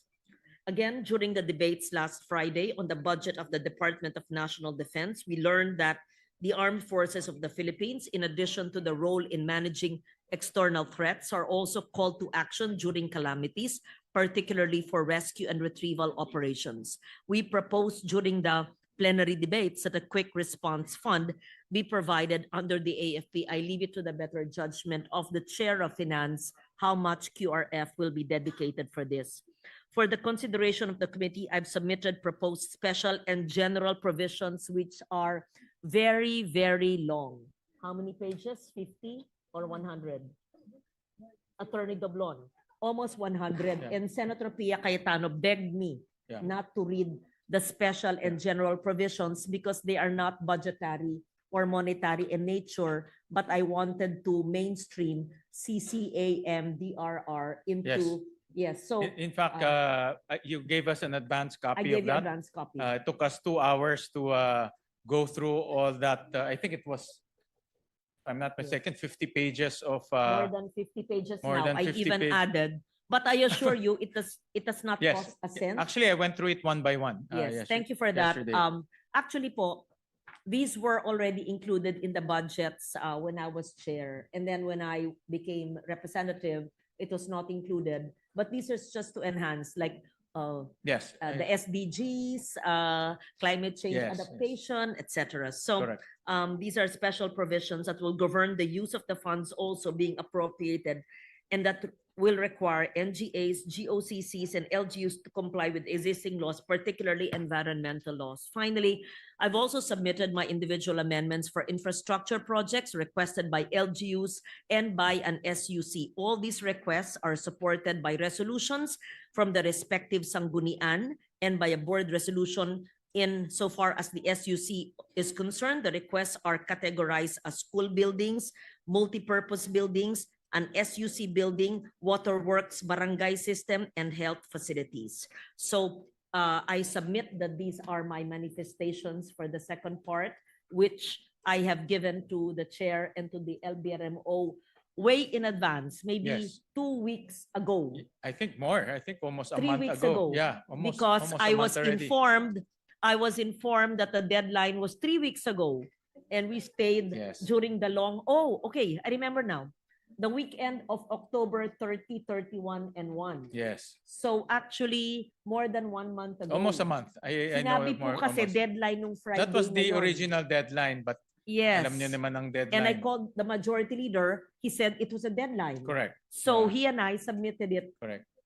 the weekend, Halloween weekend. Yes. For the record, it was you and the majority leader who submitted their amendments complete with Sangguniang resolutions and Yes. other supporting And the documents. balikbayan boxes are in the Correct, LBRMO. Mr. President. And in fact, those that were not complete, for example, an SUC president letter, pero pag walang Board of Regents, hindi pwede. Kaya hinabol ko yung Board of Regents kasi kailangan yun. Right. Pag barangay water system, maski po 5 million lang po, ay meron din pong sangguniang barangay resolution. Correct. Yung mga humingi po ng LGU multipurpose pero hindi po kumpleto yung sanggunian bayan ay hindi ko po naisama. Yes. Kaya- Yun po ang Yes. that is the innovation that we introduced so that we will really determine my need, the Yes. need of that locality and also properly coordinated with the Yes. LGUs. Thank you. So, actually, sinabi po sa akin that I don't have to read it because nga 1 month ago pa sinabmit. But, to be transparent, Yes, I correct. wanted to be part of plenary record, even Yes. if it's been with LBRMO for more than a month. Correct. Thank you. Yes. Thank you for that. And I'm Maraming so salamat. grateful to Your Honor for allowing me to sit with you in most, not all, almost 99%.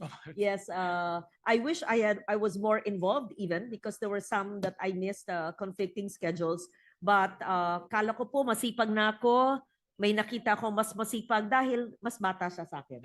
But I'm grateful to Your Honor and to the very hardworking LBRMO head, DG Irene and staff, and for Attorney Doblon, who was not retired from the Senate yet. She made sure, as my consultant for the budget, that I am fully compliant with Your Honor's requirements, and she's the one. They're stopping me from talking. She's the one who gave me all those deadlines. So I'm grateful to Your Honor. Thank you. Maraming very salamat. much. Thank you very much, Mr. President. Yes, for the record, it was myself and Senator Lauren who submitted on time, but we all panicked and we had to work double time, overtime. Mr. President, next to propose the amendments is Senator Robin Hood Padilla, Mr. President. Senator Padilla is recognized. Maraming salamat po, Ginoong Pangulo at sa ating pinunong mayorya. Ang inyo pong lingkod ay naghahain ng mga sumusunod na amyendang institusyonal para po sa 2026 General Appropriations Bill o GAB. Una po, para po sa National Commission for Indigenous Peoples, ito po yung para sa pagtititulo ng kanilang mga lupa, 200 million pesos po. Para naman po sa Supreme Court of the Philippines at lower courts, para po ito sa Sharia, karagdagang 200 million po. Para po sa National Commission on Muslim Filipinos, 137,500,000 pesos para po sa promotion, development, management, and preservation of Muslim cultural centers, heritage, holidays, festivities, and cultural activities of its regional offices, NCR, Region 9, Region 10, Region 11, Region 12, North Luzon, South Luzon, Visayas, Lanao, Sulu, and Tawi-Tawi. Madrasa Rehabilitation and Improvement Initiative for conducive learning spaces for Muslim Filipino youth. Pang-apat po, para sa Cultural Center of the Philippines sa programang Sinimalaya Philippine Independent Film Festival, karagdagang 10 million pesos. Para po sa University of the Philippines, Institute of Islamic Studies, Diliman, karagdagang 10 million pesos po. Ito po ay ilalagak sa heritage, digitation, and Publication Project. Saka po sa Smart Library. Ganon din po para sa University of the Philippines, Department of Military Science and Tactics. Karagdagang 10 million pesos po para po i-repair ang Atienza Hall, kabilang ang ROTC Cadets Room, ROTC Logistics Room, Prepositioning and Equipment Room at DMST Property Room. Ganon din po para sa Tarlac State University, Center for Peace, Indigenous Peoples Resources and Development, implementation of the Integrated Governance, Health and Nutritional Assessment of the AITA Billings of Maamot, San Jose, Tarlac, karagdagang 700,000 pesos po. At para naman po sa CDA, sa Cooperative Development Authority, nabibigyan po ng tig-2 milyon ang bawat bayang nasa conflict areas. Ito po ay nakakahalaga ng 12 million.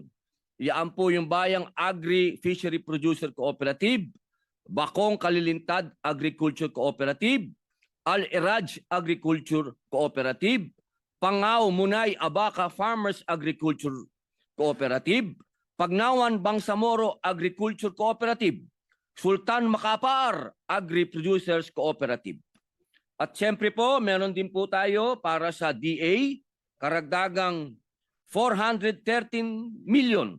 Ang halagang ito po ay sa napakaraming request po ng mga LGU para po sila ay magkaroon ng farm to market road. At ganun din po para po sa Marawi Compensation Board na madagdagan po dahil katakot-takot po ang mga humihingi po dyan ng compensation, ngunit nalilimitahan po dahil hindi po na ibibigay yung sapat na budget. Ganun din po, karagdagang pondo din po para sa National Commission po uli ng Muslim Filipinos para po uli sa kanilang mga programa para sa madrasa education, Sharia program, at Quran competitions. Ganun din po uli sa University of the Philippines para po sa Islamic Studies din po, karagdagang budget po para sa proyektong A Half-Century Legacy Transformation and Resurgence from UP Islamic Studies to National Institute of Islamic Studies and Civilizations. Para din po sa DOJ Victims Compensation na matagal na po nating napag-usapan dito sa plenaryo na kailangan pong bigyan ng budget ang mga biktima po of unjust detention, yung mga nakulong po na mga pagkakamali, napakarami po nakukulong na ganyan, yung tinatawag po nating mistaken identity. Para din po sa National Commission of Indigenous Peoples po uli, karagdagang budget po para sa kanilang cultural services o serbisyong pangkatutubo. Para din po sa DSWD, karagdagang pondo po para sa implementasyon po ng First 1,000 Days Program na tumututok po sa kalusugan ng mga buntis po, sa mga bagong panganak na nanay at bagong panganak na sanggol. Ito po ay matagal na po nating inihingi na bigyan po ng pondo dahil napakahalaga po na nasa sinapupunan pa lamang ang bata ay malusog na po yung nanay at yung pong bata. At hanggang sa pagkakasilang po. Ganon din po sa DOH uli. Karagdagang pondo po para po sa tamang nutrisyon ng mga bata. Ito po yung information po na maibibigay po natin sa mga bata pa lamang upang hindi na po natin sila maging problema pagdating po ng panahon na sa murang edad ay alam na po nila na ang mga matatamis ay hindi po para sa kanila at hindi dapat abusuhin dahil para po itong droga. Ganon din po uli para sa PNP, AFP, DND, para po karagdagang pondo upang maharap po nila ang paglaganap muli ng droga sa iba't ibang lugar na ibinabagsak po sa karagatan na pumapasok po sa ating bansa. Ito po'y karagdagang pondo upang sila po ay hindi lang makakonfiscate kasi karamihan po confiscation lang. Ibig sabihin po, meron pong mga lumulusot, meron pong nako-confiscate at wala po pang nahuhuli. Wala pa pong nahuhuli na nagpapasok ng droga mula sa karagatan.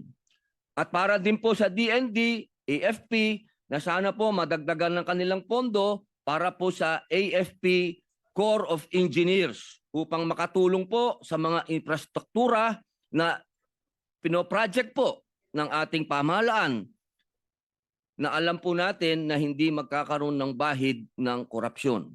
At para din po sa DNR, karagdagang pondo po para maiayos po nila yung kanilang proseso para hindi po nagkakagulo-gulo sa pagbibigay po ng mining permits na sa kanila po nag-uumpisa ang gulo. Imbis na sila po ang nagbibigay ng katahimikan at kapayapaan sa usapin ng minahan. At ganoon din po para sa FDCP. Sana po magkaroon po ng karagdagang pondo ang FDCP upang ang ating pong pelikula, industriya ng pelikula ay unti-unti na pong umusad katulad po ng mga nangyayari sa mga kapatid nating bansa katulad po ng Korean, Thailand at ng Japan. Para naman po sa PICO, karagdagang pondo rin po para once and for all, malutas po natin ang problema sa troll farming. At siyempre po, ito pa po, para po sa NHA, karagdagang pondo po upang mapalakas po ang kanilang kakayahan sa pagsasagawa po ng relocation at resettlement. At para din po sa DICT, karagdagang pondo rin po upang mapalawig ang saklaw nila upang itaguyod po ang digital inclusion upang maisama po sa saklaw nito ang Badyaw Schools. At higit sa lahat po, panibagong building po para po sa MTRCB. Kasi naririnig ko po kanina, yung building po ng OMB, napakaliit po nun. Alam ko po yung building na yon dahil naialok na po sa akin minsan ang posisyon na yan. Nakita ko na po yung building, napakaliit po nun. Kaya sana po magkaroon po ng karagdagang pondo MTRCB para magkaroon po sila ng sariling building dahil ang MTRCB po ay nag-iisang ahensya ng gobyerno na kumikita. Yun lamang po. Maraming salamat po, Ginoong Pangulo. Maraming salamat, Senator Robin, at maraming salamat sa inyong mga mungkahi. Ito po ay isasubmit na ho natin for consideration of the body. Maraming salamat. Salamat po. Majority Leader. Mr. President, may I recognize a distinguished colleague, Senator Francis Kiko Pangilinan. Senator Francis Pangilinan is recognized. Thank you, Mr. President, Majority Leader. To the chairperson of the Committee on Finance, we would like to respectfully present for the body's consideration the Department of Agriculture, National Irrigation Administration, and the Judiciary's additional referrals as proposed for the fiscal year 2026.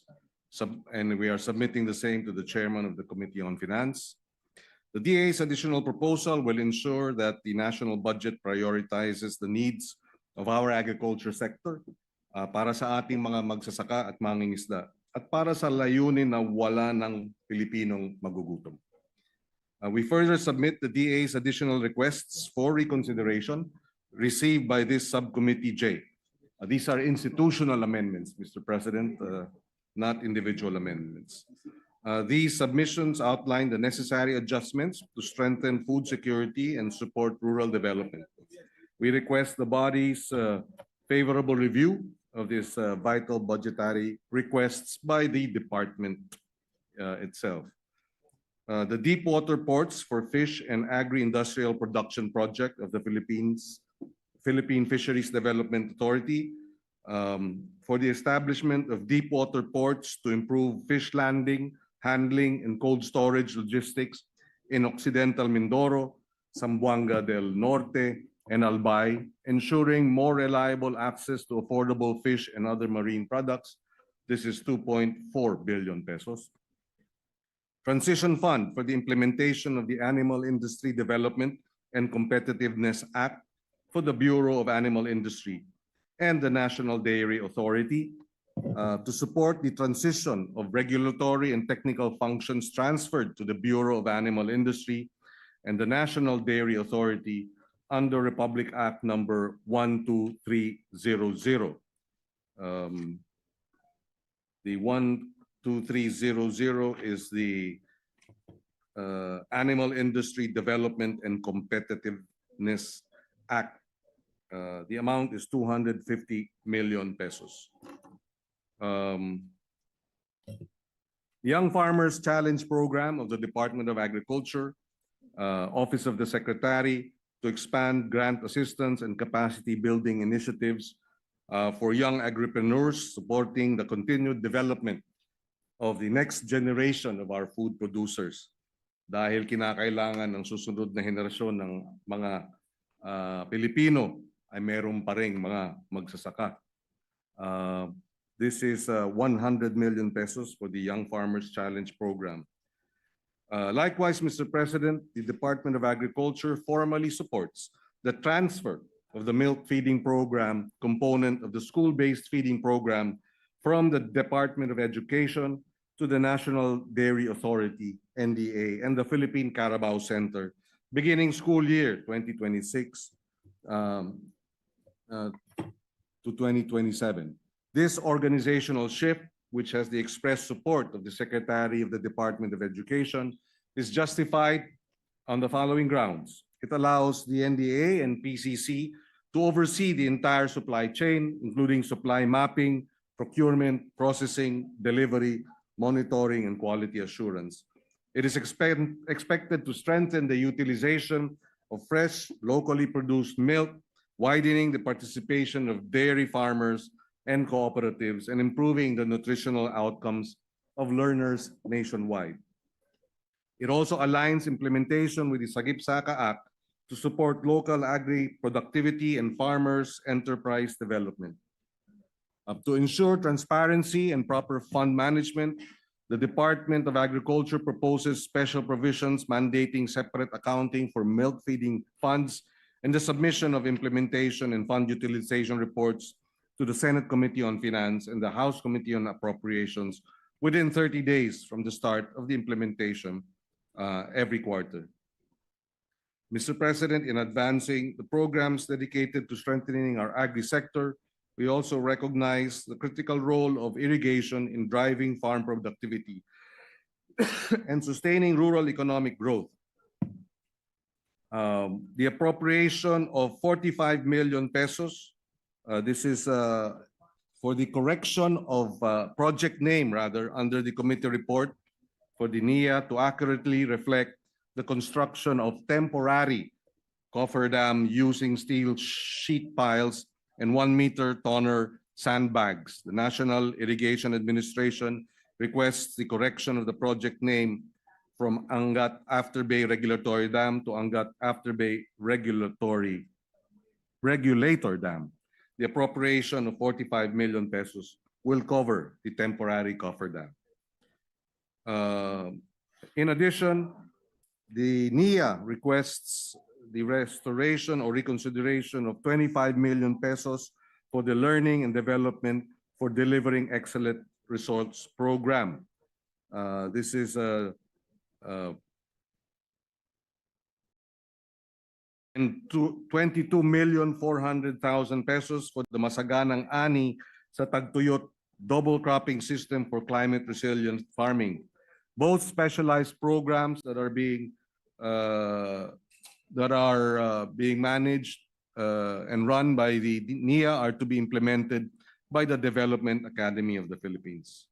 Mr. President, we likewise would like to bring to the attention of the body the request submitted by the judiciary for the inclusion of funding requirements for, number 1, newly created Sharia court, district courts, and Sharia circuit courts in the amount of 200.45 million, which Senators Padilla has strongly supported during the plenary debates, and I believe he also manifested this earlier for the additional judiciary budget.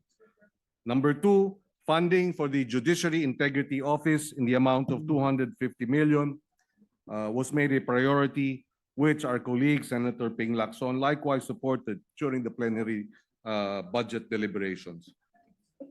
To add, we also introduced, Mr. President, an amendment under the Miscellaneous Personal Benefits Fund, which is provided to support the payment of personal benefits and to address personal services deficiencies across the national government.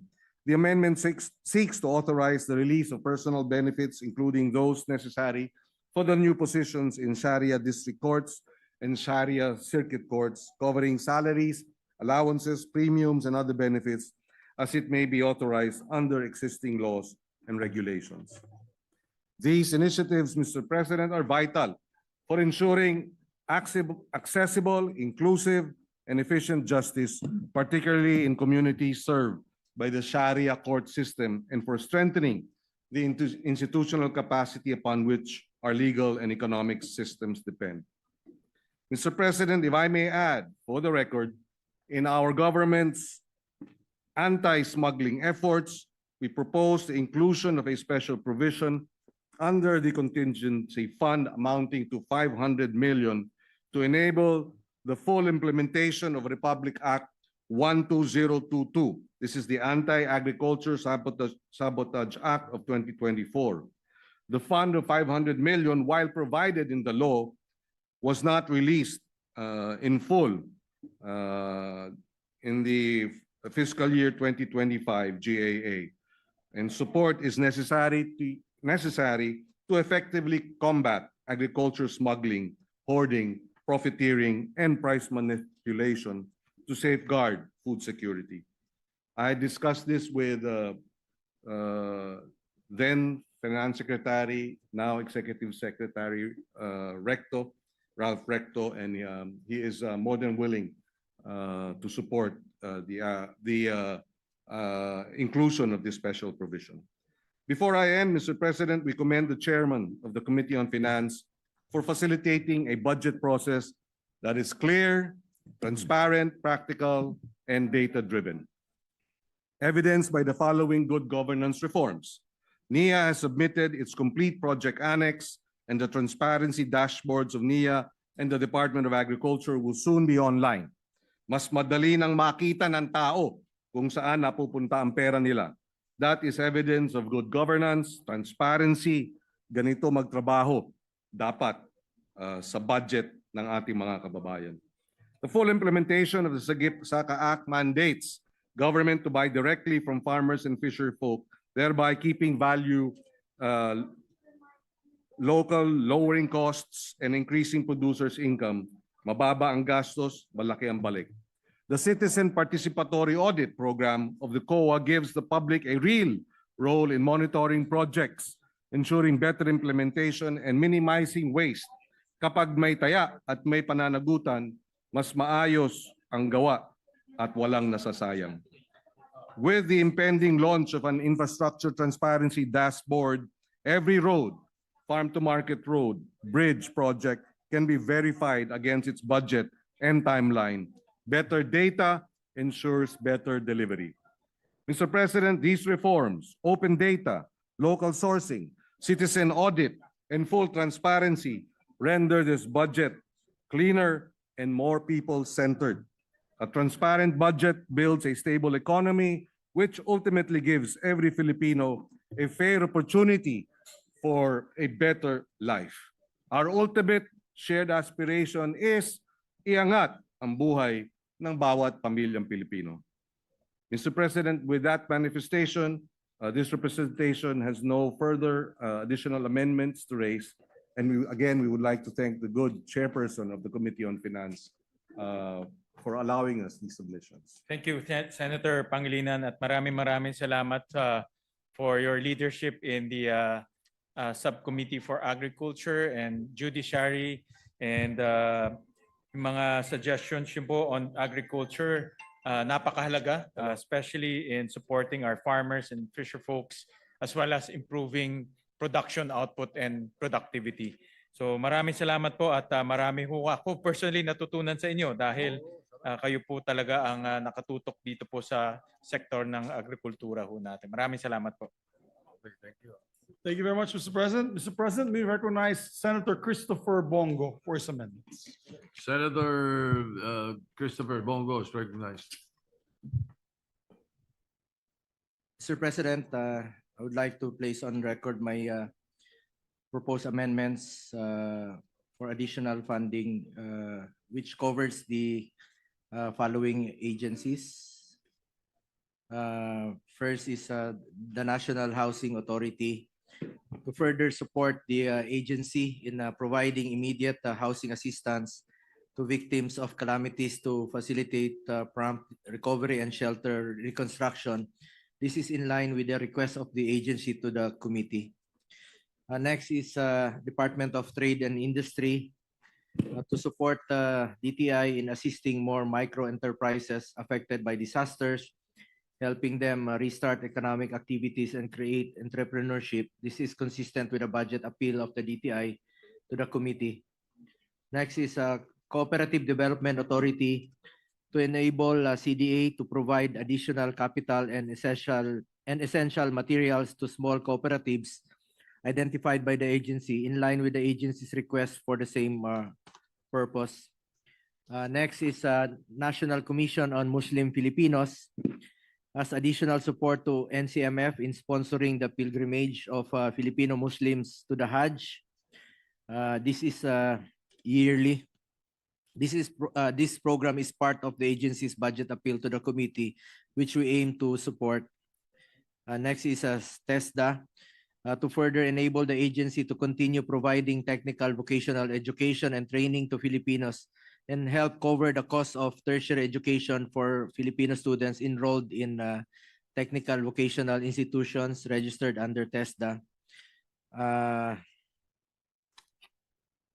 Next is the Department of Health for halfway houses in select DOH hospitals.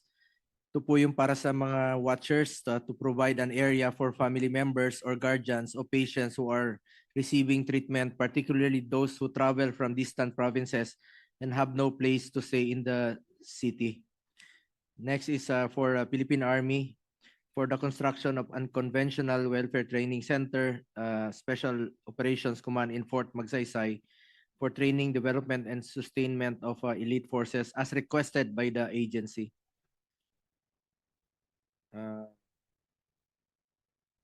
DOH to support local government units and public health facilities needing patient transport vehicles with meron po ito mga request rin po from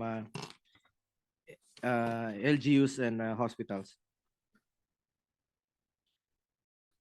Still with the DOH, to ensure the completion of select primary care facilities and other public health facilities as validated and confirmed by the DOH, as manifested and discussed during the committee hearing and budget deliberations, it is imperative to ensure that health facilities funded by the government would be operational and functional in view of the reported non-operational health facilities due to incomplete infrastructure and lack of necessary equipment. Ito po yung napag-usapan rin po natin na bigyan po ng prioridad along with the finance chair na matapos po yung mga health facilities na tapos na pero marami pang mga equipments na kulang to make it operational at hindi po maiwan as a white elephant. Sayang naman po, remember na mahigit 7,000 islands tayo at marami pong lugar, marami pang munisipyo na wala pang sariling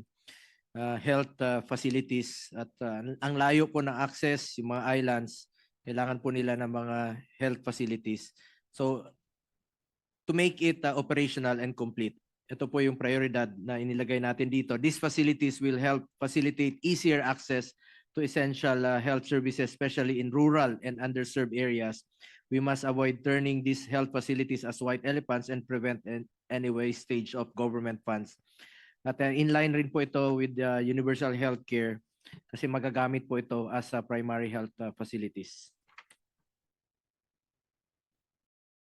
Aside from these agencies, we also wrote the committee to include a budget for the payment of the unpaid health emergency allowances to qualified healthcare workers in accordance with Republic Act 11712 dahil meron pa pong mga balanse na hindi pa po na babayaran from last year until this year. For the record, we also support the inclusion of budget for the zero balance billing program of the DOH hospitals. Hindi lang po sa DOH hospitals kung maaari to further expand it to LGU hospitals. Lastly, for the information of the body, we also endorse to the committee the request of the following: UP Mindanao for additional classrooms, Davao Oriental State University for the establishment of Green Technology Building, Mindanao State University and General Santos City for the establishment of College of Nursing and College of Law Building, and the Philippine Sports Commission for the construction of tennis center in the new Clark City. We submit the aforementioned proposals for consideration of the sponsor. That is all, Mr. President. Maraming salamat po, Senator Bongo. Just a quick question. I noticed that the proposals do not have figures. Ang ibig sabihin ba nito, it will be subjected to fiscal space and also the committee's analysis?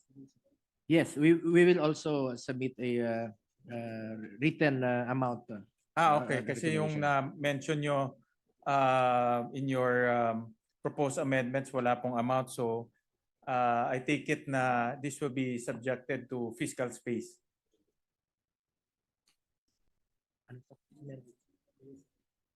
We will submit it to the committee, Mr. President.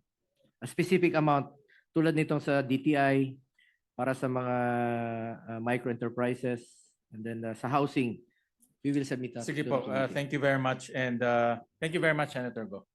Salamat po, Mr. President, Mr. Sponsor. Majority Leader. Thank you, Mr. President. Mr. President, may you recognize this representation to also propose his amendments to the budget. The Majority Leader is recognized. Thank you, Mr. President. Mr. President, allow me to submit today for the body's consideration this representation's amendment to the proposed 2026 budget. These projects were requested in writing by local government units and are supported by corresponding Sangguniang resolutions and other pertinent documents. I have Exhibit A, Mr. President, for the people who are watching live stream.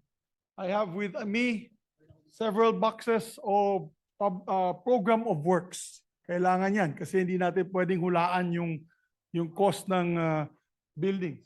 Tapos kasama po ang approved resolutions of each and every town, barangay.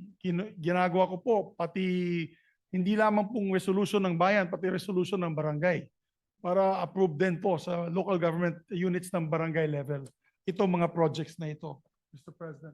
This is for submission to the committee as a new requirement. As a new requirement, Mr. President, for the people watching. This is how we want to do it more transparent, more accountable, para wala talagang ghost project. At ito po ay pangangailangan ng ating mga kababayan dito sa mga lugar na ito. At obviously, pagka ganyan ang submission, may program report, mayroong sangguniang resolution, may magbabantay. And definitely, hindi Yes. pork barrel yan. Opo, Mr. President. All right. At trabaho naman po natin talaga magbigay ng suggestions and amendments para mapabuti natin ang kalagayan ng ating mga kababayan sa iba't ibang parte ng Pilipinas. And therefore, I'm proposing to fund following essential facilities to make sure that residents, especially in those geographically isolated and disadvantaged communities, are given access to basic services that they equally are entitled to. So for these various infrastructure projects under the Department of Public Works, I know, Mr. President, we are wary of the increase of the budget of the Public Works Department, rightfully so. But the fact remains that many of our far-flung communities are still in desperate need of infrastructure development, and we cannot leave them in the dust. Most of these projects, Mr. President, are in rural communities in Mindanao that we're helping. So with these proposed amendments, we hope to fund the construction of hospitals, infirmaries. As a matter of fact, the completion of the Iloilo City Hospital is here. We also proposed the completion of the Bacolod City Hospital that I initially already funded a few years back. We have also amendments to approve or to construct new PNP buildings in Mindanao, as well as assistance to the AFP in several camps, also in their multipurpose centers. We have here also creation or construction of infirmaries, evacuation centers po, barangay and municipal halls, multipurpose buildings, roads and bridges, and water system projects that are essential to bringing government services closer to the people, Mr. President. So again, I'd like to reiterate, we complied with the requirements, the minimum requirements that would make Senator Panfilo Lacson happy. Kasi pag wala pong requirements, ang sa kanya po ay parang insertion lang yan. Ito po ay ginawa natin na yon under your leadership, Mr. President, and under the leadership of our new chairman, Senator Sherwin Gatchalian. So I congratulate the committee for these additional requirements to make sure that there are no longer any ghost projects or itong mga sinasabi nga na fly-by-night projects. Next, Mr. President, we have to invest in our farmers and our future for food. So we allocated for the local government units on the Local Government Support Fund an increase of 50 million for agricultural inputs, planting materials for coffee and high-value crops for our farmers. Next, we move to education, and there's no bigger priority in the national budget than the education sector. So in light with Education-Focused 2026 budget, I'm proposing an increase of 100 million pesos for the Bukidnon State University, and this is to fund various academic buildings to support the state university's growing student population for academic programs. And I know Senator Gatchalian knows this proposal and programs that we do there.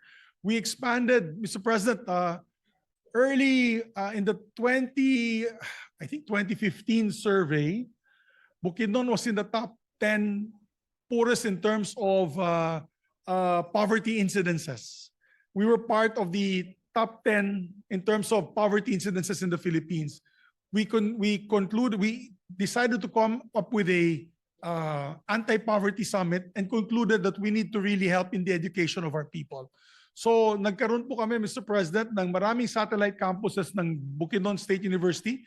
We have about 16 satellite campuses now in almost all of our municipalities in Bukidnon. And because of that, we are no longer in the top 10. We're not even in the top 20 in terms of poverty incidences after like about 6 or 7 years that we were able to come up with 10, almost close to 9,000 new tertiary education students, tertiary level students, Mr. President, all over the province. So really education helps push the income of our constituents in these far-flung communities. We also would like to propose an increase of 10 million for priority infrastructure projects for Central Mindanao University. Both of these universities pala, Mr. President, are now in the top 10 universities in the nursing examination. Wala pong failure rate itong dalawang universities. I'm proud to say that these two universities have been helping uplift our people in Northern Mindanao. For the National Housing Authority, an increase of 40 million for the agency's resettlement projects to ensure our people getting safe and dignified lives under the government housing program. For the NEA, the National Electrification Administration, an increase of 20 million to fund ongoing construction of power distribution lines necessary for the operation of the Bukidnon Airport, Mr. President, in Barangay Maray-Maray, Don Carlos. They need to buy the needed transformers, Mr. President, because this is going to be a vital gateway, not just for Bukidnon, but also for Central and Northern Mindanao. For the Commission for Culture, the National Commission for Culture and Arts, an increase of 10 million for the planning and programming and curatorial activities to build and design the Northern Mindanao Center for Culture and Arts to preserve and promote the showcase of unique cultural traditions and expressions of the different indigenous tribes of Northern Bukidnon. For the Cultural Center of the Philippines, an increase of 15 million for the Philippine Arts and Culture Promotion and Development Program. To be specific, this fund will outreach programs of the Philippine Philharmonic Orchestra, allowing them to bring their music to people all across the country through free concerts for the public. And for the Philippine Sports Commission, an increase of 10 million for the National Sports for All Grassroots Centerpiece Program to fund our athletes' training and equipment. And for the TESDA, just a small amount of 5 million for training and workshop scholarship programs. And I'd like to also reiterate the Sharia court request of Senator Robin Hood Padilla, Mr. President. Being from Mindanao, our constituents, our Muslim constituents, particularly from Luzon and the Visayas, if they have a case with the Sharia court, they have to fly to Mindanao, Mr. President. Kawawa naman po sila. And that's why we already passed the law expanding the Sharia court system to Luzon and Visayas. So I'm appealing to our dear colleague, Mr. President, maliit lang siguro requirement yan. Maybe we can open one in the Visayas and open a court also in Luzon. Maybe just 2 courts initially if we have very little fiscal space para matulungan po natin mga kapatid na Muslim pagdating po sa mga kaso nila in the Sharia court. And finally, Mr. President, I'd like to also I'd like to submit to the body's consideration and to the chairman. I did not put an amount, Mr. Chairman. I hope Mr. Chairman Sherwin is listening. Sir? Yes, sir. Yung request po ni Ma'am Gina de Venecia when she came here together with my wife and several other congresswomen on the department DSWD's funding for construction of women in crisis center to be located in the DSWD Haven for Women compound of Philinvest Avenue, Alabang, Muntinlupa, Mr. President. This project was requested by the women legislators, and it will expand existing DSWD facility and to come up with a safe and dedicated space and temporary shelter for our women victims of gender-based violence. So yun lamang po, I know they requested a number, I think it was between 50 million to 40 to 50 million. So we leave it to the good chairman. Sana po mabudgetan din niya po ito. And so that is it, Mr. President. We just want to be transparent here. Wala po tayong itinatago. And I believe we will comply. Hindi po pera yan. Mga puro dokumento po yan yung nasa loob ng kahon. At meron din si Ma'am Lauren. Pinapakuha niya yung kanyang mga balikbayan boxes of documents para ibigay na po sa LBRMO. So, yun lamang po, Mr. President. I'd like to seek the endorsement and approval of our chairperson, Mr. President. Thank you, Senator Zubiri, our majority leader. Sabi ko nga, itong ginagawa natin ay ang tawag ko, Golden Age of Transparency. Pero yung ginawa niyo po ay gold standard of transparency. Thank you Dahil po. first time na nakita ko na ang bawat proyekto na pinopropose natin dito ay merong kasamang program of work, merong sanggunian resolution, at iba pang mga supporting documents. So ito, ma-assure ho natin ng kababayan ho natin na walang ghost project.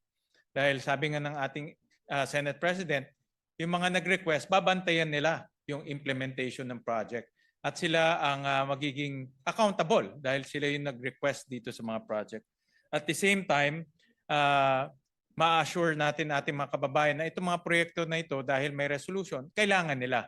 Hindi lang ho tayong nakaisip nito, kundi sila yung nakaisip dahil kailangan ng kanilang lugar. Lalo na ho pagdating sa education, sa agriculture, na alam ko very passionate ho kayo doon.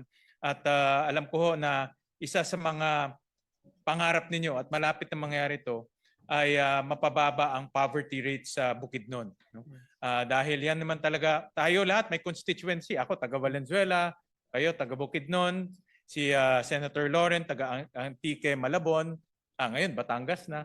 So lahat tayo may sariling constituency na gusto nating umunlad, no? At bumaba yung poverty rate. So papasalamat po ako kay Senator Zubiri dahil siya po ang nag-set ng gold standard of transparency na lahat ho tayo ngayon ay dapat yun ang ating minimum standard. Maraming salamat, Majority Leader. Thank you very much, Mr. President. Thank you very much to our chairman. Again, I congratulate him. I think first time po under your leadership, Mr. President, and under the leadership of Senator Gatchalian on the Committee of Finance that we are doing this. And I think sana po maging ano na po ito, Standard. the standard for every Congress that will take over, Mr. President. Thank you.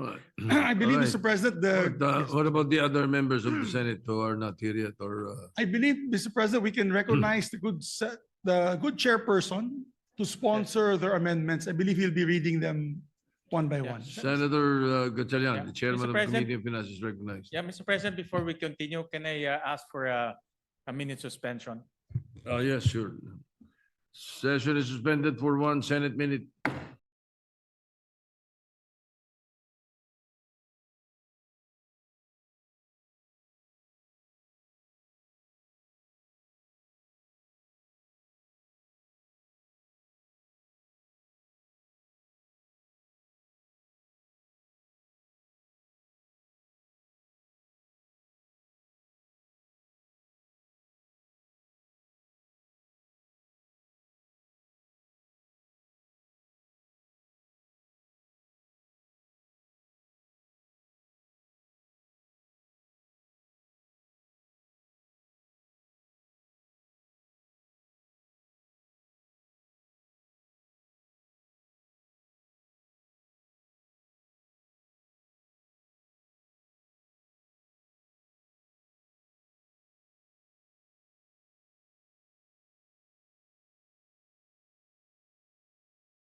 Resumed. Mr. President, may we once again recognize the distinguished sponsor of the budget, Senator Sherwin Gatchalian, to detail the amendments of our other colleagues, Mr. President. Senator Sherwin Gatchalian is recognized. Thank you, Mr. President. With the permission of the body, I will read the proposed amendments of 11 of our colleagues on their behalf, Mr. President.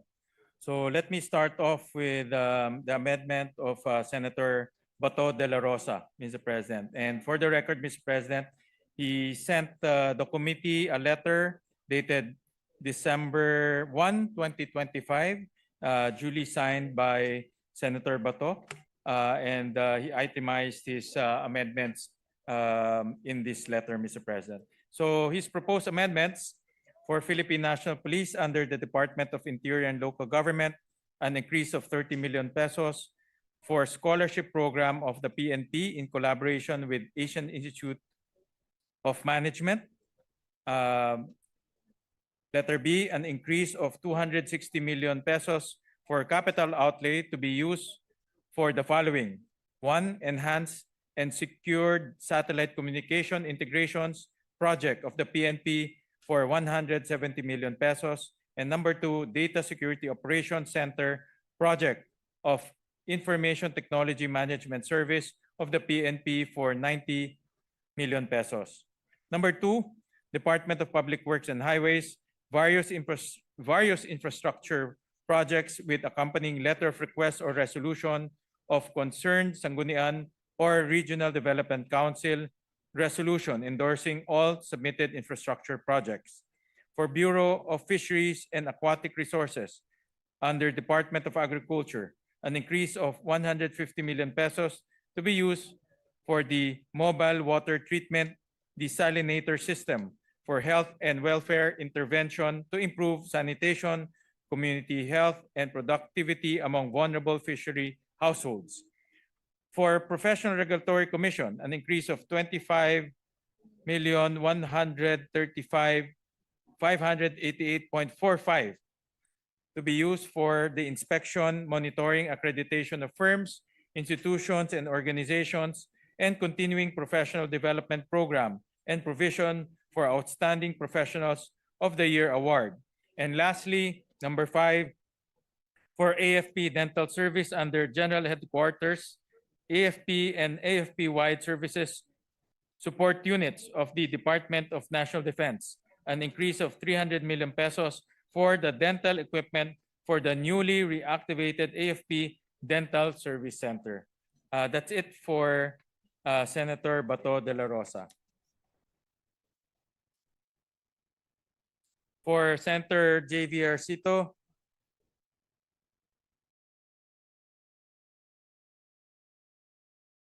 number 1, Department of Interior and Local Government, NAPOLCOM. For National Police Commission on the MOE for confidential and intelligence expenses, an increase of 10 million pesos. For NAPOLCOM on special provisions, a new special provision to read as follows. Utilization of non-tax revenue collection. The National Police Commission is hereby authorized to retain and utilize 50% of its annual non-tax collections derived from the rental of billboard spaces, office spaces, and related service fees for the implementation of its activities and projects. The utilization of the said funds shall be subject to the existing budgeting, accounting, and auditing rules and regulations, and to approval by the Department of Budget and Management. The remaining 50% of the non-tax revenue collections shall accrue to the general fund of the National Treasury in accordance with pertinent laws and regulations. Number 2, other executive offices, Embilista, for Metro Baguio City, La Trinidad, Itogon, Sablan, Tuba, and Tublay Development Authority. On MOE, an increase of 1,600,000 pesos for fuel and lubricants. Number 3, Department of Transportation, Office of the Secretary. For the Department of Transportation, Office of the Secretary, on the implementation of the Philippine Road Safety Action Plan 2023-2028, an increase of 100,070,000 pesos. This is in line with the manifestation of Senate President Vicente Soto, which emphasizes the need to enforce all national road safety laws and execution of other programs and activities aimed at reducing road traffic fatalities and injuries. Number 4, Department of Tourism, Tourism Promotion Board. The Department of Tourism, particularly the Tourism Promotion Board, an additional appropriation of 28 million pesos is proposed to bolster the promotion of the motorcycle and cyclotourism program, as well as other TPB initiatives that support the advancement of domestic tourism. Number 5, OEO, Philippine Sports Commission. The Philippine Sports Commission on the financial assistance to athletes, including community sports development, Sport Fest, and sports activities program, an increase of 100 million pesos. Revised AFP modernization program. For the revised AFP modernization program on the acquisition and upgrading of the AFP equipment system, an increase of 50 billion pesos. Unprogrammed appropriations. For the unprogrammed appropriations on Special Provision 1, Paragraph 3, delete the entire paragraph and replace it with, in the case of approved loans for foreign-assisted projects, the loan proceeds shall be promptly released to the agency concerned through the issuance of corresponding SARO upon submission of the special budget request supported by a copy of the perfected loan agreement as approved in accordance with pertinent laws, rules, regulation, and guidelines issued thereon. Number 8, Department of Health, Office of the Secretary for the Department of Health on the Health Facilities Enhancement Program, an increase of 230 million pesos for the following hospitals. Quezon Province Hospital Network, San Francisco, 100 million pesos. Laguna Medical Center, Provincial Hospital, 100 million pesos. Ifugao General Hospital, 30 million pesos. Department of Public Works and Highways. For the Department of Public Works and Highways, for various infrastructure projects, an increase of 930 million pesos. Number 10, Department of Labor and Employment, Technical Education Skills Authority. For the Technical Education Skills Development Authority on the promotion, development, implementation, monitoring, and evaluation of technical education and skills development scholarship and student assistance programs, an increase of 50 million pesos for the training of work scholarship program. Allocation to local government units, local government support fund. For the local government support fund, specifically on the support to the barangay development programs, an increase of 1,020,000 pesos. Thank you, Mr. President. For Senator Escudero, for the consideration, this is his narration. For the consideration of the body, may we submit the following summary of requests received by the Office of Senator Escudero from the local government units of Sorsogon and Naga City for inclusion under House Bill number 4058 or the proposed General Appropriations Bill for fiscal year 2026. These consist mostly of vertical structures, predominantly school buildings, but also health, daycare centers, a dormitory, and a few roads totaling to 1,398,000,000 pesos and 500,000 to be funded under the Department of Public Works and Highways, namely 221 classrooms in 64 schools, 10 health centers, 18 daycare centers, 3 road projects, and other infrastructure in the provinces of Sorsogon, Quezon, and City of Naga. All of these items are duly supported by the corresponding local sanggunian or development resolutions as required by the committee. Thank you, Mr. President.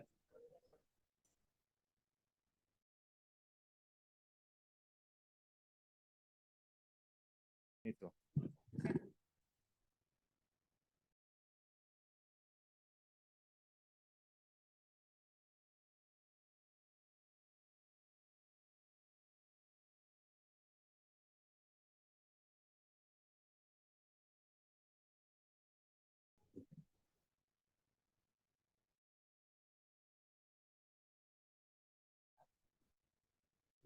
Okay.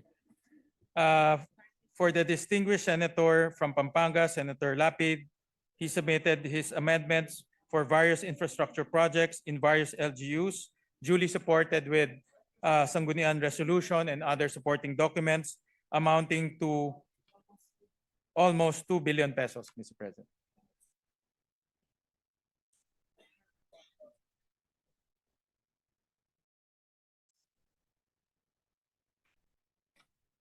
Ito ba lahat? Ito lahat? Is something... Aba. Ito lahat? Well,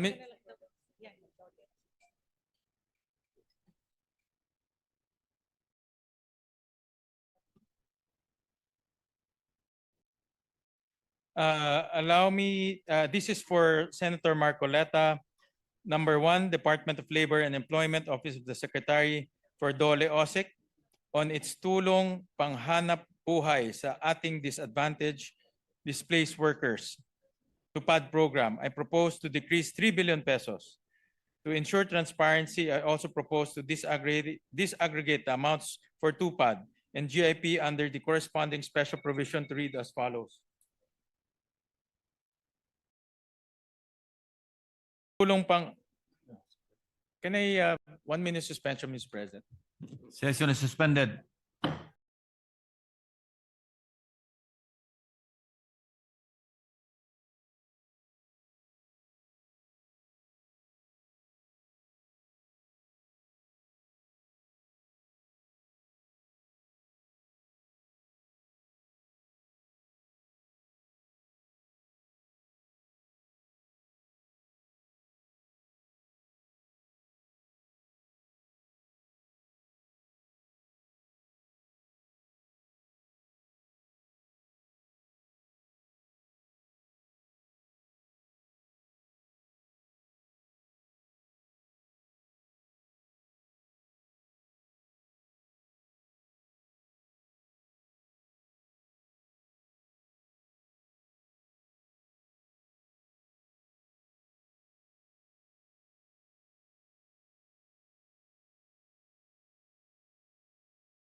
So, Mr. President, I'll go to the special provision to ensure transparency. I also propose to disaggregate the amounts for TUPAD and GIP under the corresponding special provision to read as follows. Tulong panghanap buhay sa ating disadvantaged workers program and government internship program under livelihood and emergency employment. The amount of 8,032,787,000 pesos shall be used for the implementation of tulong panghanap buhay sa ating disadvantaged workers program, while the amount of 1,110,954,000 pesos shall be used for the payment of stipend equivalent to the minimum prevailing in the region of the beneficiaries who are 18 years of age and above under the government internship program. This clarifies that 8 billion is for TUPAD and 1.1 billion is for GIP, consistent with the proposed reduced allocation. Number 2, Department of Agriculture, Office of the Secretary. Mr. President, I propose that the reduced 3 billion budget for the TUPAD be aligned as follows. For DA OSEC, a 1.5 billion increase for the production support services on the National High Value Crops Development, NCR Central Office, and another 1.5 billion for the procurement of equipment facilities on the National High Value Crops Development Program, NCR Central Office, for an increase of 3 billion pesos. I also respectfully propose to amend DA special provision on national programs of the Department of Agriculture, where the high-value crops development is lodged by increasing its budget from 44.6 billion pesos to 47.6 billion pesos. The special provision under DA's budget, as reflected in Volume 1A, page 80, lines 32 to 33, shall read as follows. Number 9, national programs of the Department of Agriculture. The amount of 47,671,035,000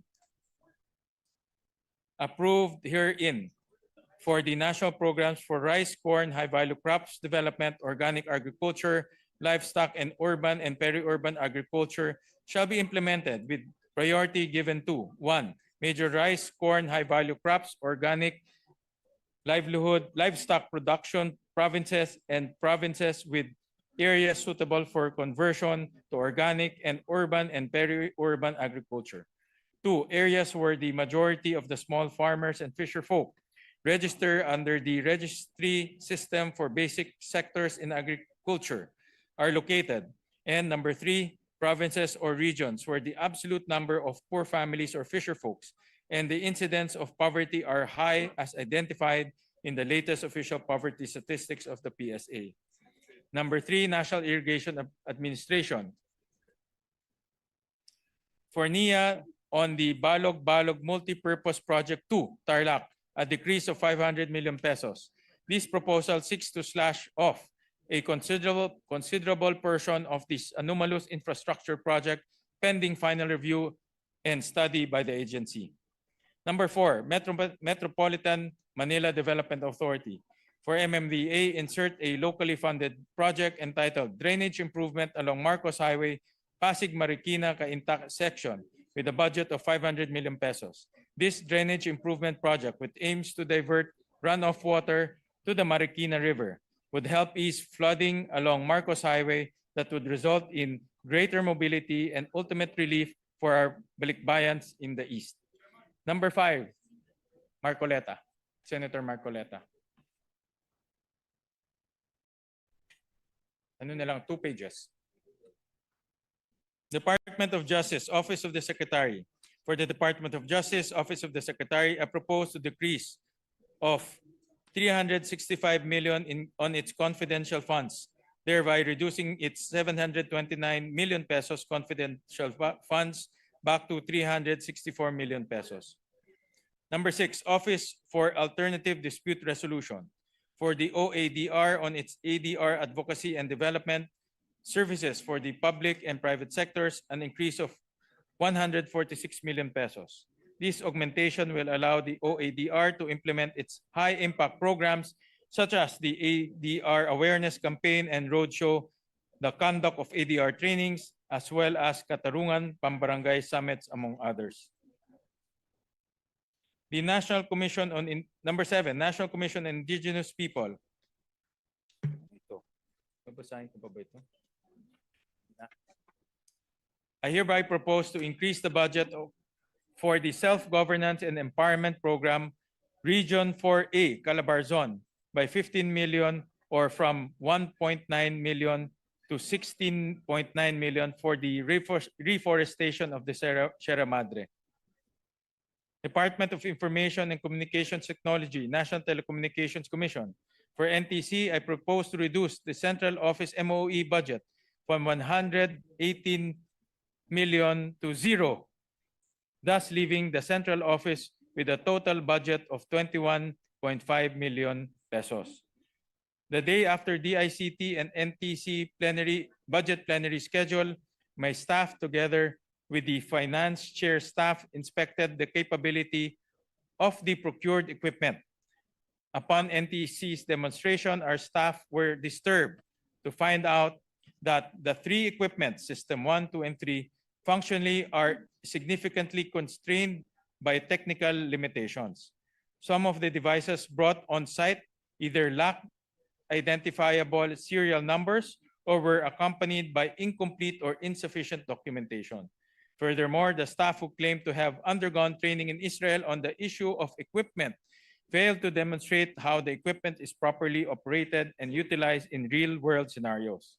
The NTC also clarified that it does not possess the authority to deploy the systems for certain sensitive or investigative functions, despite the equipment being technically capable of doing so, highlighting the limited practical utility of the systems despite the significant resources invested in their acquisition.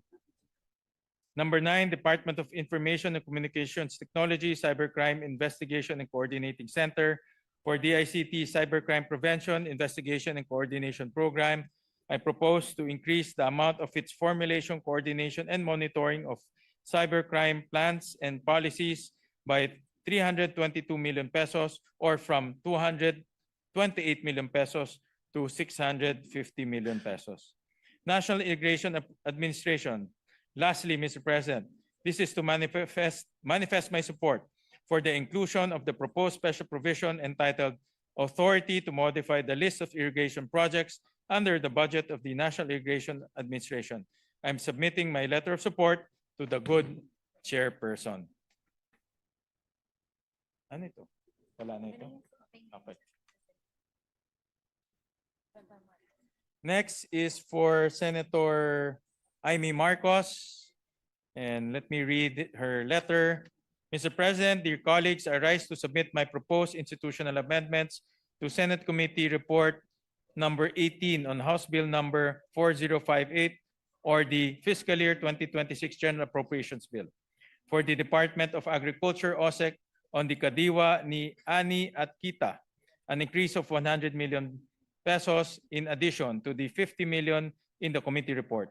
The Kadiwa program was conceptualized to directly link farmers and fisherfolks to consumers, allowing producers to enjoy expanded market access while providing consumers with basic commodities at affordable prices. The Kadiwa includes programs for capacity building for farmers and fisherfolks to improve production and logistics and creating partnership for farmers and institutional buyers to guarantee farmer income. And in 2025, the Kadiwa program received 450 million. Yet in fiscal year 2026 National Expenditure Program, the proposed budget has drastically reduced to 250 million pesos. This represents a cut of 200 million or roughly 44%. While the Senate version committee added 50 million to the program, this is not enough to offset the net reduction. This reduction will severely hamper the delivery of needed services such as working capital, machinery, transport, and delivery vehicles, and post-harvest facilities. I respectfully request this chamber to reinstate the 400 million budget for the Kadiwa program. Number 2, still for DA on the Young Farmers Challenge program, an increase of 75 million pesos in addition to the 25 million pesos included in the committee report. The Young Farmers Challenge program is a financial grant assistance to youth-led agri-fishery business enterprises in the form of a competition. It provides a youth access to capital and business development assistance to create young agripreneurs. In 2025, the Young Farmers Challenge program received 200 million pesos. Yet in fiscal year 2026 NEP, the proposed budget has been drastically reduced to 100 million pesos. This represents a cut of 100 million or roughly 50%. While the Senate version report adds 25 million to the program, the resulting cost means fewer beneficiaries, fewer opportunities, and fewer enterprises served, threatening to undo the momentum of promoting agriculture to the youth. I respectfully request this chamber to reinstate the 200 million budget for the Young Farmers Challenge. And number 3, lastly, under the Department of Social Welfare and Development, OSEC, on the Cash for Work program for college students or new graduates, an increase of 380 million. The Cash for Work program stands out because it operates on a simple but transformative principle. Assistance must empower. Instead of doling out aid with no engagement, we provide short-term financial support in exchange for meaningful community work. Our young people earn their income while building skills, discipline, and experience that prepare them for real employment and reduces dependency and strengthens self-reliance and help them stand on their own feet. In 2025, the Cash for Work program received 400 million pesos, yet in the NEP 2026, the proposed budget has been drastically reduced to 120 million pesos. This represents a cut of 280 million pesos or roughly 70%. A cut of this magnitude means fewer beneficiaries, fewer opportunities, and fewer communities served, threatening to undo the gains we have fought so hard to achieve. I respectfully request this chamber to reinstate a 500 million budget for the Cash for Work program. Ito pa.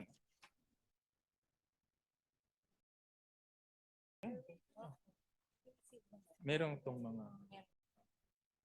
in addition, Mr. President, the Committee on Finance also received Senator Marcos' individual amendments in the amount of almost 2 billion pesos for various infrastructure projects duly supported by Sangguniang resolutions, program of work, and other pertinent documents, Mr. President.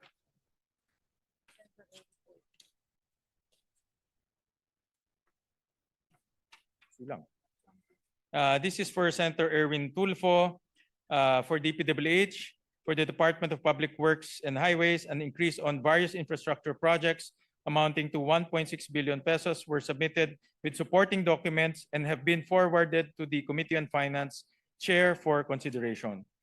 For DOH, the Department of Health, an increase of hospital construction projects amounting to 300 million pesos were submitted with supporting documents and transmitted to the Committee on Finance for consideration. For the Department of Environment and Natural Resources, an increase on the construction of wastewater treatment facilities amounting to 46 million pesos has been submitted with supporting documents and forwarded to the Committee on Finance Chair for consideration. And lastly, for the Department of Social and Development, an increase on construction of training center amounting to 160 million pesos have been submitted with supporting documents and has likewise been forwarded to the Committee on Finance for consideration.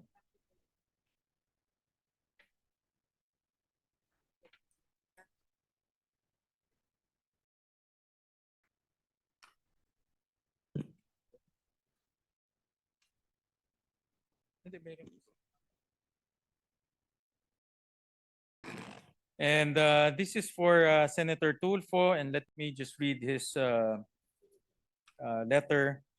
For the Department of Migrant Workers, Office of the Secretary on Agarang, Kalinga at Saklolo para sa mga OFWs na nangangailangan, Action Fund, an increase of 100 million pesos. As a consequence, a new special provision under the DMW shall be inserted as follows. Agaran, Kalinga at Saklolo para sa mga OFWs na nangangailangan, Action Fund, the amount of 2,500 million pesos appropriated herein for the Action Fund program under the Workers' Welfare and Government Placement Services shall be used to provide legal, medical, and financial and other forms of assistance to distressed OFWs and their families. In the implementation of the Action Fund program, the DMW shall be permitted to utilize up to 5% of the mentioned amount for program management costs and administrative expenses, including bank transaction fees, communication expenses, presentation expenses, travel expenses, office and ICT supplies, postage and courier services, other professional services, and other maintenance and operating expenses to support effective program management. Yung 95% of the 2.5 billion ng Action Fund ay gagamitin para sa legal, medical, financial assistance at pang-repatriate sa mga OFWs na nasa krisis sa ibang bansa, na abuso, na didisgrasya o namamatay dahil sa kalamidad at gera. For the Department of Labor and Employment, Office of the Secretary, for the purchase of body-worn cameras for labor inspectors, an increase of 50 million pesos para maiwasan ang posibleng bribery ng mga employers sa ating mga labor inspectors para lamang aregluhin ang mga kanilang violations. Kailangan ng body camera. Mr. President, with the body camera, we are hoping that labor inspections will become more transparent.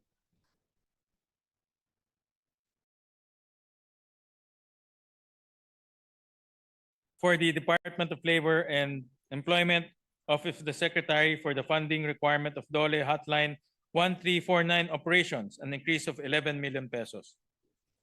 Bumisita ako sa DOLE nitong lamang October 13 at nakita ko doon, hindi lang yung maliliit na espasyo para sa mga empleyado ng DOLE hotline. Nalaman ko din, Mr. President, na majority of the employees do not have plantilla positions at kung saan saang bureau ng DOLE hinuhugot ang pampasweldo para sa mga hotline agents. Hindi pa sigurado kung saan kukunin ang pampasweldo sa kanila next year. With this amendment, Mr. President, the salary of 25 personnel will be covered. For the Department of Transportation, Office of the Secretary, for the National Speed Limiter Compliance and Enforcement Program, an increase of 70 million pesos. As a consequence, a new special provision under the DOTR shall be inserted as follows. The National Speed Limiter Compliance and Enforcement Program, the amount of 70 million pesos is herein appropriated for the implementation of Republic Act number 10916 or the Road Speed Limiter Act of 2016. Mr. President, I have mentioned many times in the past the importance of speed limiter for the public utility vehicles, closed vans, haulers, or cargo trailers, shuttle service, or tanker trucks. Madaming aksidente ang pwedeng maiwasan kapag finally ma-implement ang RA 10916 or the Road Speed Limiter Act. For the Metropolitan Manila Development Authority on Health Risk Allowance, an increase of 175 million pesos. As a consequence of a special provision under MMDA shall be inserted as follows. Grant of special risk allowance, the amount of 175 million pesos appropriated herein shall be used to provide benefits to traffic enforcers, metro aids, street sweepers, flood control laborers, anti-smoke belching enforcers, environmental enforcers who have rendered 3 years field experience in their respective capacities. Mr. President, ang trabaho ng mga metro aids, street sweepers, flood control laborers, anti-smoke belching enforcers at mga environmental enforcers ay nasa lansangan at sila ang laging nakakalanghap ng air pollution at nakaka-experience ng noise pollution at naglilinis ng garbage pollution. Many studies have already concluded these employees' health are at risk because of the job they do. It is important that we grant them 3,000 monthly health risk allowance to compensate them. For the Philippine Drug Enforcement Agency, for the Command and Control Center project, 90 million pesos. This will cover the 8.1 million budget for the construction of the command center and the 82.4 million for the command center's equipment. Napakahalaga po nito, lalo na ating mga operatiba sa ground. This will ensure that operations are properly monitored and will prevent any possible irregularities or violations of their standard operating procedure. For the National Police Commission on the Confidential and Intelligence Funds, an increase of 10 million pesos. Napag-alaman ko na walang confidential funds ang mga taga-NAPOLCOM. Paano natin sila aasahan kapag nag-imbestiga ng maayos sa mga tiwaling pulis kung wala silang CIF, Mr. President? For the National Police Commission on Case Disposal, an increase of 10 million. At present, NAPOLCOM only has 12 lawyers for its legal affairs service and 12 lawyers for its inspection, monitoring, and investigation service. Medyo mabigat po ang load considering the number of cases and issues that they have to attend to on the national level. Kaya kailangan nila ang tulong through MOE para makapag-hire muna ng mga contract of service lawyers upang mas mapabilis ang case disposal rate ng NAPOLCOM. For the National Police Commission, additional rental expenses, MOE for regions 6, 8, 11, Caraga, and Negros Island region, an increase of 1 million pesos. Mr. President, kulang po talaga ang pondo ng NAPOLCOM for its office rental expenses. Kaya po, we are here to support and we are proposing to allot just a little over 1 million pesos for that. For the National Police Commission, for the construction, renovation of the NAPOLCOM buildings in CAR, Region 3, Region 9, Region 11, Region 12, and structural retrofitting and consulting services, an increase of 230 million pesos. Lumapit po sa aking tanggapan ang NAPOLCOM para sa construction at renovation ng iba't ibang opisina nito sa 5 rehiyon, CAR, Region 3, Region 9, Region 11, Region 12. With this budget that we are allotting for NAPOLCOM, Mr. President, Makakatulong ito upang kahit paano ay magawa ng paraan ang kawalan ng NAPOLCOM ng sariling tahanan. Under NAPOLCOM, insert a new special provision as follows. Utilization of non-tax revenue collections. The National Police Commission is hereby authorized to utilize 50% of its annual non-tax revenue collection derived from the rental of billboard spaces, office spaces, and related service fees for the implementation of the following program. Scholarship program for dependents for NAPOLCOM and Philippine National Police personnel. Number 2, health and wellness initiatives for commission personnel. Number 3, provident fund for employees. Number 4, shuttle service for employees. Number 5, repair and maintenance of the NAPOLCOM Central Office Building. The utilization of said funds shall be subject to the existing budgeting, accounting, and auditing rules and regulations, and to approval by the Department of Budget and Management. The remaining 50% of the non-tax revenue collection shall accrue to the General Fund of the National Treasury in accordance with pertinent laws and regulation. At present, Mr. President, all non-tax revenues of the Commission are remitted in full to the National Treasury, leaving no portion available for reinvestment in the Commission's welfare and institutional programs. With this proposed special provision, NAPOLCOM will be able to fund the programs I just mentioned. For PTV4, on the repair of PTV4 building, purchase of OB vans and pest control, an increase of 40 million pesos. Kung natatandaan ninyo, ipinakita ko dito sa plenaryo ang kaawa-awang sitwasyon ng kanilang opisina at kawalan ng OB van na pwedeng magamit ng kanilang mga reporters, Mr. President. Kay Senator Raffy. For the Department of Social Welfare and Development Office of the Secretary on Project Aruga, an increase of 40 million pesos. Mr. President, kailangan ito dahil malaking dagdag gastos para sa isang pamilya ang tustusan ang gastusin for therapy and check-ups ng mga bata may autism, cerebral palsy, hearing and visual impairments. Kailangan nila ito buwan-buwan, hindi lamang isang beses kada taon. That's why this amendment, Mr. President. Okay na? Yes. Okay. Villanueva. This is for Senator Villanueva. Additional amendments. Senator Villanueva's individual amendments to the 2026 General Appropriations Bill. Various infrastructure projects, particularly multipurpose buildings, under the Department of Public Works and Highways amounting to a total of 1.6 billion. We emphasize that, again, no flood control projects and road projects. These are located in NCR and regions 1, 3, 4A, 5, 11, and 3. And once again, Mr. President, the aforementioned projects are duly supported with Sangguniang resolutions and other pertinent documents. Number 2, various programs in the PSC, NCCA, DSWD, DOH, DOLE, TESDA, and DBM ALGU amounting to 1.3 billion pesos.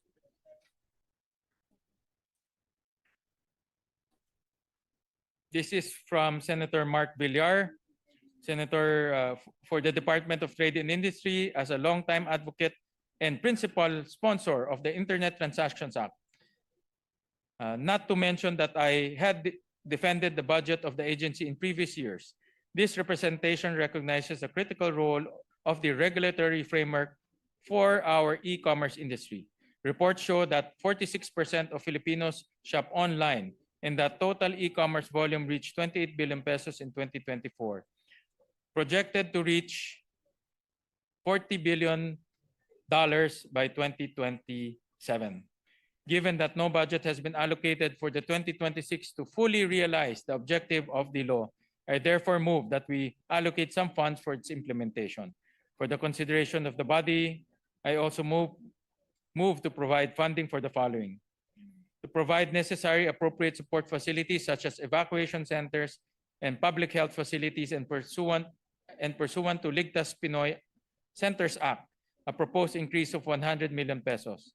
To facilitate network development programs and enhance community access to essential services through bypass and diversion roads, I propose an increase of 5 million pesos. To improve linkages among regional and local government units, promote local tourism, enable community access to basic services, and support local businesses. And finally, to support ongoing strategic expansion of airport facilities that will enable continuous operations and to meet the growing demands of the commercial flights and logistic carriers operating at Clark International Airport, including companies such as UPS, FedEx, and Lufthansa, for consideration of the body. It is noteworthy to mention that all of these amendments are sufficiently backed up by proper supporting documents, Mr. President.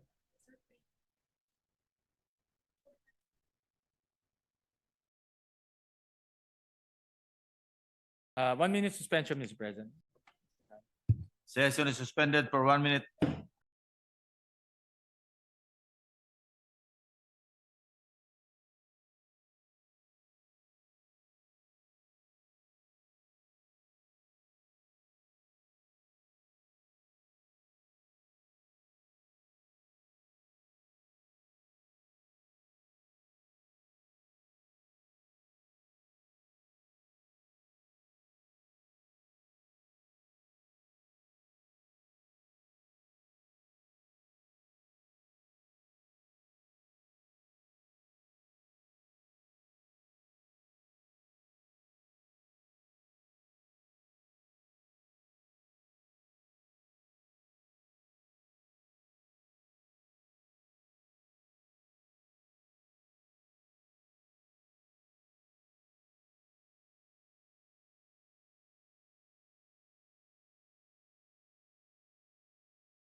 So, Mr. President, for Senator Camille Villar, the Office of Senator Camille Villar would like to propose the following amendments to strengthen initiatives aimed at expanding public facilities, improving education, health and social services, and accelerating local development.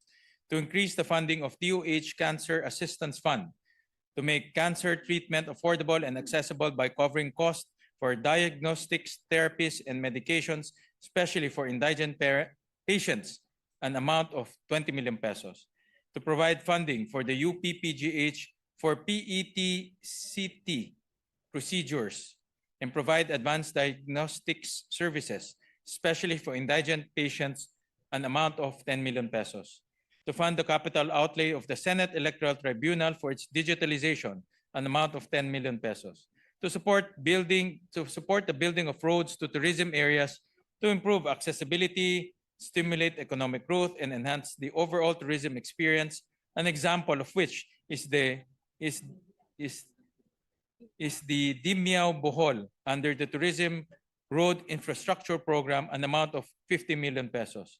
To support the building of access and rural roads to indigenous peoples communities and remote barangays under the Sustainable Infrastructure Projects, alleviating gaps, access roads and/or bridges from the national road connecting to indigenous people communities, an example of which is the construction of the Lundag Pilar Taytay Duero Road leading to the Eskaya tribe community, an amount of 50 million pesos.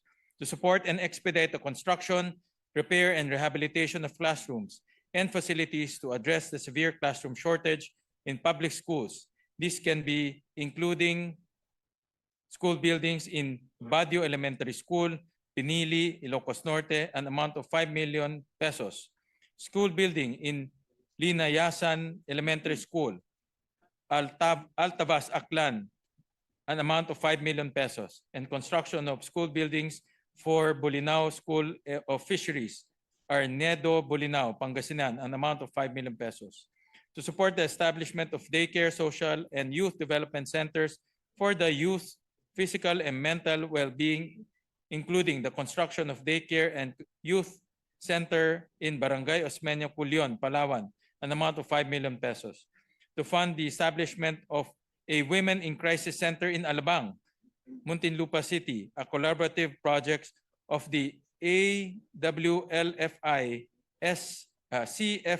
CSFI, DSW, and DOH, an example of which is to provide a safe haven to the rising number of abused women and children, an amount of 20 million pesos. To support the building of various roads and highways leading to government centers to improve connectivity, the establishment of multipurpose buildings throughout the country, including Municipal Agricultural Office, Municipal Environment and Natural Resource Office, Barangay Health Stations, Material Recovery Facilities. An amount is supported with formal requests from local government units, agencies, and organizations with appropriate supporting sanggunian resolutions and documents that have been forwarded to the Committee on Finance. Ako na? And lastly, Mr. President, finally,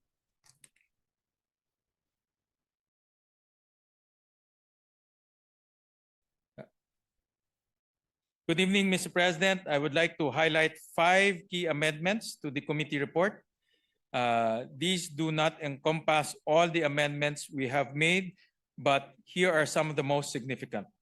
The first amendment is the restoration of the 5% reduction of the construction materials price data, CMPD, as introduced under the committee report. This will result in the restoration of 52.13 billion pesos to the Department of Public Works and Highways. Mr. President, esteemed colleagues, when the 5% reduction was introduced, the intent was straightforward, to reflect updated assumptions on the cost of construction materials, which were lower. However, at this stage of the budget legislation, we do not have the detailed breakdown of each project's allocation into its specific components, materials, labor, and equipment. Because this level of disaggregation is not available during the budget preparation, the 5% CMPD reduction, which is meant solely for materials, cannot be precisely applied only to the materials portion of every project. In effect, applying the 5% CMPD reduction across the entire project allocation would also adjust labor and equipment costs, even when these are non-material cost components. To illustrate, a typical bridge project implemented by DPWH carries labor cost of 8% to 18% of total. The equipment cost of around 7 to 16%, portions that should not be reduced through the materials-based adjustments. If this issue is not addressed, gaps will emerge, and these will cascade into second-order effects. Workers may not receive proper wages, project costing will be misaligned, and implementation schedules may face delays. Given the absence of a detailed breakdown separating materials from other components during budget preparation, the most practical and responsible remedy is to restore 52.13 billion pesos reduction. This leads me to the second major amendment, the reduction of foreign assisted projects in the amount of 53 billion pesos. This realigns fundings to cover the cost of restoring the 52.13 billion pesos reduction so that the project cost can be properly funded and delays can be avoided. The proposals to realign the funds came from the agencies themselves. After your Committee on Finance received two letters, one from the DPWH and one from the DOTR. Both agencies flagged their unobligated funds under the foreign assisted programs and suggested realigning them. The reduction in foreign assisted projects is broken down as follows: 34 billion foreign assisted projects from the Department of Transportation and 19 billion foreign assisted projects from the DPWH. This accomplishes two goals. It provides funds for the restoration of the CMPD while keeping the total budget deficit unchanged. This is in line with the prudent fiscal management. When agencies determine that they cannot effectively obligate appropriations within the fiscal year, these are realigned to more urgent and essential needs. A third proposed amendment is the addition of a special provision on CMPD adjustment. This was a proposal from the DPWH because the specific details of each public works project are not available during budget preparation. The DPWH recommended that the adjusted CMPD be applied once projects have sufficient details for implementation. At this stage, the DPWH has the necessary cost breakdown, which ensures the reductions are applied only to material costs and not to labor, equipment, and other fixed expenses. A special provision requires the DPWH to update the CMPD. This generates savings which will be used to fund priority infrastructure projects. From amendments to the infrastructure projects, we now move to an amendment that is meant to spur countryside development and provide relief for disaster-stricken local government units. Today, December 2, the Office of the Senate President received a letter jointly signed by the National President of the Union of Local Authorities of the Philippines, the League of Provinces of the Philippines, the League of Cities of the Philippines, and the League of Municipalities of the Philippines, and the Liga ng mga Barangay sa Pilipinas, calling on the Senate to support developmental programs that provide direct assistance to LGUs in need. This call for support is also favorably endorsed by the government's economic managers. This results in an increase of 25 billion to the Local Government Support Fund. The amount is broken down to the following purposes. First, 10.7 billion will be for financial assistance to LGUs. They can use this assistance for agriculture projects, the purchase of equipment to support evacuation and camp management, operations, disaster response, and purchase of medical and hospital equipment, among others.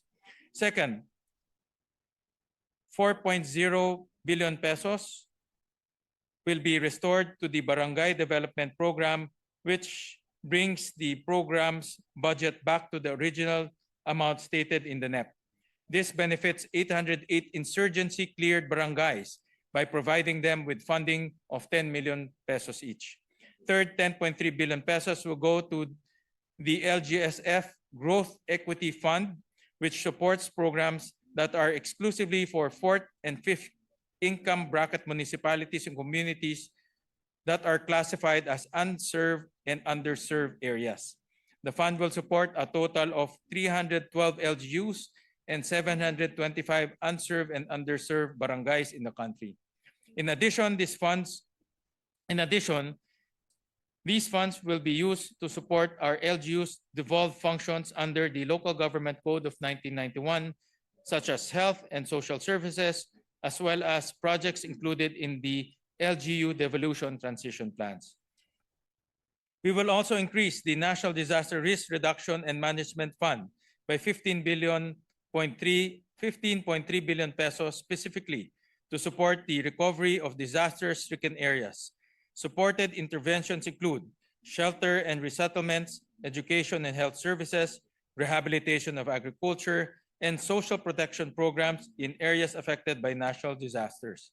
For years, our communities have been on the receiving end of extreme weather events and natural hazards, shocks that spell disaster to livelihood and safety of families. And they have had to pick up the pieces of their lives on their own. This recommendation is grounded on need, and this program is long overdue. The last 4 months have seen the country battered by storms in various parts of the country and catastrophic earthquakes in Davao Oriental and Cebu. Typhoons Tino and Uwan affected more than 4 million people. Damage to agriculture from Typhoon Uwan alone was reported 3.2 billion pesos, while Typhoon Tino's damage to agriculture was estimated at more than 157 million pesos. Infrastructure losses from the Cebu earthquake are estimated at more than 6 billion pesos, while more than 130 homes damaged. This program provides a much-needed lifeline for those communities to recover. Our fifth and final amendment is restoring the 4-piece program to NEP level at 11 billion pesos. This correction is needed because the 4-piece program faces a 19.4 billion payment deficiency for October to December 2025. This gap occurred when last year's 50 billion program budget for 4-piece was moved to unprogrammed funds and was then later vetoed. These obligations are due to be paid in the first quarter of 2026. Restoring the budget to NEP level addresses this shortfall. This ensures that no beneficiary is left behind. These 5 amendments underscores government's policy priorities in the near and medium term. They reaffirm our commitment to disciplined spending, targeted support for the disadvantaged, and resilient development for our communities. We have labored long and hard. We have lost sleep, sometimes our tempers, because we are aware of what is at stake.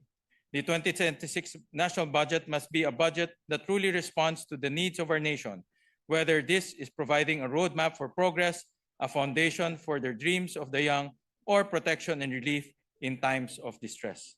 Bago ako matapos, gusto kong magbigay pugay sa aking mga kapwa senador, to all the interpellators, Senator Risa Ontiveros, Senator Alan Peter Cayetano, Senator Pia Cayetano, Senator Rodante Marcoleta, Senator Jingo Estrada, Senator Amy Marcos, Senator Joel Villanueva, Senator Kiko Pangilinan, Senator Bongo, Senator Lauren Legarda, Senator Robin Padilla, Senator Bam Aquino, Senator Erwin Tulfo, Senate President Pro Tempore Senator Panfilio Lacson. Your interpellations were not just questions, they were strong critiques that proved vital to improving the budget. Your recommendations align the proposed budget with the values of prudence, care, and service, values we all strive to live up to. And finally, I would like to thank Senate President Senator Vicente Soto III and our Majority Leader, Senator Juan Miguel Zubiri, for their strong and steadfast leadership throughout these proceedings. Mr. President, it continues to be my honor to serve with all of you. And serving as this year's chairperson of the Committee on Finance is a responsibility I bear gladly, because I know the strength and heart of this Senate. Let us continue to do more. Let us do right by our people and show them today, the generations after, and the government is a government that keeps its word. Maraming salamat, Mr. President. Before we adjourn, point of clarification from the presiding officer. You made mention of 52 billion and another 53 billion reductions from the DPWH and DOTR. So that would be a total of 105 billion pesos. And then you deducted 25 billion to augment the LGSF to address the recent calamities. So it's not 46 billion anymore, it's 25 billion. That's the adjusted amount from the original request made by Executive Secretary Recto. Yes, Mr. President. The other one is we took your suggestion to lodge the reconstruction under NDREAM, the NDREAM All right. fund. I remember you made this suggestion during the discussion, and we took that suggestion and lodged the. So the 46 billion has been reduced to 25 billion. Yes, Mr. President. Thank you. But the 15 billion is lodged under NDREAM fund. Yes, Yes. that is correct. Yeah. And then there's 11 billion restored budget under for peace. Yes, Mr. President. So from 105 to 80 billion less 11 billion, there's a fiscal space of 69 billion. Is that correct? Yeah. No, the CMPD, Mr. President, is a restoration, Mr. President. So hindi siya reduction, Mr. President. So we're restoring hindi it. reduction. Yes. Anyway, thank you for the Maraming salamat clarification. po, Mr. President. Majority Leader. Thank you very much, Mr. President. I close now no more amendments. Can we close the period of amendments? Mr. President, I move that we close. Yes, okay. Ask for a minute. Okay, we'll suspend, Mr. President. We shall suspend consideration of House Bill number 4058 under Committee Report number 18. I so move, Mr. President. Is there any objection? Hearing none, motion is approved. Thank you, Mr. President. Mr. President, there being no other measures that we'll take up this afternoon, or this evening rather, I move that we adjourn session at 3 o'clock in the afternoon, Wednesday, December 3, 2025. Thank you, Mr. Session is adjourned until 3 o'clock in the afternoon of Wednesday, December 3, 2025. Thank you very much. Thank you very much. Session is adjourned.